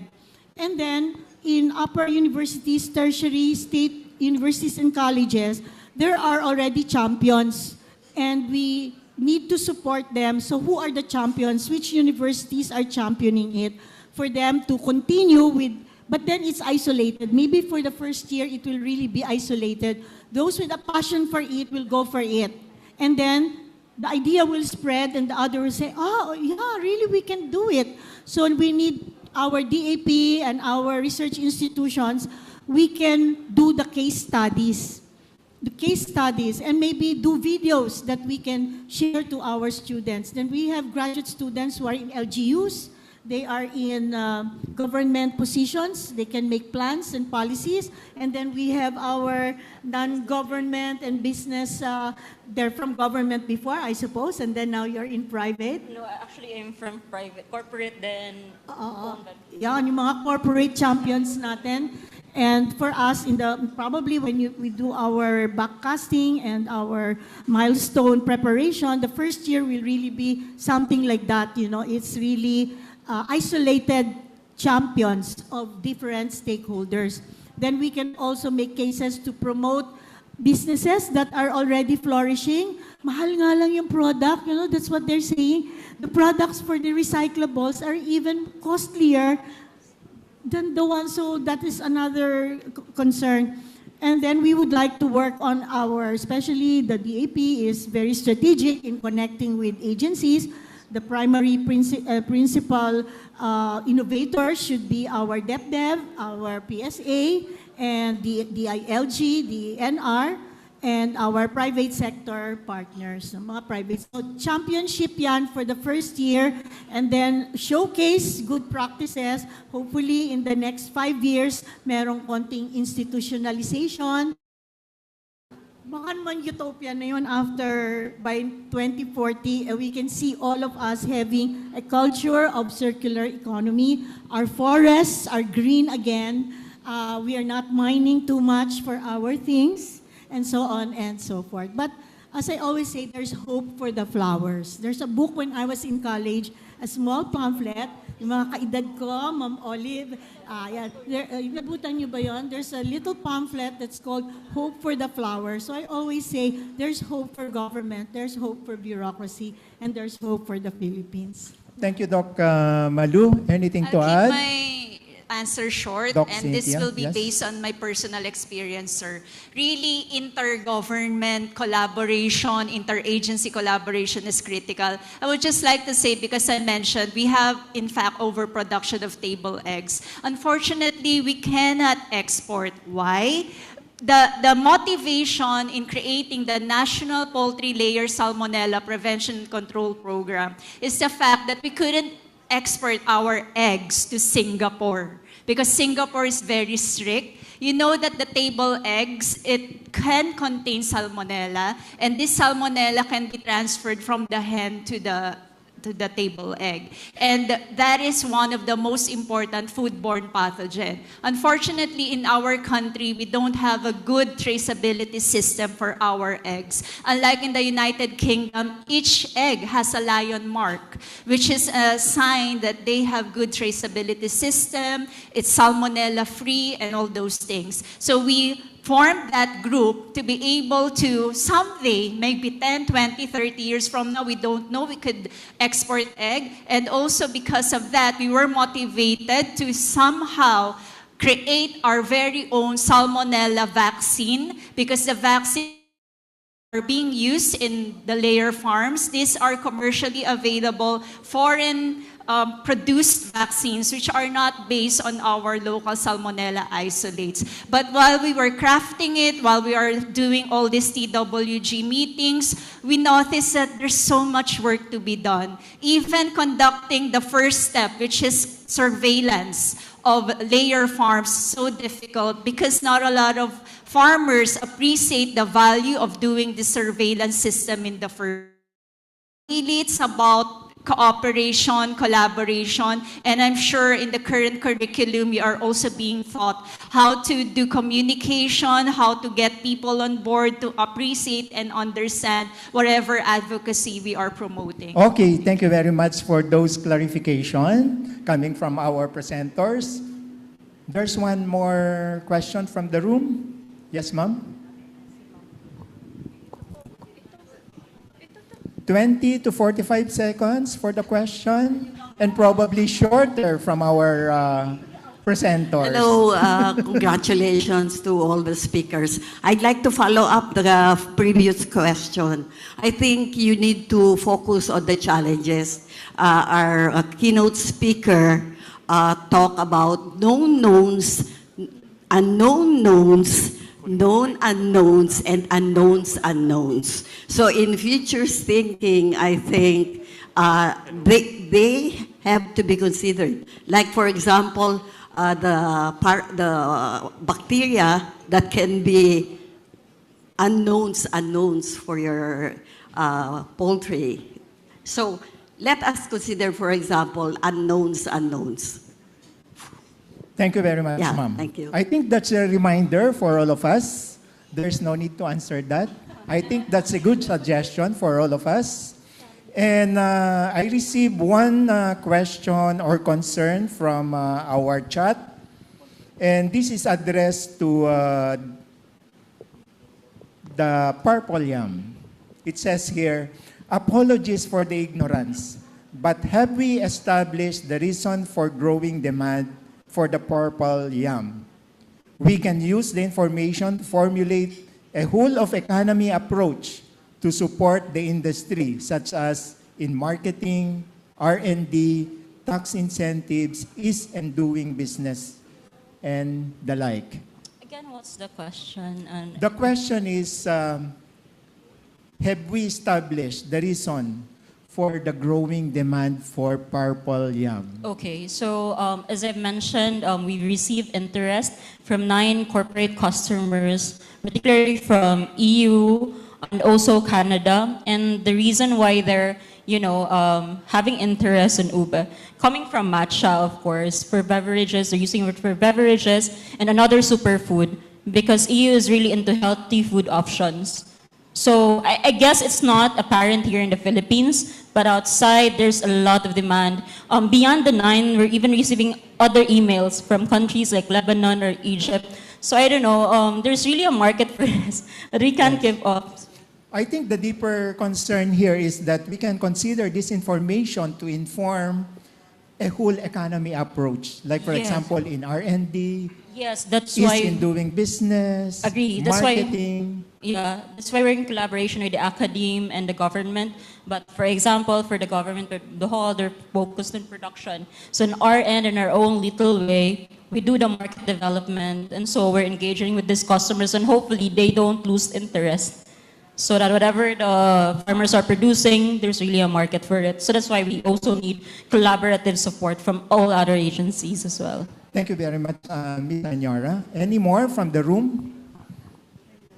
Hello. Hello, good There's afternoon. none? Yes, I think there's one. Yes, Good afternoon over po. there. My name is Teresa Vier, the DAP librarian po. My question is for Dr. Rebolida. From what we've seen in international cases po, it seems that sustainable development isn't really a purely technical issue, and that sometimes it really depends on shifts on social norms and cultural behavior. So I'm interested to know po your thoughts on which foresight approaches are most effective in anticipating these cultural barriers. Thank you. Yes, I hope I got your question very clearly what futures, what Which foresight approaches po do you think are most effective in anticipating these cultural barriers that you have mentioned in your discussion? Thank you. We just use primarily the PESEL approach so that we can see the signals. You look for the signals in each of the categories. Then the signals move into trends. Some of the signals just die away, but some become trends. And eventually, over time, we have to see how fast the trends are moving, that they can really be the drivers for change. But PESEL approach is only one of the many approaches. We also added a bit of the SWOT analysis. What are the strengths right now? Like legislation seems to be a strength in the sense that there are already SCP-related laws that need to be implemented, but at least there's awareness there. And we need to support 2 pending legislation for circular economy. So strength yun, but weakness because these are not really implemented. So we really need to go for statistics to see how much waste management, how much extraction from natural resources. That's why critical natural accounting is very, very important for us to trace where we are in the level of our natural resources at all aspects and all areas of the ecosystems. Then, useful din yung push and pull that was used by Sir Ian here. You may want to triangulate, see which ones of the approaches and which ones of the methodologies and techniques can best explain what is going on. And you might want to see what are the commonalities across the different approaches. So all of these are really useful, except that you must also pose the right questions. So what is really the framing of your forecasting problem? Ano ba yung framing mo? So the kinds of questions that you ask will also determine the choice of your methodology and approach. Thank you very much, And you can Doc do Malu. both quanti and quali methods. Yes, to add, yes. or mixed methods. Mixed methods. So before we close, probably I would like to ask our presenters a final synthesis question. So given the foresight that you have developed, ube, for example, poultry pathways, the insects, and of course the circular economy, where do you see the strongest opportunities for convergence? In other words, how can these futures reinforce each other to build a more resilient, sustainable, and future-ready Philippine food system? Probably just one sentence each for each one of you. We can start with Sir Ian. There's no one single answer. We complement each other. Okay. For a future-ready Philippines, it depends on the worldview or the lens that you are looking at. So everything is effective depending on which worldview you are looking at. Ms. Amora? I think it's... Anyora. Anyora, yes. So I think it will align with the sustainable consumption and production in the sense that most farmers have a lot of crop wastage. But really, to be able to move forward with the desired future, it's about collaboration and looking at the same lens, same direction, not disaggregated, not silo thinking. So I guess that's about it. Thank you very much. So for me, just to preface, I agree with what was mentioned by one of our colleagues here, that the social and the human aspect is just equally important as the technical. So we need to converge the technical side with the human, social, cultural side. That's one integration. The other integration would be from policy to program and monitoring at the bottom. It should go downwards. And in terms of systems, the system of the MRFs, business, accounting, and policy implementation and enforcement. Without that, we will have gaps. Whole system approach. It's a whole system approach. Yes, Doc Cynthia. Governance whole society approach. Yes, that's true. Doc Cynthia. Ako, I still have high hopes siguro for state university and colleges. I believe that it is an avenue still where young minds are fresh and they have a lot of bright ideas. And all these food systems can be better studied in that place, because in other countries they have identified, for state universities or universities, they have identified the strength of the university and they are focused, and the government would allocate funds depending on the strength of the university. And I believe that honor and excellence is still alive in our state universities. Thank you very much. Thank you very much. Thank you very much to all our presenters and to all those who joined in our conversation this afternoon. Your ideas and questions highlight the importance of reimagining food systems, not only as an agriculture or economic challenge, but as a future's challenges that require collective intelligence, foresight, and sustained collaboration.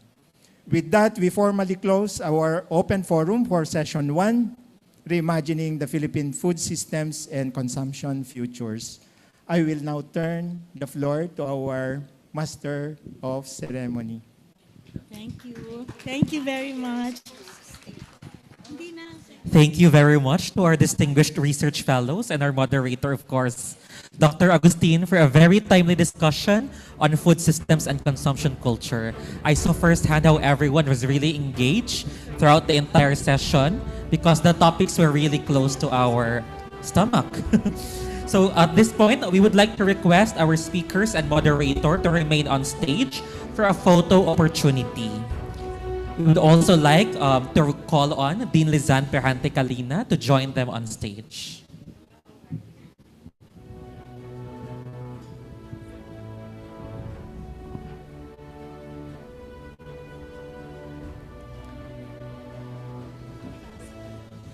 At this point, we would like to show our appreciation to our speakers and moderator for Session 1. Allow us to read the certificate or the citation. The plaque of appreciation is given to, for being a research fellow during HINABI 2025, an ensemble for weaving sustainable futures, conducted by the Development Academy of the Philippines, Graduate School of Public and Development Management, given the 10th day of December 2025 at the Marco Polo Hotel, Philippines. Signed by Lizan E. Perante Calina, DPA, the Dean of the Graduate School of Public and Development Management, and Dr. Leocadio S. Sebastian, the Acting President and CEO of the Development Academy of the Philippines.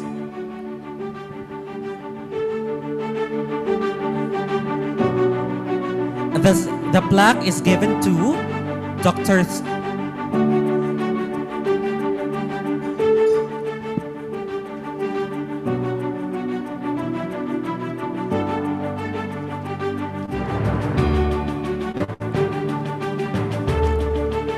This plaque of appreciation is given to Dr. Maria Cynthia Rondina de la Cruz.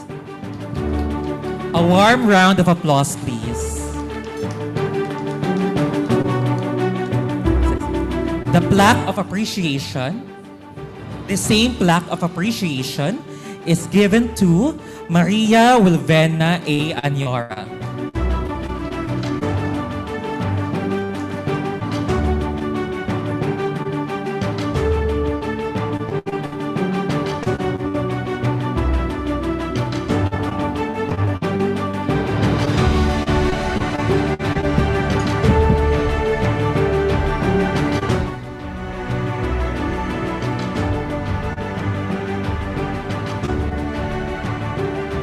Thank you, ma'am.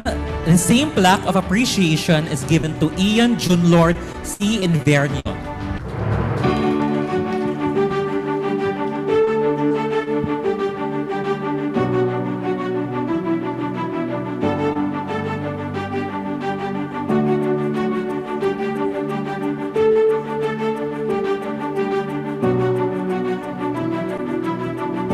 And And lastly, the same plaque of appreciation is awarded to Dr. Maria Lourdes Rebulida.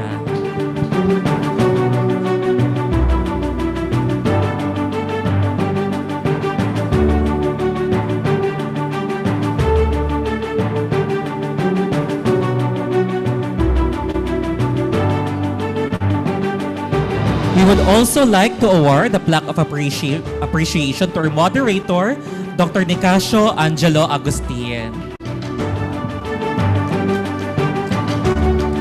Everyone, let's give our speakers and our moderator for the session 1 a warm round of applause. May we request our moderator and speakers and Dean Lizan to be in the middle for a group photo opportunity.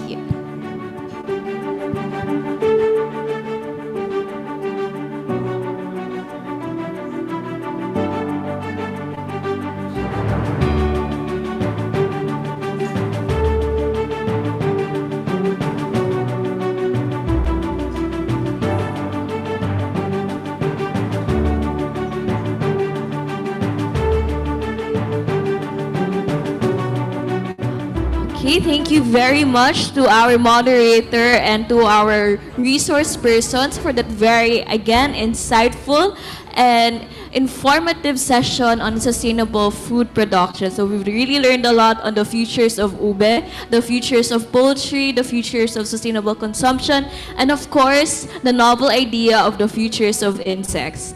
All right? At this point, we will now take a short afternoon break. We will be allowing the people in the event rather to have a 5-minute break, and we will continue our session at around 3:20 p.m. So you can now have coffee, drink water, network, and use the restrooms. We will see you at 3:20 p.m. Thank you very much.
essential to building a Philippines ready for multiple possible futures. This brings us to HINABI Session 2, Sustainable Governance and Transformative Institutions for a Futures-Ready Philippines. This session features our research fellows presenting their studies on how foresight and futures thinking can shape public policy, institutional change, and governance innovation. It gathers research that assesses the preparedness of Philippine institutions to meet shifting societal demands through adaptive systems, participatory governance, and evidence-based decision-making. To open this exchange with clarity and keep our discussion anchored on what matters most, we are very honored to have one of the guiding minds of DAP-GSPDM's research endeavors with us.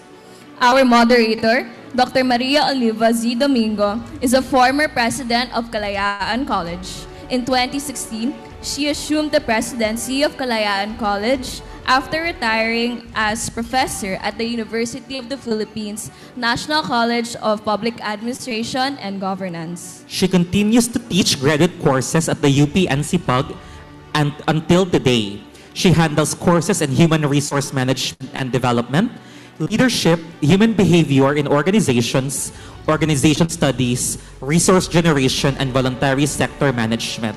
Everyone, a warm round of applause as we welcome Dr. Maria Oliva Domingo.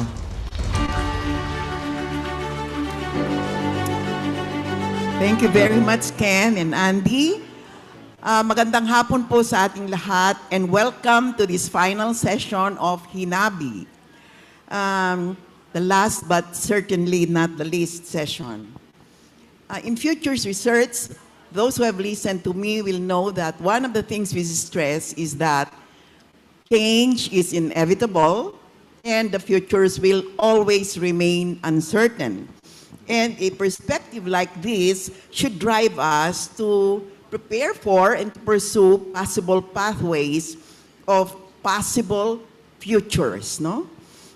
So, in this session, we will hear from 4 researchers who have integrated foresight and futures thinking in their work in public administration and policy making. For our first speaker, I would like to introduce to you someone with an expertise in policy research and development, public corporate governance, institutional analysis, organizational assessment, strategic planning, and knowledge management, and quality and productivity assessment. He's a former president of the Development Academy of the Philippines and former alternate director for the Philippines of the Asian Productivity Organization, or the APO, who has held professional posts in the University of the Philippines and the Ateneo School of Government. He is currently a senior fellow of the DAP-GSPDM and a member of the faculty of DAP's Public Management Development Program and a member of the DAP Academic Council. His relevant publications on these fields are found across peer-reviewed journals, such as the Handbook of Philippine Public Administration in Southeast Asia, the Philippine Political Science Journal, and the Austrian Journal of Economic Reform, among many others. Furthermore, he is a recipient of multiple awards, notably the UP Diliman Centennial Professorial Chair in 2013 and 2014, the Individual Award for Administrative Reforms from the Network of Asia-Pacific Schools and Institutes of Governance in Delhi, India, and the International Publication Award from the University of the Philippines across various years. He graduated with a Doctor of Philosophy and a Master of Arts in Public Policy from the University of Pennsylvania, as well as a Master of Urban and Regional Planning and a Bachelor of Science in Geodetic Engineering from the University of the Philippines. Ladies and gentlemen, please join me in welcoming our first presenter for this session, Dr. Eduardo Gonzalez, who has chosen to present from this platform. Dr. Ed?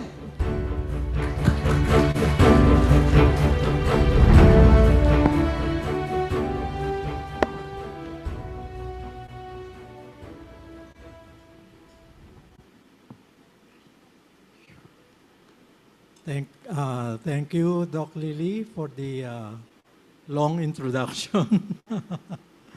I just hope that, my presentation for today would be shorter than that. Anyway,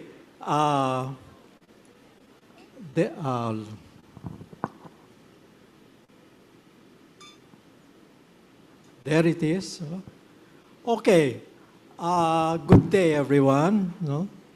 So this presentation is a futures-oriented study that explores how the Philippines can meaningfully advance SDG 13, climate action, by integrating the IPCC's shared socioeconomic pathways, or SSPs. Alam niyo yung IPCC, di ba? So that's the international panel that's in charge of, measuring how much we are degrading our own planet. Anyway, the central idea here is simple but very urgent. Our climate future is not predetermined. By using a futures thinking lens, visioning, customization, backcasting, we can reimagine policies, strategies, and governance approaches to steer the Philippines toward the best scenario, the sustainability pathway. Okay, so the presentation draws heavily from 4 domains, adaptation and resilience, resource decoupling, localized development, and climate governance.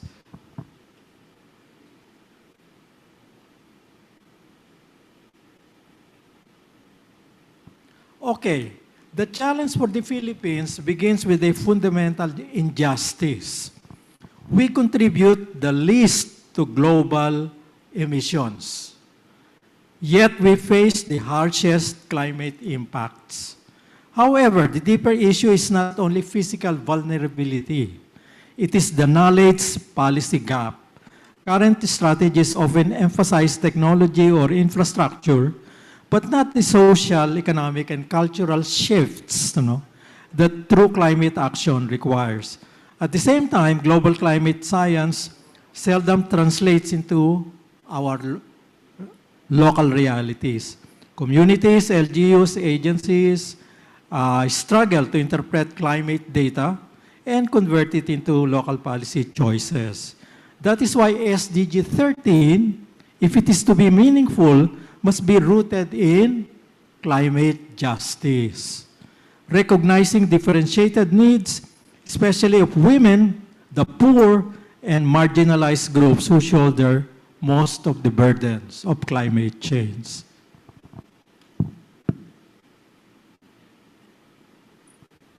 Our approach combines 3 methodologies: visioning, customization, and backcasting. I think you're already familiar with those terms.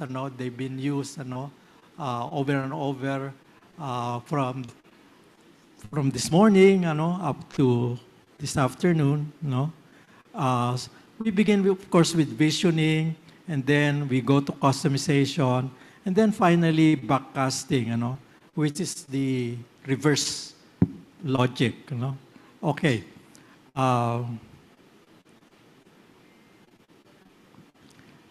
The shared socioeconomic pathways, or what we call the SSPs, are the global narratives used by the IPCC to explore global potential futures.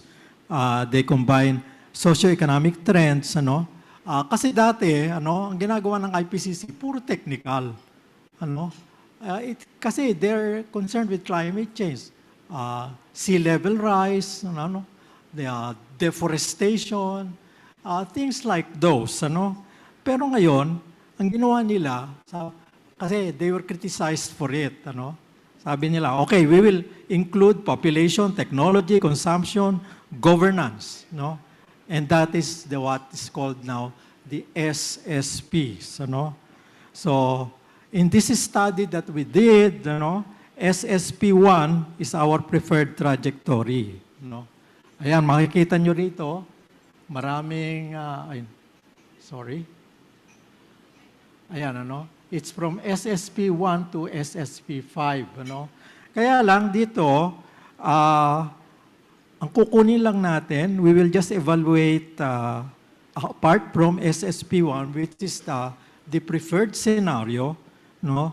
We will just evaluate SSP2 and SSP5, not as options, but as spoilers, no? Okay? We need to avoid those. Okay. Now, against these narratives, we evaluate 4 domains essential for the Philippines. Customizing capacity and resilience, resource decoupling, that means reducing resource use, localized and urban development or decentralization, and then, of course, climate governance, which is about policy execution. Okay. So there you have it,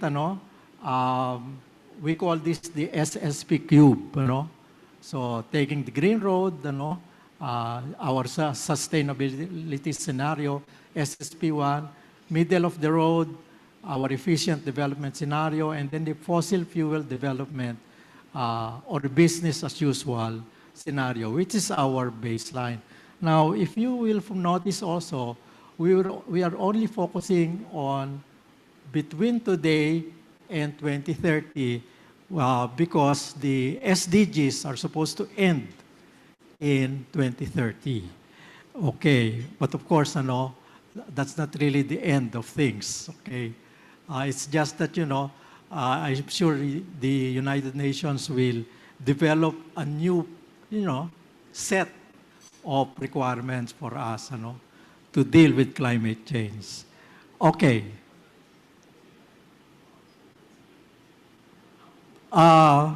When we assess the Philippines across the 4 domains, the results are quite sobering. Our present performance is insufficient across 4 domains. And unfortunately, the trajectory remains insufficient up to 2030. Unless drastic changes are made,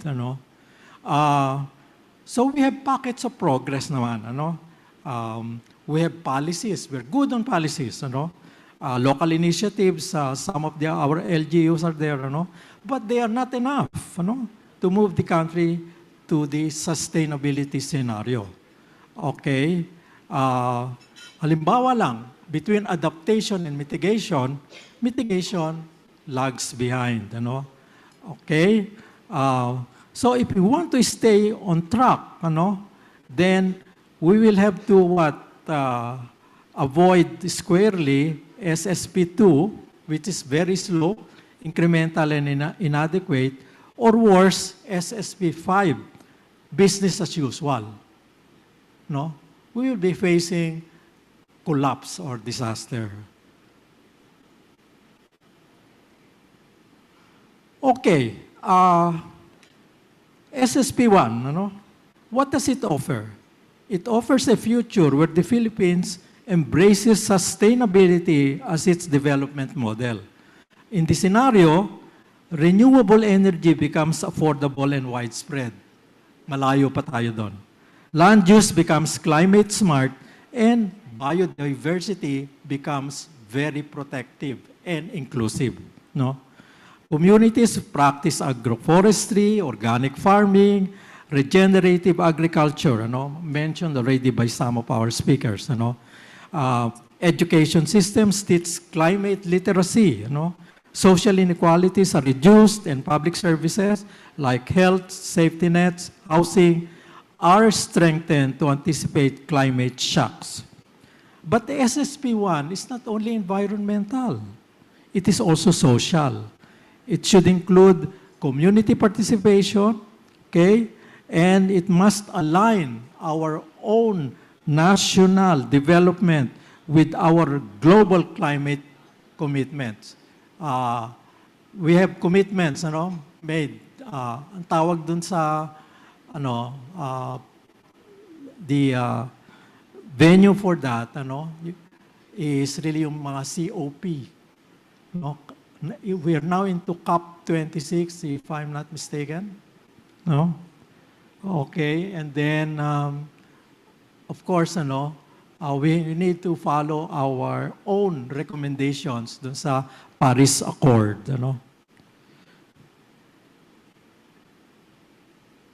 Okay.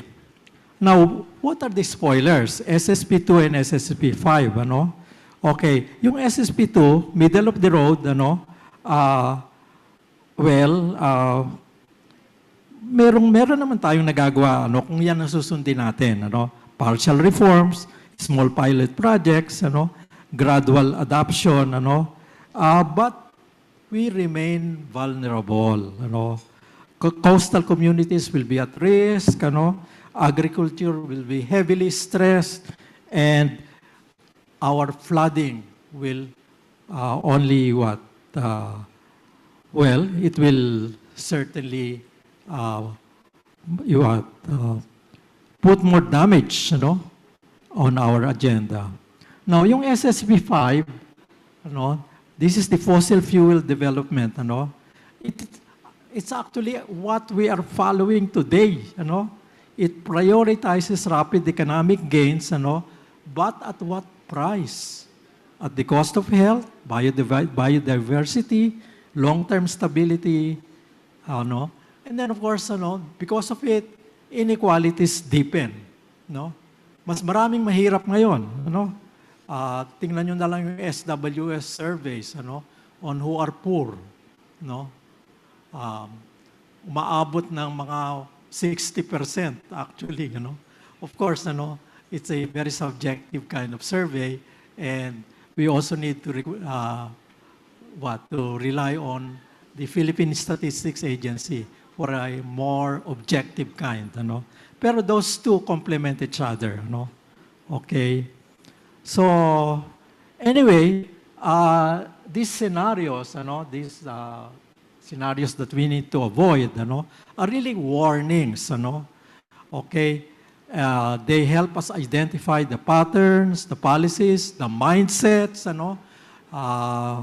yung tinatawag nila kanina na mga behavioral aspects, that we must avoid, complacency, reliance on fossil, fuel, poor governance, and growth that sacrifices the environment. Okay. Now, moving toward SSP1 between 2025 and 2030, medyo drastic na yon kasi 5 taon na lang, 4 na taon na lang. Okay? But it must move on 3 pillars. Political will and commitment.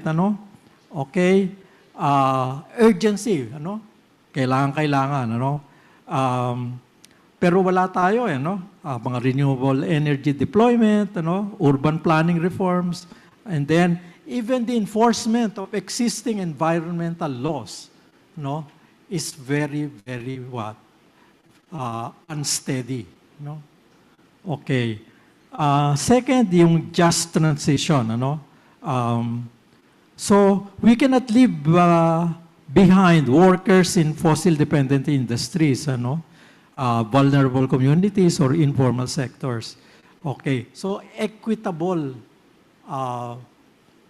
aspects, would be central to a preferred scenario. Then yung third would be partnerships and multi-level consultation. Okay,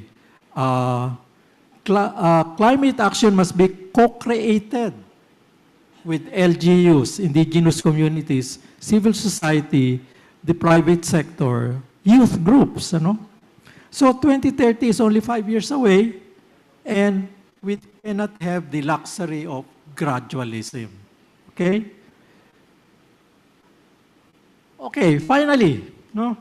To conclude, SSP1, yung preferred scenario, is both globally preferred and locally necessary. But reading it, or reaching it rather, requires confronting a hard truth. Our current trajectory is insufficient and will remain very poor without radical change. And of course, the Philippines must enhance its unconditional NDC target.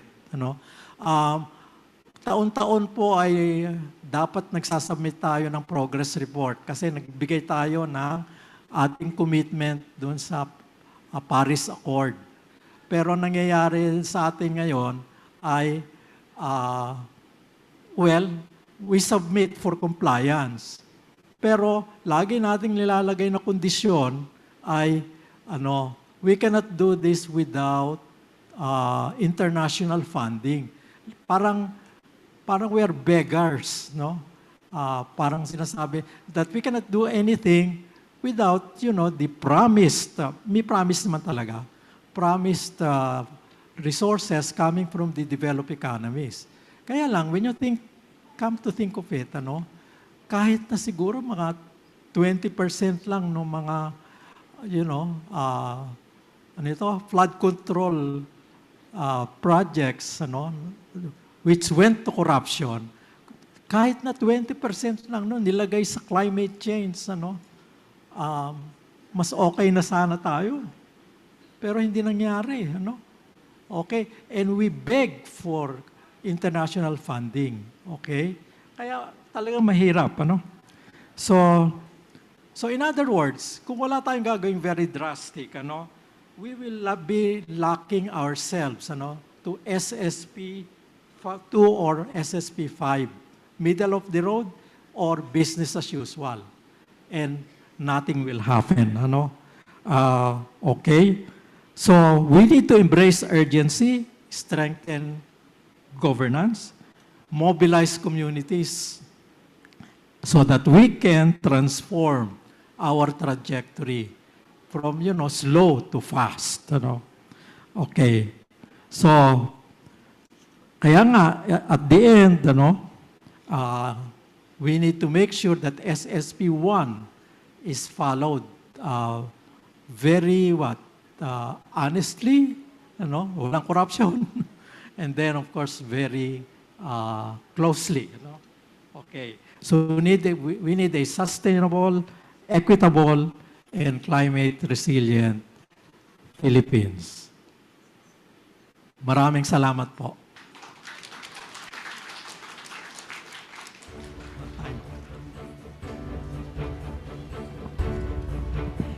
Thank you very much, Doc Ed, for enlightening us about how the future might unfold in the area of climate action and warning us that we have a choice. We don't do anything and face a future where we will be doomed, or choose to act and act fast if we want climate action to have a better future in the country. And thank you for providing us with the suggestions on how we can attain a preferred future.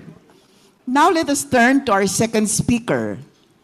The second speaker is an assistant professor at the University of the Philippines National College of Public Administration, where he teaches in a specialty program where we have very few specialists. That's the field of public fiscal administration and public administration and the economic system.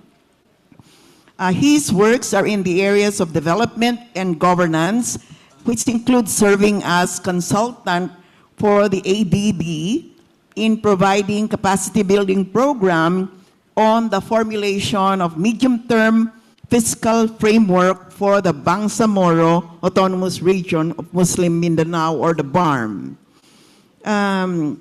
He has done several studies, particularly the financing of state universities and colleges for the Philippine Institute of Development Studies, or the PIDS. He was also part of the teams that drafted the National Policy on Regulatory Management, and Subchapter 2.2, Improving Education and Lifelong Learning of the Philippine Development Plan 2023 to 2028. Mr. Flores is a fellow of Social Watch Philippines, where he has conducted various studies on the Philippine public financial management system.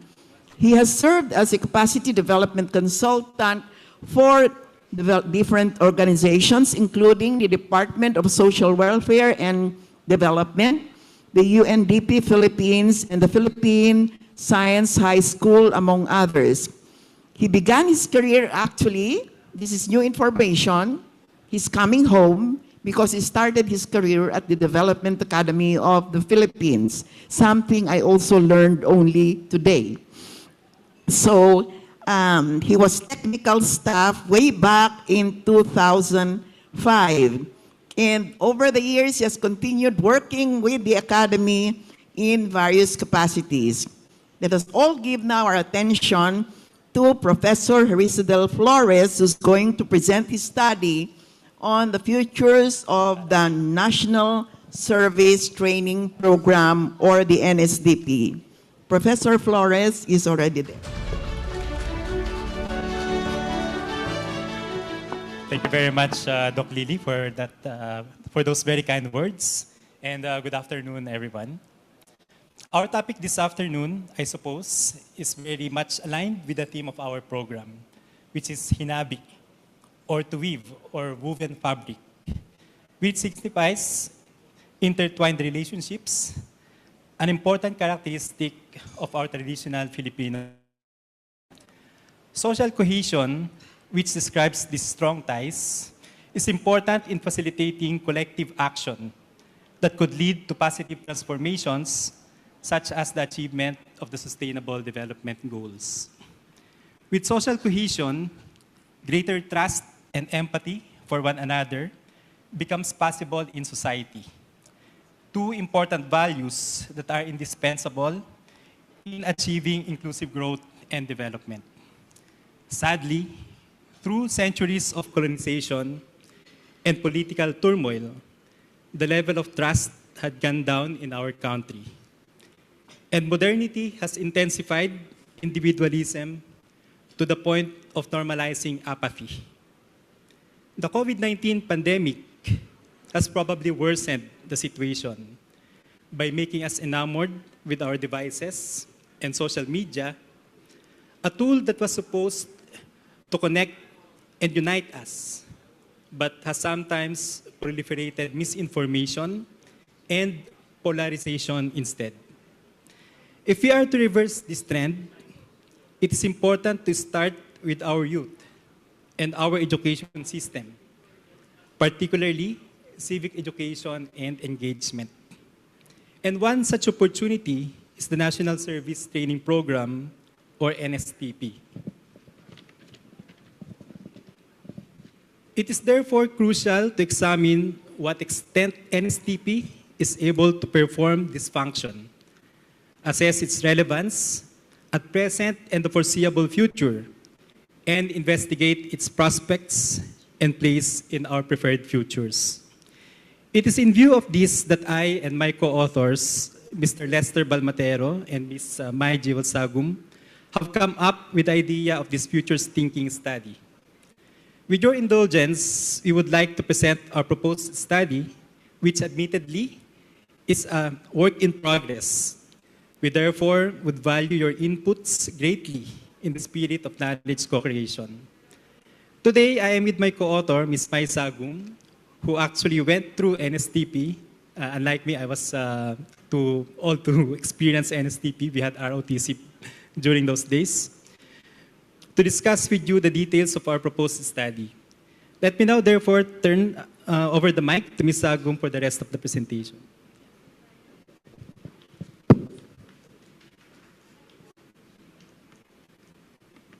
So good afternoon, everyone. So on behalf of Mr. Flores and Mr. Balmatero, I am honored to present the research project, Reimagining the Futures of the National Service Training Program from Mandatory Course to a Catalyst for Meaningful Social Change. So for the plan of talk for this afternoon, so first we'll go over the rationale of the study, the research gaps and future directions, study objectives, purpose and scope, challenges in the NSTP implementation, integrating futures thinking into NSTP, framework and methodology, data analysis, and lastly, of course, the conclusion. So the National Service Training Program was established in the Philippines through Republic Act 9163 in 2001 to integrate civic welfare, literacy, and military preparedness.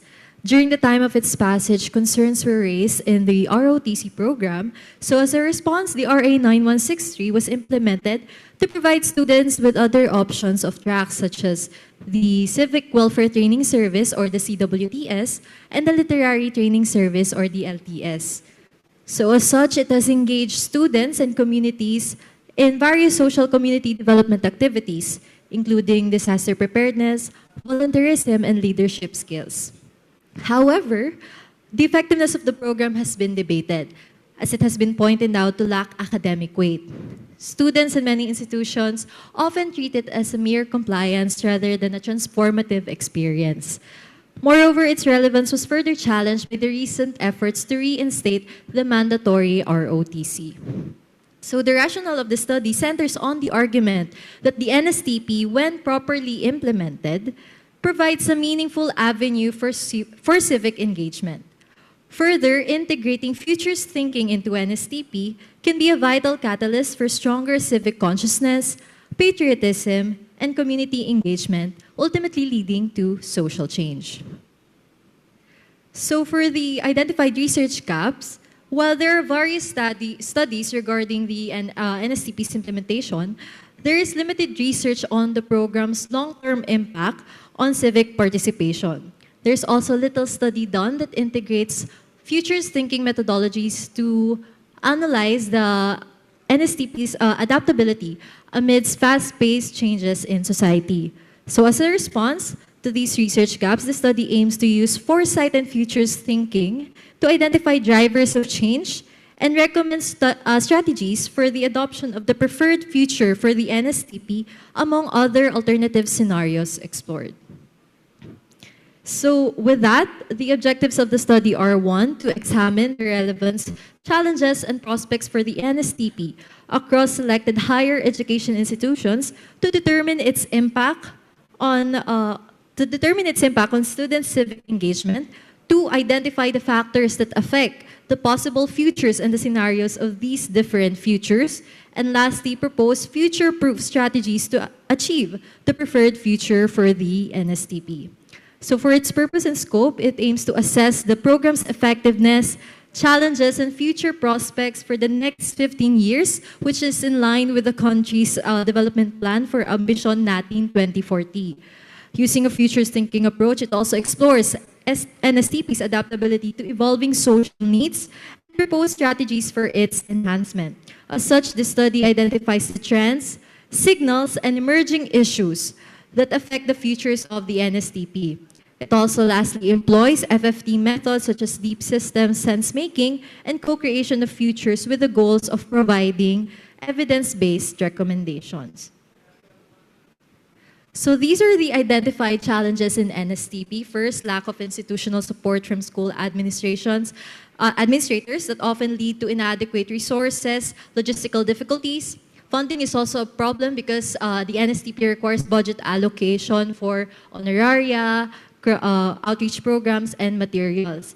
Bureaucratic red tape is also another challenge that hampers smooth coordination with partner agencies, communities, along with the higher education institutions. And instructor-related challenges also pose a problem in the program's lack of academic weight. This includes lack of qualified instructors and a heavy workload for teachers. On the student side, students have shown low interest and motivation in NSTP activities as it is mostly taken out of compliance. Additionally, the schedule of NSTP sessions also often is in conflict with the coursework schedule of students, which leads to reduction in participation. So logistical difficulties in its implementation manifest in the lack of training facilities, equipment, adequate spaces, and materials for effective training. There are also concerns raised in transportation and safety of the students when doing community immersions. So with all these challenges enumerated, there are now inconsistencies in the implementation of the program and how students and even institutions experience the program's quality and effectiveness. And lastly, the lack of systemic assessment and evaluation mechanisms adds an extra layer of difficulty in enhancing the program, given that there's no data available to measure NSTP's impact on students and communities. So with that, this study aims to integrate futures thinking into NSTP, since there is a growing call to modernize the NSTP beyond its traditional service learning model. As such, integrating futures thinking into the NSTP enables institutions to anticipate emerging challenges and design proactive solutions. FFT can also help develop scenario-based strategies for the program's future direction, especially in the context of the 21st century. Other countries were also able to incorporate social entrepreneurship, sustainability, and interdisciplinary approaches into their civic education. The Philippines can utilize these models as a guide to position NSTP as a transformative force for youth empowerment and sustainable nation building. So, grounded into international best practices in anticipatory governance and educational futures, the framework is structured around 6 interlinked foresight dimensions implemented across 4 analytical phases. Foresight dimensions include horizon scanning and steep analysis, scenario archetypes, backcasting from preferred futures, futures wheel and systems mapping, SDG, and policy alignment. Now, for the phase methodologies, phase 1 includes diagnostic and trend mapping, which includes document review and policy analysis of NSTP law, reform proposals, and curriculum content. It also includes horizon scanning and steep analysis involving desk review and expert interviews. Phase 2 includes focuses on the CLA workshop and thematic FGD, where the primary goal is to converse and gather insight from stakeholders. Phase 3 aims to conduct scenario development through participatory workshops and futures wheel and systems mapping that provides a visualization of system interconnections, impact, cluster, and transformation pathways, all anchored on identified key drivers of change. And lastly, phase 4 involves backcasting sessions that identify actions in pedagogy, governance, and capacity building. It also includes Delphi-style validation to assess the feasibility, risks, and coherence of policy options. And finally, policy and institutional mapping, which determines the reform enablers, bottlenecks, and leverage points for the NSTP redesign. For data analysis, the study primarily employs qualitative data analysis, which includes thematic coding, which is for transcripts from interviews, FGDs, and workshops to, of course, extract recurring themes, pattern matching and causal analysis to explore systemic influences on NSTP implementation, narrative analysis, particularly within the CLA framework, to uncover the deep stories and metaphors that shape institutional and public understandings of the NSTP. After which, the findings are triangulated across methods, data sources, and stakeholder groups to ensure analytical rigor and strengthen the validity of insights. This integrated foresight-informed methodology allows the study to critically assess NSTP's current alignment with its civic education mandate while offering a robust foundation for its future transformation. So, for conclusion, the NSTP carries a lot of unexplored potential when it comes to strengthening civic consciousness, patriotism, and community engagement. As we continue to live in a volatile, uncertain, complex, and ambiguous world, our policies must be able to keep up with the changes that are yet to come. By integrating futures thinking into the study of NSTP, it is not just improving the current status of the program, but also exploring the various possible futures for the NSTP to ensure its sustainable relevance. Through this study, we can start reimagining the futures of the National Service Training Program from a mandatory course to a catalyst for meaningful change. So that is all. Thank you so much.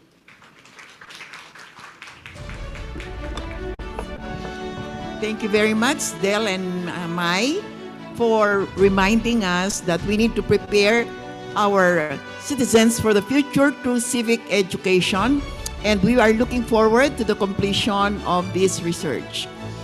From climate action to citizen training, we now turn our eyes on local governance.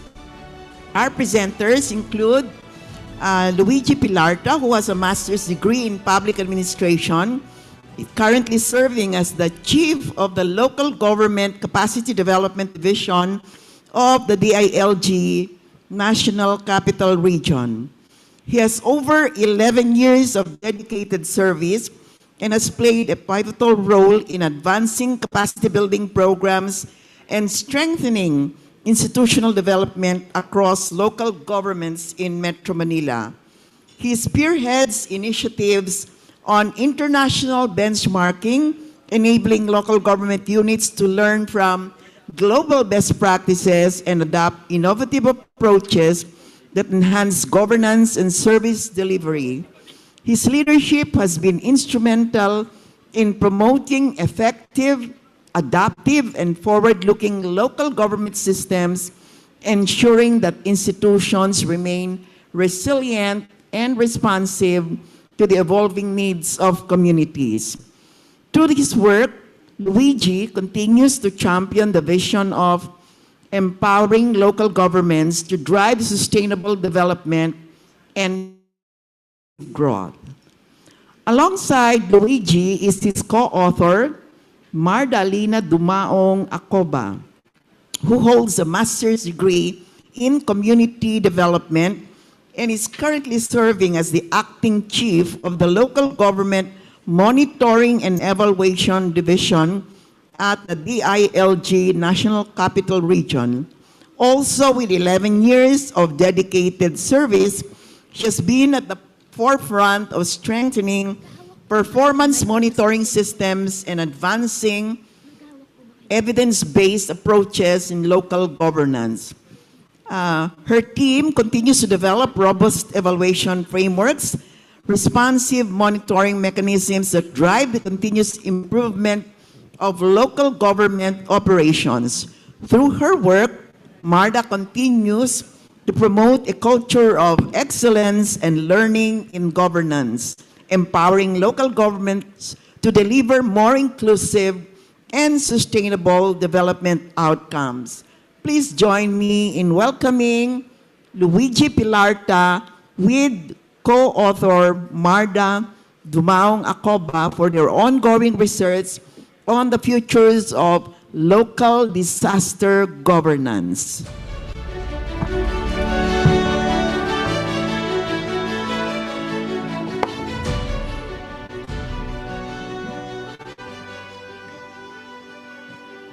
Thank you very much, Doc Lily, for the introduction. So today, we'll share a futures-oriented study, all right, on how local governments in the National Capital Region can govern disaster risk differently, using scenarios and strategic pathways to move from reactive crisis management toward more resilient, anticipatory LGU systems. This presentation starts from a simple observation. Disaster risk in NCR is no longer just a hazard problem, but rather it's already a governance problem. It combines several futures tools such as causal layered analysis, stakeholder mapping and power, STEB and PDL, key factor identification, scenario building, and backcasting to explore alternative futures for LGUs in the Metro Manila. Across these methods, three decisive drivers emerge. The first, climate-driven multi-hazard escalation. Second, fragmented multi-level governance. And third, political will, and prioritization of DRRM.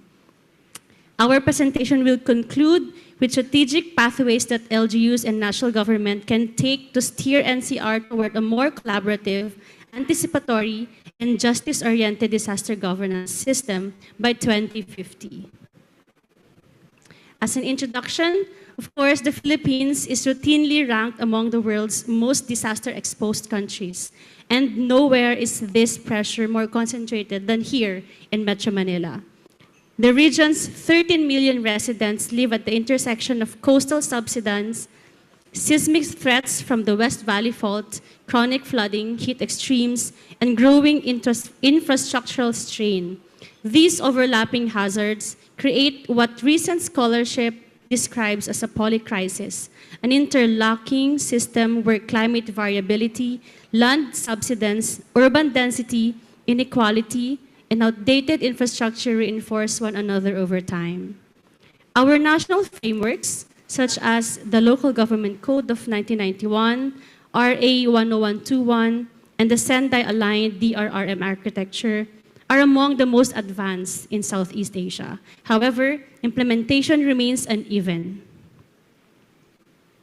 Wealthier LGUs have institutionalized DRRM early, but resource-constrained cities still operate with limited staff.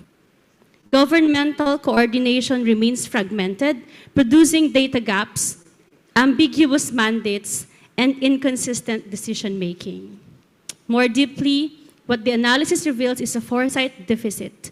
LGUs prepare for just familiar floods or earthquakes and seldom for emerging and compound risks such as heatwave brownout interactions, reclamation-induced flooding, subsidence sea level rise, or a West Valley Fault event coinciding with coastal hazards. This study responds to that gap by applying futures thinking to NCR's disaster governance landscape and by exploring how scenarios and strategic pathways can support more adaptive, resilient LGUs by 2050. This study reframes disaster governance in NCR from being a technical or institutional challenge to a foresight challenge. And by integrating futures tools, the study offers a structured way to anticipate emerging risks and reorient planning down to the local level. It also aligns this shift with the SDGs, particularly resilient cities, that's 11, climate adaptation, 13, and multi-stakeholder partnerships, 17. Our research questions are, what plausible futures await NCR's disaster governance? How can foresight approaches strengthen LGU institutional and community resilience? And what strategic pathways can guide LGUs toward adaptive futures-ready systems? So these questions, how we answer these questions will be discussed further in the methodology. So for the related literature of this study, Philippine disaster governance rests on strong laws, but actual practice remains uneven across LGUs. Planning instruments such as the CLUPs, CDPs, LCCAPs, and CDRMPs often operate in silos, and fragmentation among OCD, MMDA, and LGUs, and other government institutions weakens coordination and long-term resilience. Performance assessment systems such as the Gawad Kalasag and the SGLG, or the Seal of Good Local Governance, improve transparency, but unfortunately it reinforces a compliance mindset. DRRM funds remain underutilized and monitoring systems are weak. Tools such as GeoRisk Philippines exist, but uptake depends on staffing and technical capacity. So all of this were coded through horizon scanning and thematic context analysis. I'm sorry. So for the next group of the RRL, all NCR LGUs have the RRM offices, but their institutional depth varies widely. It depends on the resource of the LGU. And despite shared flood basins and seismic risks, coordination here in the metro remains limited. Partnerships are just disaster triggered. Community resilience also depends on social cohesion, trusted communication, and routine drills. While public education has expanded, implementation is inconsistent, and persistent inequality, especially in informal settlements, creates compounded vulnerabilities. Capacity building remains uneven, with LGUs meeting compliance requirements but lacking strategic flexibility. And for global frameworks, these now call for anticipatory governance. Tools like CLA, scenario planning, and backcasting help institutions understand deep drivers of risk. Network foresight strengthens collaboration across science, policy, and communities. So this literature reveals a core paradigm, set of laws, but a reactive operational culture. Fragmented systems, uneven capacities, and short-term incentives sustain a future's deficit. Few studies examine how LGUs can practically use foresight, creating the gap this study addresses. So for our methodology, we first used a qualitative descriptive foresight design that is grounded in strategic foresight tools. On the data side, we did a structured desk review of the RRM laws, local plans, and toolkits, and of course, reports from relevant government agencies. We also complemented this with focused group discussions with the RRM officers from selected NCR LGUs to surface actual governance culture, their everyday constraints, and perceptions of future risk. So these materials were coded through horizon scanning and thematic content analysis that's supported by MaxQDA 2024 to extract patterns, weak signals, and emerging issues that later fed into the foresight tools. For our framework, we have first, among the 4 phases, the framing phase, wherein we used CLA to unpack NCR's disaster governance, from the visible litany of floods and drills, down to the systematic causes, dominant worldviews, and the deeper myths of disaster resilience. For the second phase, we have scanning and sense-making, combined stakeholder mapping with a STEB&PDL, scan of social, technological, economic, political, and environmental trends. For the third phase, the futuring and visioning phase, which translates these drivers into 4 2050 scenario narratives in NCR. For the backcasting, we took the preferred 2050 scenario and worked backwards with the 5 and 10-year blocks from 2050 back to 2025, aligned again with the Sendai framework and SDG 11, 13, and 17. So this framework lets us move from diagnosing gaps to imagining and then sequencing concrete pathways for future-ready local disaster governance. Next. This is the entirety of our CLA. And next we go to litany. At the surface level, the litany in NCR reflects a city living in a cycle of recurring loss. Flooding is now a constant hazard, heat has become the new normal, and fires rise well beyond the summer season. These disruptions compound with aging drainage, power failures during storms, and mobility paralysis when heavy rainfall collides with traffic choke points.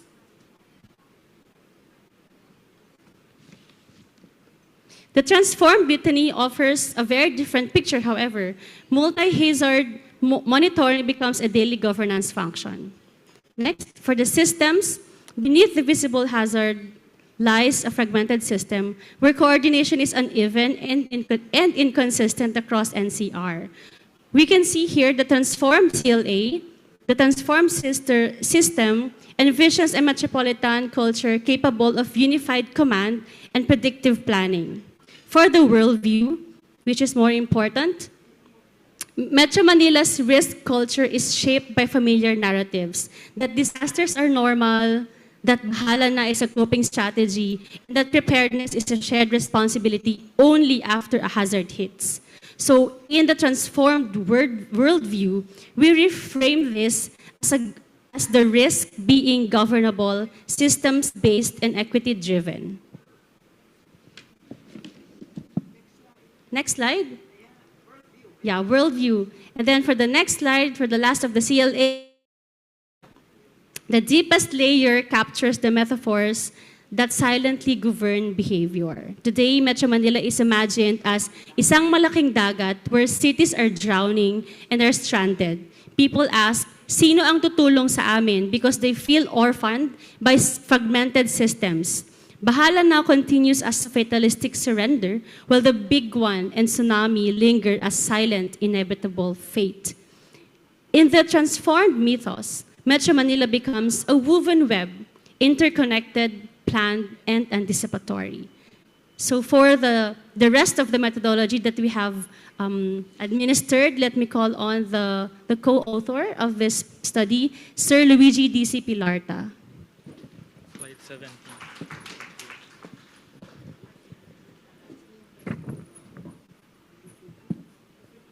Pleasant afternoon to everyone. The stakeholders map shows how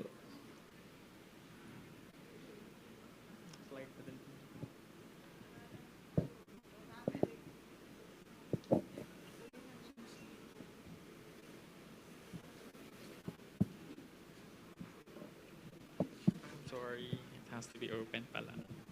Sorry.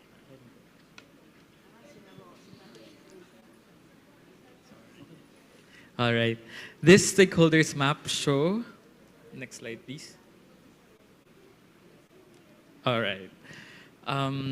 How disaster governance in Metro Manila is shaped not by one institution, but by the entire constellation of actors whose mandates, incentives, and vulnerabilities really align despite facing the same hazards. At the center are the local chief executives whose political decisions determine whether DRR becomes anticipatory and long-term or remains reactive and short-term. DRM offices carry the operational burden but are stretched thin, and their professionalization is a decisive turning point for NCR's future resilience. Barangays act as first-mile responders, yet their limited resources create micro-risks that accumulate into metro-wide crisis. Surrounding them are national agencies and scientific institutions whose data, directives, and technical support shape the entire scenario space, but coordinating gaps between them often delay action. On MMDA, infrastructure agencies and utilities sit at critical nodes because their decisions determine whether flooding, power outages, and mobility breakdowns cascade across the region. Stakeholder 3, complementing these are the CSOs, NGOs, faith-based groups, and volunteer networks who provide the social capital, trust, and reach that formal institutions often lack. And at the base of the system are communities and vulnerable groups, not passive beneficiaries, but co-producers of risk and safety whose behavior ultimately defines disaster outcomes. Mapping these actors clarifies both the architecture of fragmentation and the coalitions needed to move NCR from reactive crisis response toward anticipatory metropolitan-scale resilience. Using the Stephen P. Dale lens, we looked at disaster risk in NCR not as a single problem, but as an interfacing system of drivers. Socially, Metro Manila's risk is concentrated where poverty, informal housing, and unequal protection for the elderly, PWDs, children, and migrants converge. Bayanihan is still strong, but it coexists with volunteer fatigue and a culture of relief dependence amplified by misinformation on social media. Technologically, some LGUs now operate advanced command centers, while others rely on a siren and a group chat. Data exists in many islands, Pag-asa, FIVOX, DPWH, MMDA, LGUs, but are rarely stitched into one NCR-wide actionable picture. Economically and in the business domain, large cities can invest in equipment and training, smaller LGUs improvise, DRRM funds are often underused or redirected toward highly visible response, while developments continue to push both malls and informal settlers into floodplains and coastal belts. On the natural resources and environmental slide, subsidence, sea level rise, clogged rivers, and reclamation projects are locking in long-term flood and heat risk that no amount of sandbags can fully offset. Politically, coordination remains fragmented and highly dependent on personalities and electoral cycles. Demographic pressure, international dependencies, and overlapping legal mandates further tighten the system. In this tool, it shows us a stacked polycrisis landscape, but also the levers for change.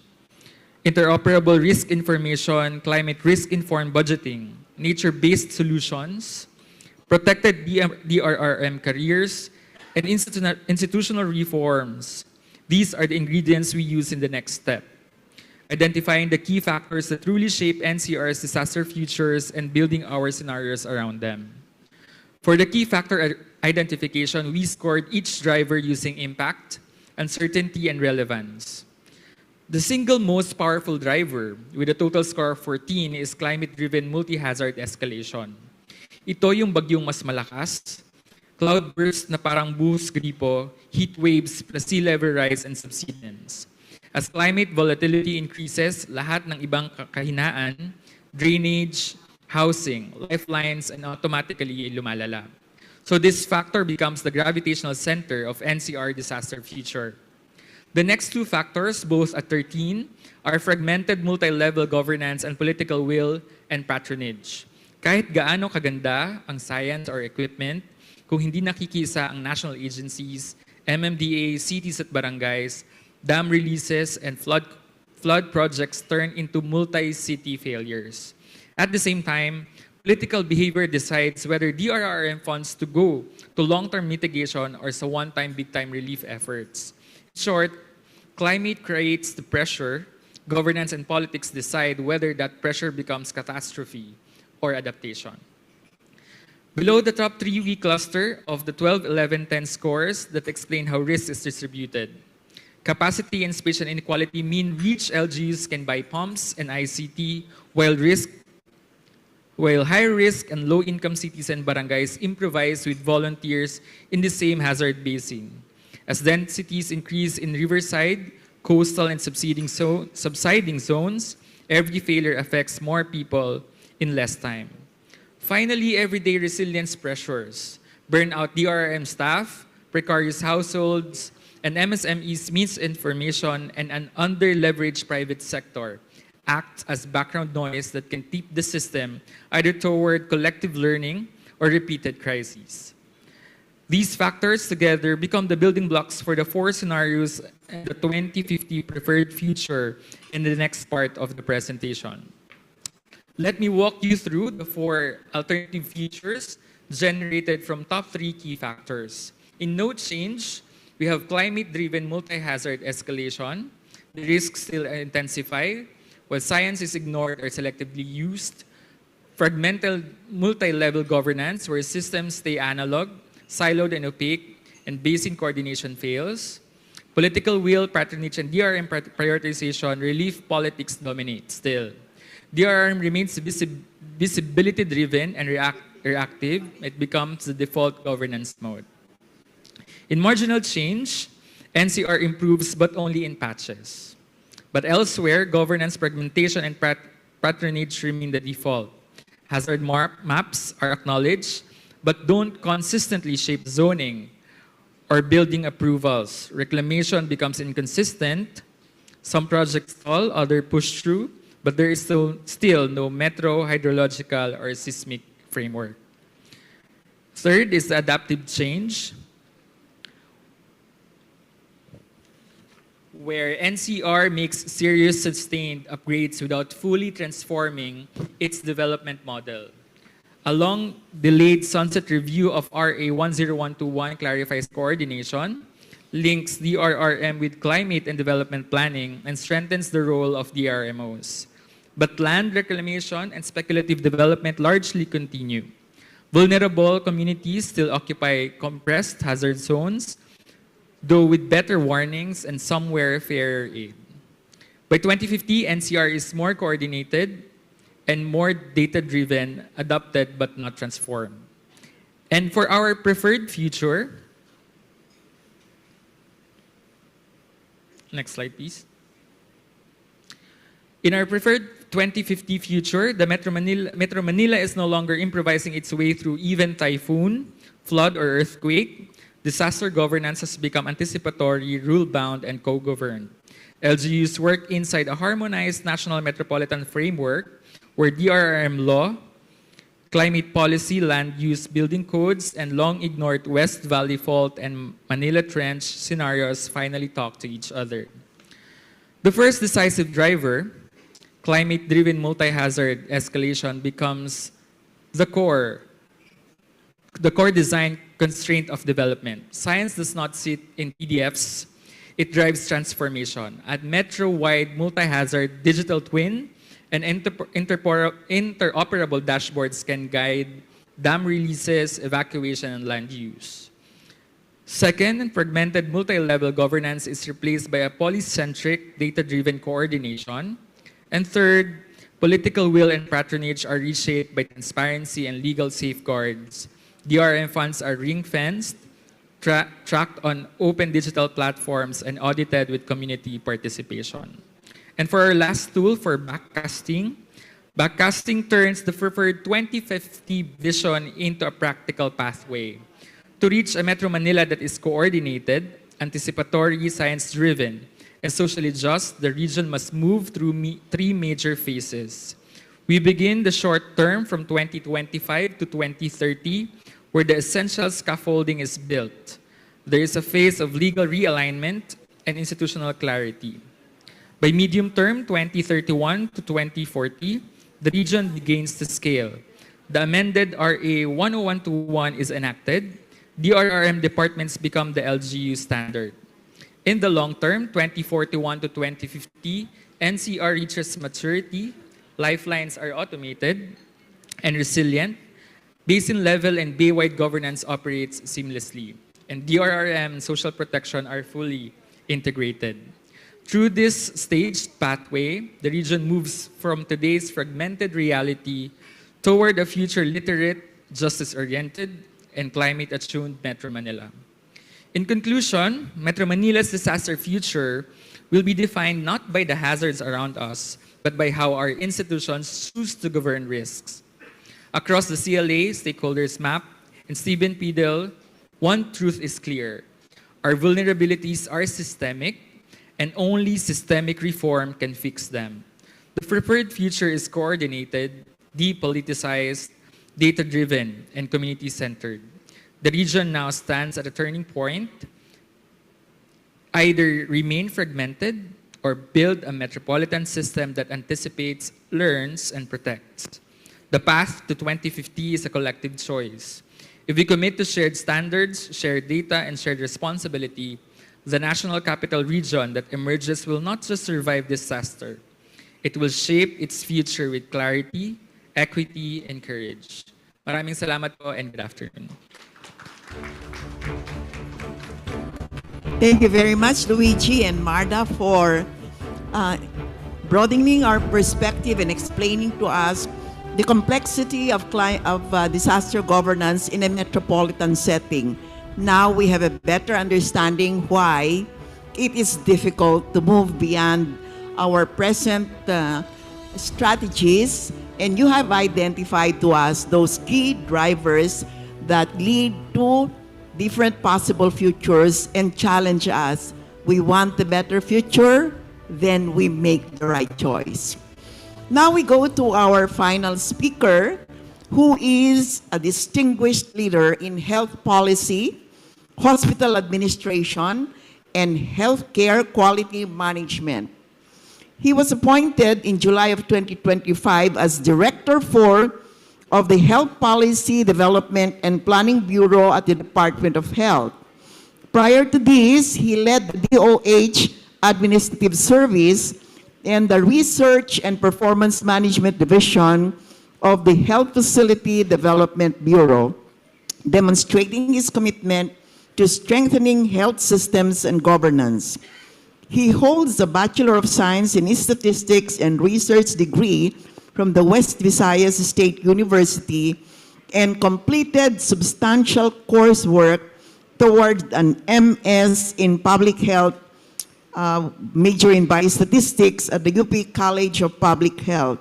He is currently pursuing a master's in hospital administration at the University of Santo Tomas Graduate School, further solidifying his expertise in healthcare management. His professional influence extends beyond government service. He is a professorial lecturer at the Visayas State University's College of Medicine and University Medical Center, shaping future healthcare professionals. He is a certified hospital administrator, a fellow and faculty of the Philippine Society for Quality in Healthcare, and serves as Chancellor of the Asia Pacific Health Information Management International Federation. He is also associate member of the National Research Council of the Philippines and a national advisor for the Philippine Association of Health Records and Information Management Officers. With extensive experience in policy development, research, and healthcare quality, our speaker exemplifies leadership and innovation in advancing healthcare systems in the Philippines and the Asia Pacific region. Joining us via Zoom, please join me in welcoming our speaker, Mr. Roderick Napulan, and his presentation delving into the process of translating data into actionable policies. Hello, good afternoon, everyone. Thank you for inviting me today, especially from the Development Academy of the Philippines. So I'm Director Rod Napulan of the Health Policy Development and Planning Bureau of the Department of Health. Together with me here are my technical staff, Ms. Delvin Aguirre and Joyce Ong. Today I'll be sharing how the Department of Health strengthens policymaking through the strategic use of data and research. I will also walk you through 3 real examples where evidence directly shape policies, showing how data is not just information, but a driver of reform. This presentation has 4 parts. First, we will revisit why evidence matters in policymaking, especially in the health sector. Second, I'll share 3 case studies from the Department of Health, each showing how data translated into concrete policy actions. Third, we'll reflect on common lessons across these cases. And finally, I will share how we can sustain momentum moving forward. Evidence use is not optional for the Department of Health. It is mandated. From our national health research laws, the Department of Health being a core implementing agency of the Philippines National Health Research System. To our mandate as an agency, as provided by the Executive Order 102 series of 1999. And through the Universal Health Care, which tasks the Department of Health to integrate evidence in every stage of the policy cycle. Our role includes agenda setting, research management, and building the ecosystem that supports evidence use. So let us look into our case studies and move to the first one on how health accounts data guides financing reforms. Especially this is one of the priority of our president, President Bongbong Marcos, and our Secretary Teodoro Herbosa.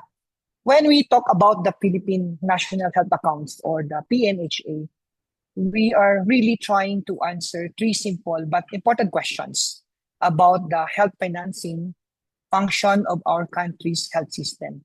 So what revenues are being collected for health, who manages these funds, and where the money is actually spent. As such, the PNHA or the Philippine National Health Account functions as a policy tool for us in the Department of Health.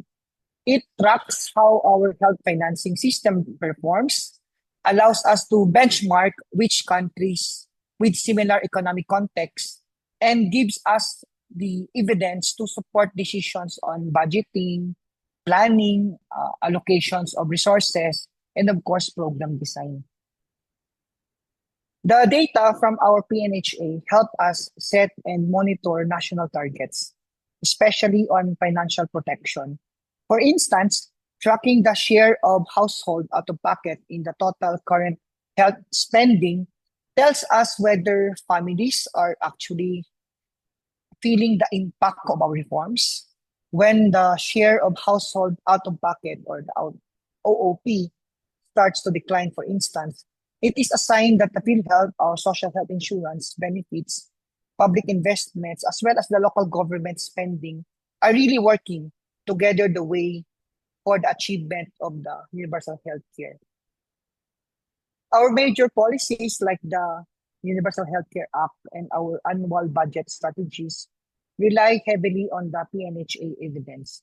Both the Department of Health and PhilHealth draw from this data to refine benefit packages and to identify funding gaps and plan how to direct public resources more strategically across the system. It also keeps our reforms grounded in reality. One of the biggest impacts of the PNHA has been on financing reforms. Insights from these accounts help shape policies. For instance, sin taxes on alcohol, tobacco, and sugar sweetened beverages to increase the fiscal space available for the health sector, and in return, increase overall public health spending. We also reorienting the primary health care by mandating PhilHealth to develop and implement a more comprehensive primary care packages, including coverage for out-of-patient drugs, like we are now shown in the slides, and PhilHealth is also expanding their YACA program. PNHS also tells us where people actually seek care. These patterns inform our service delivery reforms, like strengthening primary care, improving benefit design, and ensuring the right mix of providers. When we see that too much spending is concentrated in hospitals, it signals that the need to invest more in primary and community-based services. One good example of this plan is the Philippine National Health Facility Plan that provides a macro directives on which facility shall be really improved down to our regional hospitals. To make these insights accessible, we work together with the Philippine Statistics Authority to package health accounts into infographics, policy dossiers, and public reports. The goal is to support policymakers, advocates, or even legislators, and of course, our ordinary citizens in understanding where health resources go and why these patterns really matters. Our annual dissemination forums with PSA also plays a key part of this effort. In the past 2 years, we brought together agencies, researchers, and development partners to unpack the numbers and talk about what they need and what they mean for policy and for the UHC implementation. These sessions will also help ensure that evidence leads to concrete action. This partnership with PSA is central to building a strong evidence ecosystem for DOH when it comes to health policy making. PSA maintains the technical rigor of the accounts, while we at the DOH translates the results into policies, budgets, and reforms. It is a continuous cycle of generating data by using it and, of course, improving it over time. While our current PNHA already provides valuable insights, we know that policymakers need more detailed and actionable evidence. That's why we are closely working together with the PSA to improve further the Philippine National Health Accounts.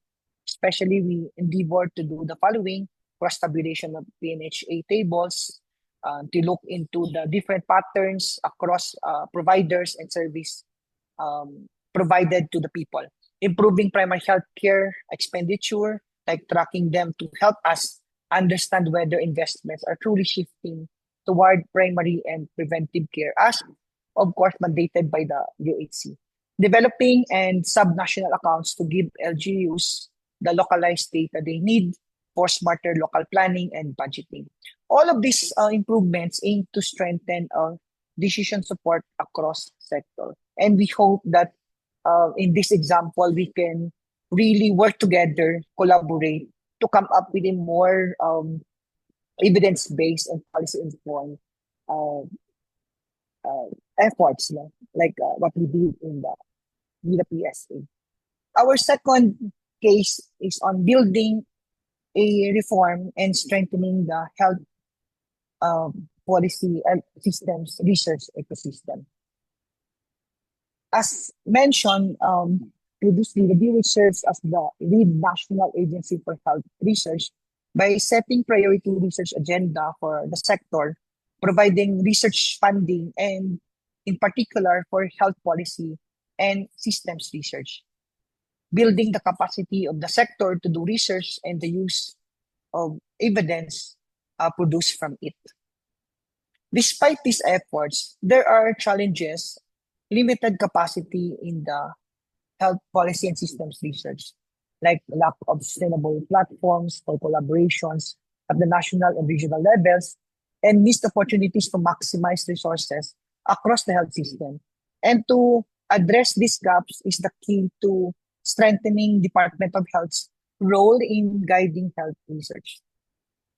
With these challenges in mind, the DOH anticipated in a co-creation endeavor with the Third International Results for Development Alliance for Improving Health Outcomes, or IFO, called the Forum for Advancing Better, HPSRIS, or the Health Policy and Systems Research Institutions, building capacity for the HPSR, especially on the organizational level, would require granular elements such as how we can measure capacity and what are the dimensions when we say we can currently building capacities at the organizational perspective. So this example is more of collaboration with other stakeholders, not only with the government. So now, why is the framework assessing HPSRI capacity essential?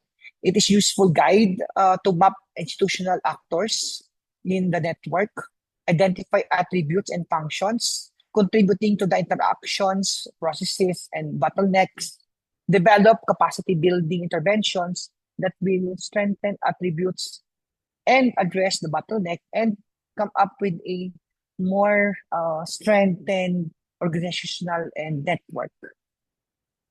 This slide presents the framework we have developed for assessing the capacities of health policy and systems research institutions in the country. It consists of 8 attributes, which are organized into 4 distinct domains. These domains collectively contribute to community health and well-being. We must acknowledge the current state of the HPSRIs in the country. As it stands, not all institutions possesses the full range of these 8 attributes. So with this framework, we can provide a pathway for institutions to either establish or strengthen the necessary attributes within their institutions, with the potential to not only accessing capacity, but also providing a roadmap capacity building. So this one is the research conducted by the team, the HPDPB, that translate later on into policy. So the objectives are straightforward. The network was envisioned to provide platform to engage all actors in the ecosystem in order to increase synergy and collaboration in the country and globally through the HPSR partners. This also provide enabling mechanisms through network and of course integration of the institutions in the health research and development consortia and to systematically implement assessment of institutional capacities in the country. So these are just some of the member institutions and activities conducted by the network. The regional counterparts are currently doing their respective pilot implementation as shown in the slide, especially starting with the Caraga region.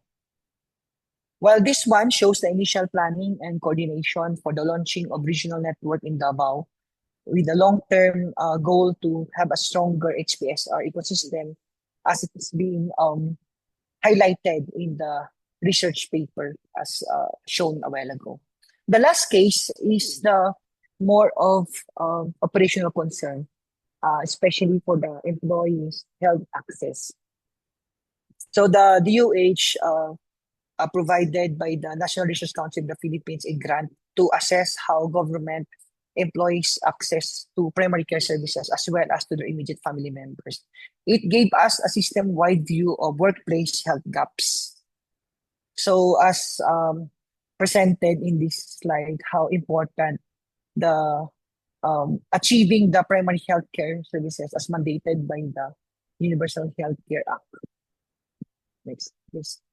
So the part of the research product is to come up with a model for the health and wellness centers in the government facilities to ensure that the necessary services will be really bring nearer to the employees as well as to their immediate family members.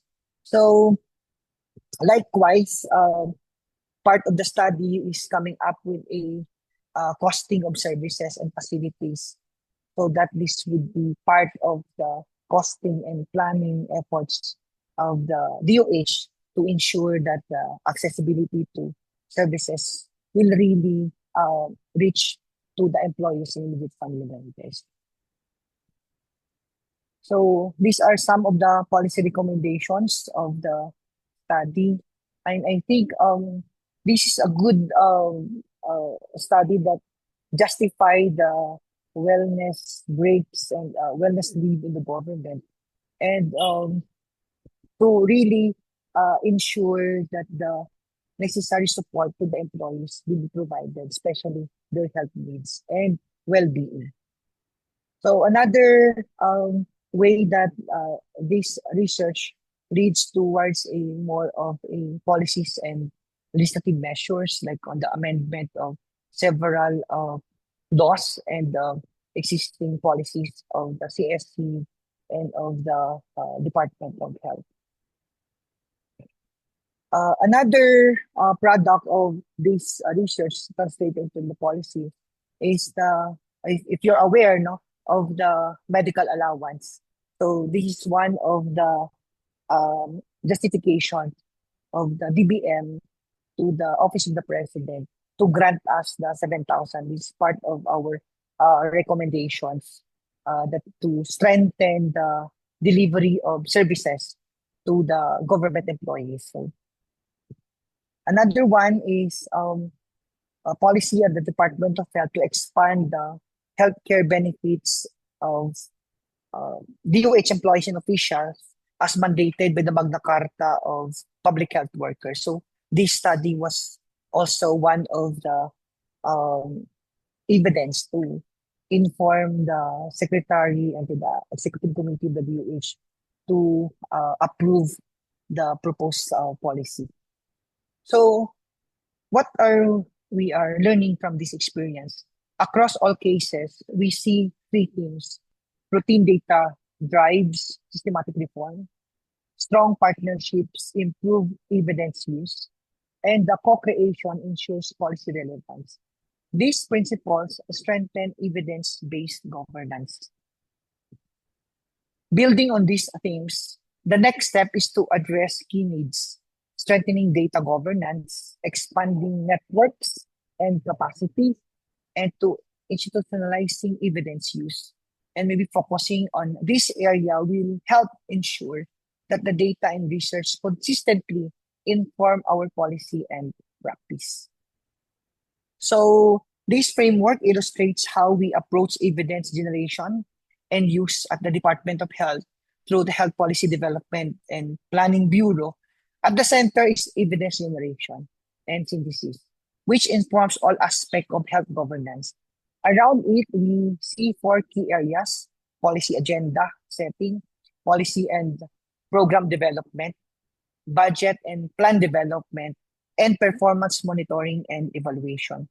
By ensuring that evidence flows systematically through these four areas, we can make health policies more relevant, programs more effective, and our resource allocation more efficient. Ultimately, we can really improve our health outcomes. And sustaining momentum requires consistently investments in research and data systems, anticipating emerging health challenges, foresight, both at the sectoral and operational levels, strengthening feedback loops, and ensuring alignment with our longer-term strategic vision for future-ready policy implementation. Maraming salamat po, and thank you for your continued support in strengthening evidence-based governance. Together, we can build a health system that is data-driven, future-oriented, and responsive to the needs of every Filipino. Thank you po, and maraming salamat and magandang hapon. And we'd like to request that you remain online for the next part, which is the open forum. We have heard four speakers speak to us on different topics, from climate action to metropolitan disaster management to health and civic education. Now we're opening the floor. Please make your questions direct, brief, and introduce yourself, the institution you're coming from. The floor is now open for your questions. Yes, Dr. Azanza,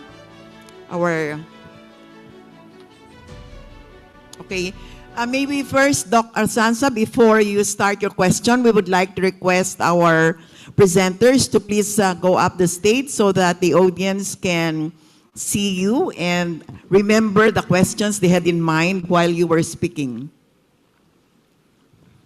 Sige. So in the interest of time, can I start? Yes. Congratulations for the report, the presentations. I'd like to ask the presenters concerning the NCR. And my question is something like this.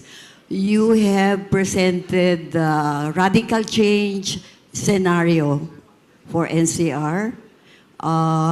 And I'd like to know whether in that scenario, you would consider removing those man-made structures along the coast or the waterways, so that you will have really a radical change and you could have a nature-based solution as what has been presented in the morning. So just like what they did in the Yangtze River, wherein they really remove those that would consider movement of the water through the waterways, and that would also prevent disasters occurring like from tsunami and storm surge and many other things. Thank you. I guess the question is directed to Luigi and Marla. Yes, please answer. Thank you very much, ma'am, for that very significant input. We'd really consider it because, of course, by 2050, or in the radical change, should have behavioral changes in the communities, and as well support from the government in prioritizing human resettlement. Thank you. It's also, the department also is working on partner organizations on nature-based solutions. In fact, we had one of our orientations before online orientation was the discussion on nature-based solutions, ma'am. We'll definitely include it in our research. So yes, those man-made structures will be part of that pathways, no, towards the future. Okay, do we have any other questions from the floor? Anybody wants to raise any question on any of the topics discussed this afternoon? While you are contemplating that, oh yes sir, yes sir. Good afternoon po sa ating lahat. From Pangasinan State University po, with my students from the graduate school, the School of Advanced Studies. Tumayo po kayo para at least ma-recognize kayo. Yeah. We are 24 from PSU. So here is our question. How could there be a balance between technological innovations, those you have suggested, with ethical and cultural considerations, particularly in the context of modernization, which may conflict with our culture and traditions? And to whom are you directing your question, sir? Anyone among them. Okay. Thank you Anyone po. among you? The question is, how do we marry the seemingly polarized concerns about technological advancement and the preservation of our culture and heritage, particularly our the ethical considerations? Okay, so any one of you. I think I'll be to give my response, then my other colleagues can provide their responses as well. I believe our institutions would have a big role to play with regard to guiding how we make use of social media and other kinds of technology to be able to make sure that we are able to maintain ethical use of these tools and instruments, and also to use these things to be able to promote positive transformations. Our institutions provide incentives on how to behave in society. And I think if these are well crafted, if the government would provide the leadership for us to be able to make sure that these institutions will be used for good, I think that's one way to be able to make sure that they will continue to be used for such.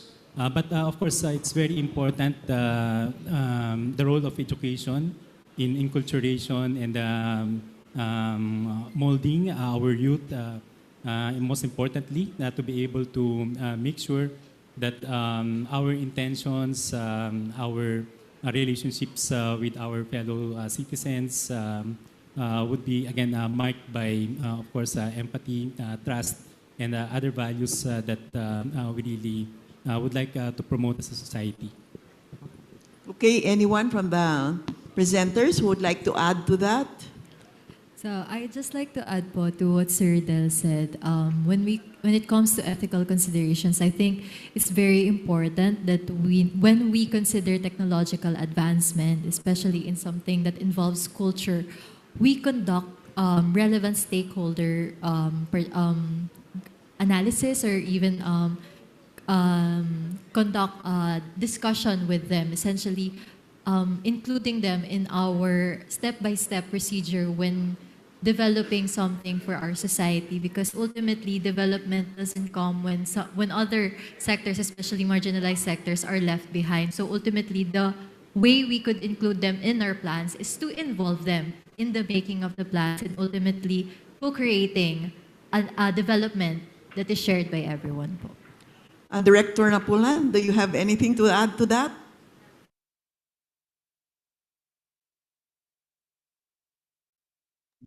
Yeah. Yes. We at the DOH, we really practice the use of ethics clearance. So we have the institutionalized ethics review board. It's mandated by the UHC also, and likewise, we would like also to inform everyone that our office is also the lead secretariat on the Public Health Ethics Committee. So to look into the different conflict of interest, and one of its mandate is really to ensure that the uh, proper ethics practice is adhered by the researchers or even by the innovators. The problems regarding the changes we'd like to introduce in communities face resistance from our communities because of their local culture. So when there is a conflict between technology and culture, how do you usually address that at the DILG? Ma'am, DILG has always been in a strategic position in influencing our communities. However, in terms of the kind of environment that we are in the National Capital Region, we have barangays who are so advanced, while there are also barangays who are somehow at the marginalized sector, no? Yung bumubuo po sa mga constituent. Everything is good, but it should be in moderation in terms of applying technology. So what we do po in DILG NCR, we tailor fit our tools depending on the communities that we serve. If, for example, we are in barangays of Barangay Ayala Alabang, there's a different approach. Barangays of Tondo Manila, there's a different approach. While it may be good to have at least a one-size-fits-all methodology in rolling out our projects and our activities in DILG NCR, at the end of the day, we should strike a balance between ensure that our vision is directly communicated to them, depending on regardless of the means, as long as we secure that the message is communicated to our communities. So, sir, from Pangasinan State University, the way to address the conflict or clash between technology and culture are multifaceted. You can do it through institutional mandates. You can do it through mechanisms like an ethics committee or stakeholder consultations, or developing strategies that are customized towards the communities that are being served. So we are not lacking in strategies when we encounter conflicts of this nature. Okay? Anyone else who wants to add to that? I have a question submitted here. And it says that, well, I commend the considerations of the research team in terms of disaster management and response. I noticed, though, that much of the consideration has been placed on physical hazards like fire, floods, earthquakes, and the like. Have you considered health-related disasters, for example, in the pandemic, outbreaks, and the like, that may also be part and parcel when physical disasters occur? For example, COVID-19. So I think this could be the case of the paper of Luigi, as well as we will ask Director Napulan later. So did you include health issues? We'll have to delve into the public service continuity plan of our local government units and even the national government agencies to get and input this consideration po from the nagbigay ng questions. We'll definitely make sure, ma'am, to explore on these health-related disasters. No? Then again, we think the nag-input po, and we'll definitely include it in our research, as disaster is not only limited to, again, natural disaster, but also health-related ones. We'll explore it. That's something that our LDRMOs was not able to raise with us, but that's a very important consideration, ma'am. Okay. So may we ask Director Napulan his views about that? Health-related disasters. Do you have research on that to strengthen policymaking for evidence-based policymaking? Yeah, this is part of the medium-term research and innovation agenda of the Department of Health. to focus, to look into the how to become more resilient in terms of our health systems.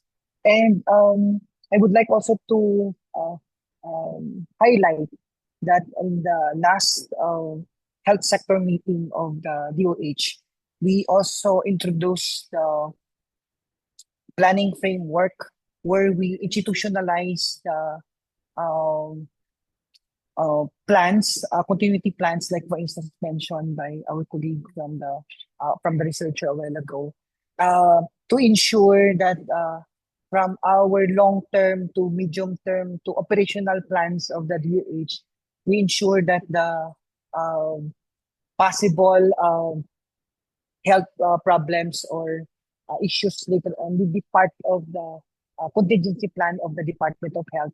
Likewise, to ensure that proper transitioning towards a normal aspect will be considered during the planning. And we have a bureau under the Department of Health who is also in charge on the health emergency management, wherein several research projects will also be proposed by next year to ensure that we become more responsive, resilient health systems. Thank you very much. We're running short of time, so we're making the last. Dr. Ed. Yes, Dr. Ed. Meron, okay. Well, kasi you mentioned the pandemic, and I think it's a good illustration because, you know, during the COVID-19, we were so focused on the physical. In other words, how to contain the disease, how to make sure that, you know, those infected are isolated and hospitalized and given proper treatment. You know, but we never, or rather, we only sporadically, you know, focused on, let us say, the trauma, no, the psychological impact of the pandemic itself, you know, was not given much attention. And even today, you know, quite a number of people are still, you know, trying to cope with that, you know, the psychological part that we are not able to, no, to deal with. In fact, maski nga yung physical part, ano, we're not really very successful in that, ano. Well, because it was the first time that it happened, no? Maybe that's one reason. But then, ano, yung ating mga ginawa, ano, those measures, ano, that we adopted, ano, were not really cross-cutting, ano, involving only, well, as you said, ano, only the physical part, ano, and not really, and even the social part, ano, because inequity was really, something that we also needed to address then, but we did not do much about that. So I think we are giving more ideas to Director Napulan to do research on. We need to do research on the other effects of health issues, such as the example of Dr. Ed, where we have not really done extensive research on the psychological effects, especially among families who lost members of their family to the disease, as well as those who lost their businesses, who lost their jobs as a result of the pandemic. So, Director Napulan, you have your job cut out for you. There are more issues you need to do research on if we are to influence public policy with evidence. So, unless there is another question from the floor, in the rest of time, let me just wrap up this session by saying we have been very much enlightened from a variety of perspectives and reminded how important it is to look forward into the future long before it happens so that we can start preparing for them today. As Luigi said at the end of his presentation, we can shape the future, and it's a choice we must make, and we can only do that if we can imagine how the futures might turn out to be. And that is the contribution of strategic foresight and futures thinking, which the Development Academy of the Philippines, particularly the Graduate School of Public and Development Management, has been trying to democratize for the past 5 years. We have gone from Batanes to Tawi-Tawi to share our researches, but also to develop capacity among our state universities and colleges, local government units, and other partner institutions on how to do strategic foresight and futures thinking. And Luigi, that paper was part of, well, he is a graduate of our certificate course in foresight and futures thinking. We are opening batch 15 very soon, and batch 16 is Luigi's batch. That's a DILG reserve for the DILG. And we welcome all of you if you're interested to learn more about how to do strategic foresight and futures thinking. Come and enroll in our courses. And I hope this afternoon you were able to realize that strategic foresight and futures research are very different from conventional and traditional research. They are worlds apart.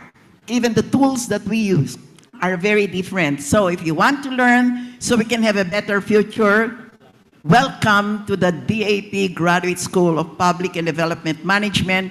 And we'd like to thank you all for actively participating in this session. And we'd like to thank our presenters for their contribution in knowledge co-creation and knowledge sharing. Maraming salamat po, and Hiraya Manuel.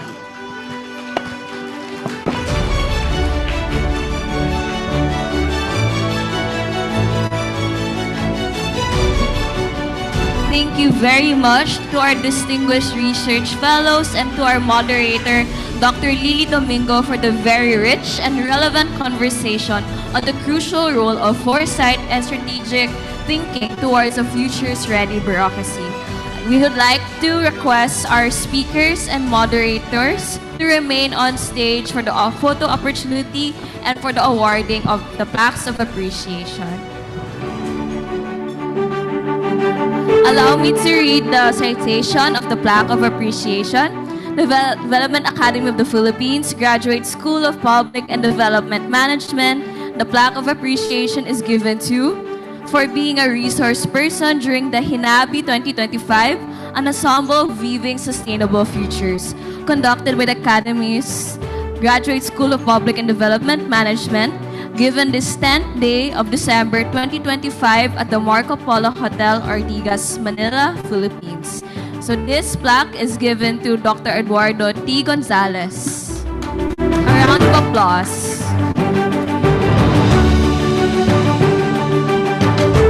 The same plaque is given to Professor Herisa Del Flores, and also a token of appreciation to Miss Mai Sagum.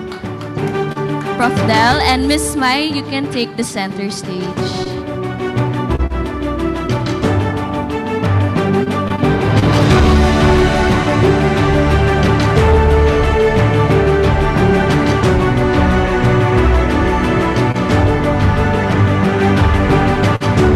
The same plaque is given to Mr. Luigi D.C. Pilarta and his co-presenter, Miss Marda Alina Dumaong Acoba.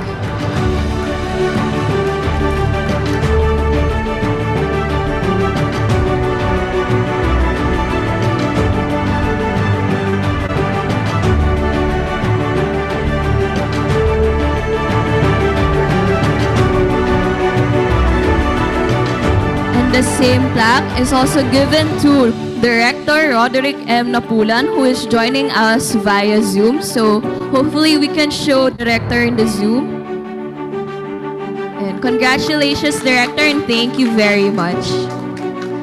At the same time, we would like to award a plaque of appreciation to Dr. Lily Domingo for being our spectacular moderator for this session.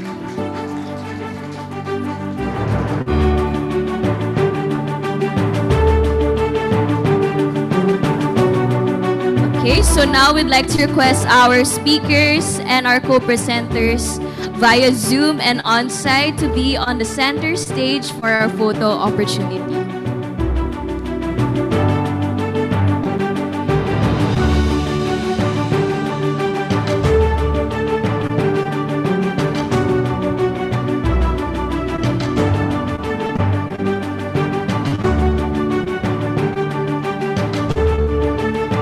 Truly, we are very grateful for the perspective shared by our experts and for the way they widened our imagination of what effective and adaptive governance can look like for the Philippines. Everyone, let's put our hands together again for our Session 2 speakers and our moderator.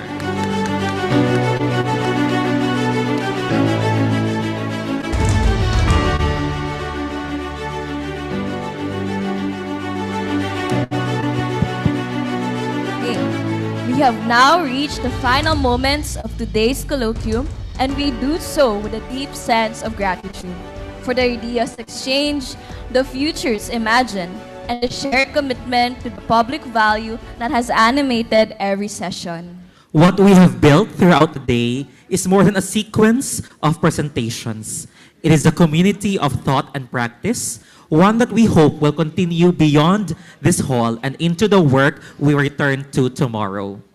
With that, let's give all of us in the room a round of applause for your attention, for your participation, and even the simple act of showing up and the willingness to learn and to engage. Now, I would like everyone to turn your attention to the back of your ID. There, you will see QR codes. It may be for a raffle draw, but it's not. It's for our evaluation form. Okay, so we also have it flashed here in the screen. Please accomplish the evaluation form as this will be the basis of your certificate of attendance. Once accomplished, you may claim your raffle prize, your certificate at the registration booth. In addition, be connected with DAP GSPDM by following our Facebook page at DAP Graduate School of Public and Development Management. Stay tuned for more announcements of our newly launched knowledge products and programs. And now, as the day's formal conversations draw to a close, we move into an evening of fellowship, an opportunity to celebrate the people behind the work, to reconnect, and to continue our conversation in a more relaxed and convivial space. Before we move forward with the rest of our program, let's take a meaningful pause to look back at the journey we've shared this year. 2025 has been full of milestones that strengthened the DAP GSPDM's commitment to public service, from deeper learning engagements to stronger partnerships to pushing forward futures-ready and evidence-driven governance. So now, we invite everyone to turn your attention to the screen and together relive these moments from a year to remember.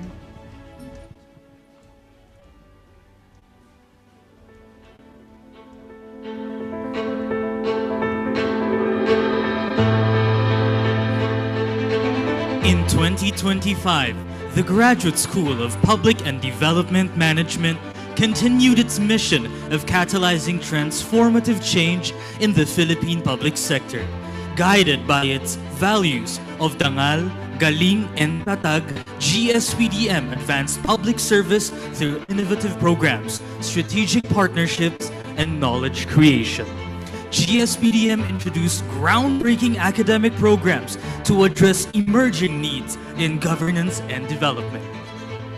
The Master of Public Management major in Social Protection and Welfare Systems was approved by the Academic Council and DAP Board of Trustees, a program designed to strengthen the nation's social safety nets.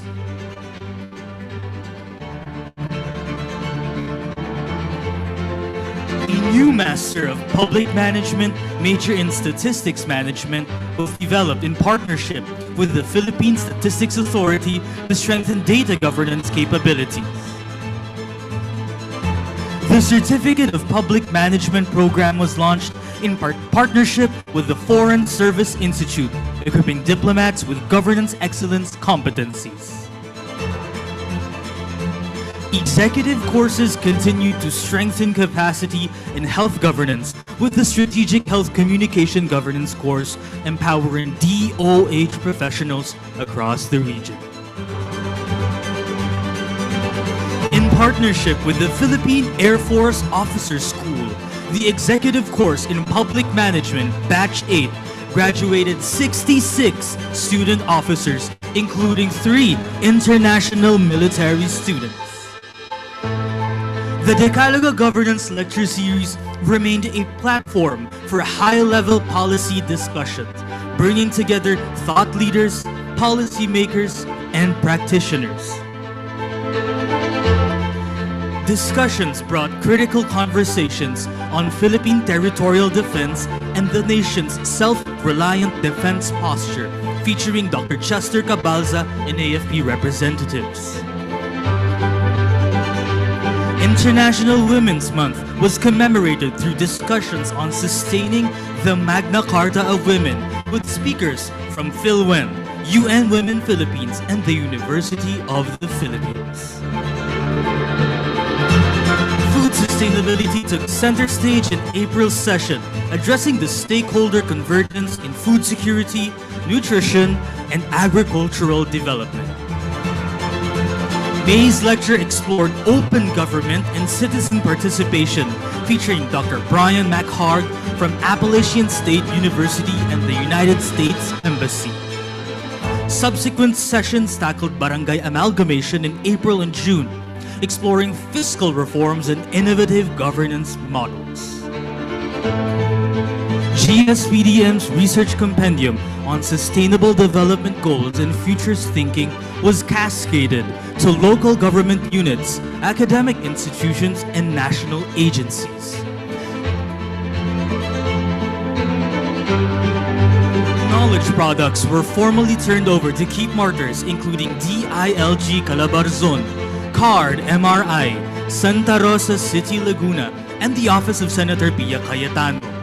The SDGs and Futures Caravan reached institutions in Bicol, Aklan, and Siargao, sharing evidence-based research with state universities and colleges nationwide. Public Management Today, GSPDM's monthly publication, was launched to bridge theory and practice in public management. For the first time, DAP GSPDM participated in the 24th United Nations Committee of Experts on Public Administration session in New York. The MPM Global Lecture Series brought international perspectives to Filipino scholars with inaugural lectures from Professor Masao Kikuchi of Meiji University, Japan. The House of Representatives and Senate recognized DAP-GSPDM's contribution to governance, designating the second week of June as Public Administration Week. GSPDM embarked on its formal journey towards ISO 21001-2018 certification and international accreditation, a milestone years in the making. A series of workshops equipped staff with quality assurance standards, educational organization management system principles, and documentation requirements. In the first half of 2025, GSPDM celebrated hundreds of graduates across its degree and certificate programs. As GSPDM moves forward, it remains steadfast in its vision of building futures-ready communities through excellence in public management education, research, and extension. With Banal, Galing, and Tatag as its guiding principles, the GSPDM continues to catalyze transformative change, one co-learner, one partnership, one community at a time.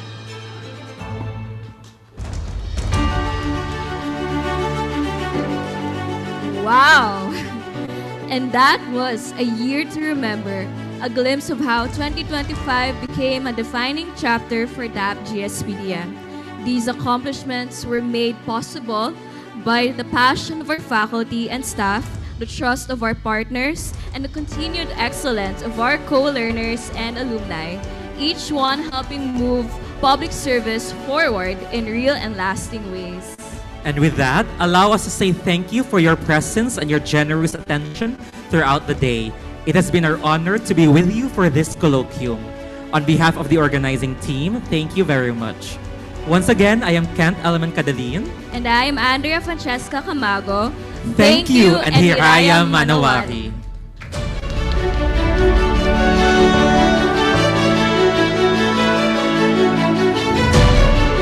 To carry us into the next part of the program, we are pleased to turn the floor over again to our host for the fellowship night. Please join us in welcoming Mr. J. Chan Marquez.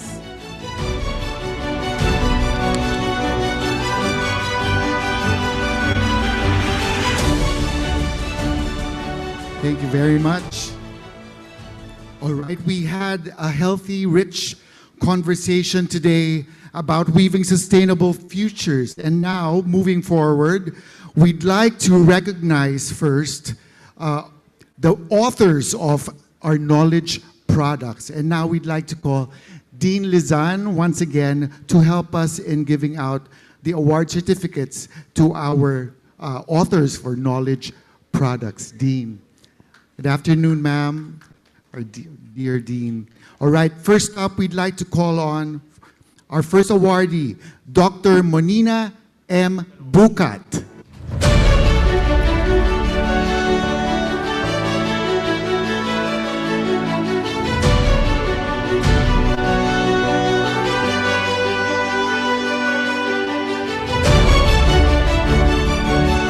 Good afternoon, Dr. Monina M. Bukat.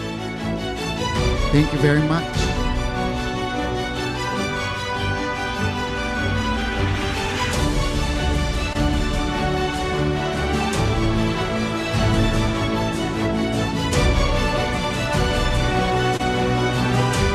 May we ask Dr. Lily Domingo and Dr. Chita Pares to please go up the stage to help us in giving out the award.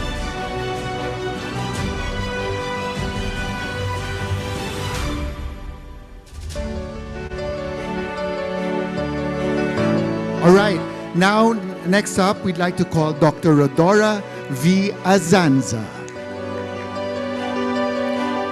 Thank you very much, Dr. Rodora V. Azanza.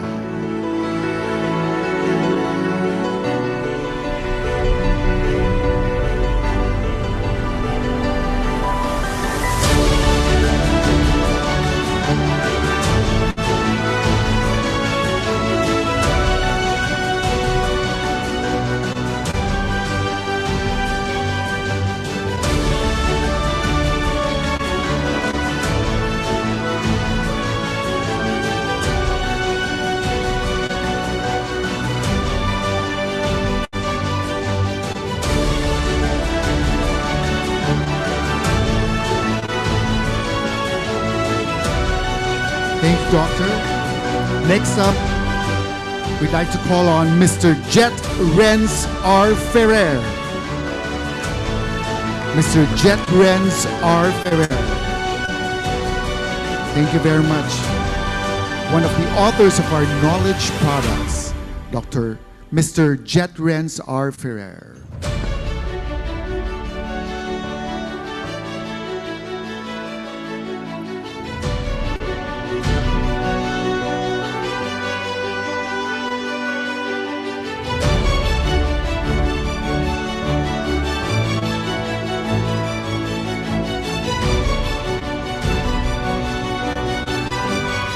Next up, we'd like to call on Assistant Regional Director, Maria Teresa J. Allen.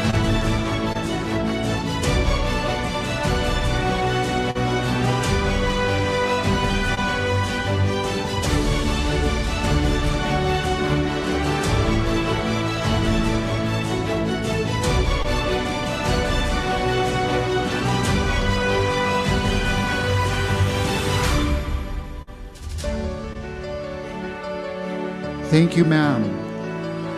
We'd like to call on our next one, a big warm round of applause for Mr. Ryson D. Arobinto.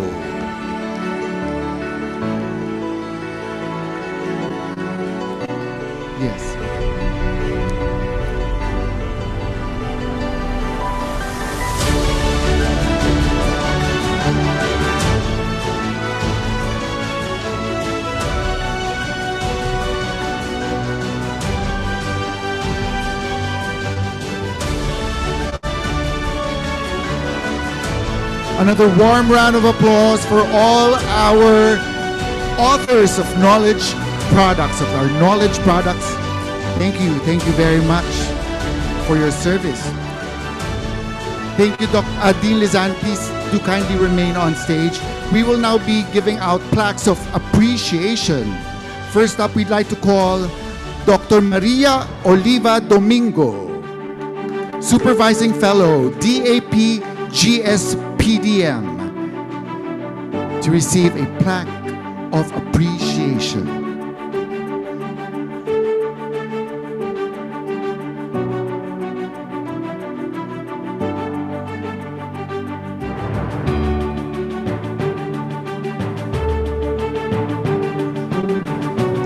Thank you, Doctor. Let's give a warm round of applause for our next awardee for a plaque of appreciation. A warm round of applause for Dr. Proserpina Tapales, Supervising Fellow, DAPGS PDM.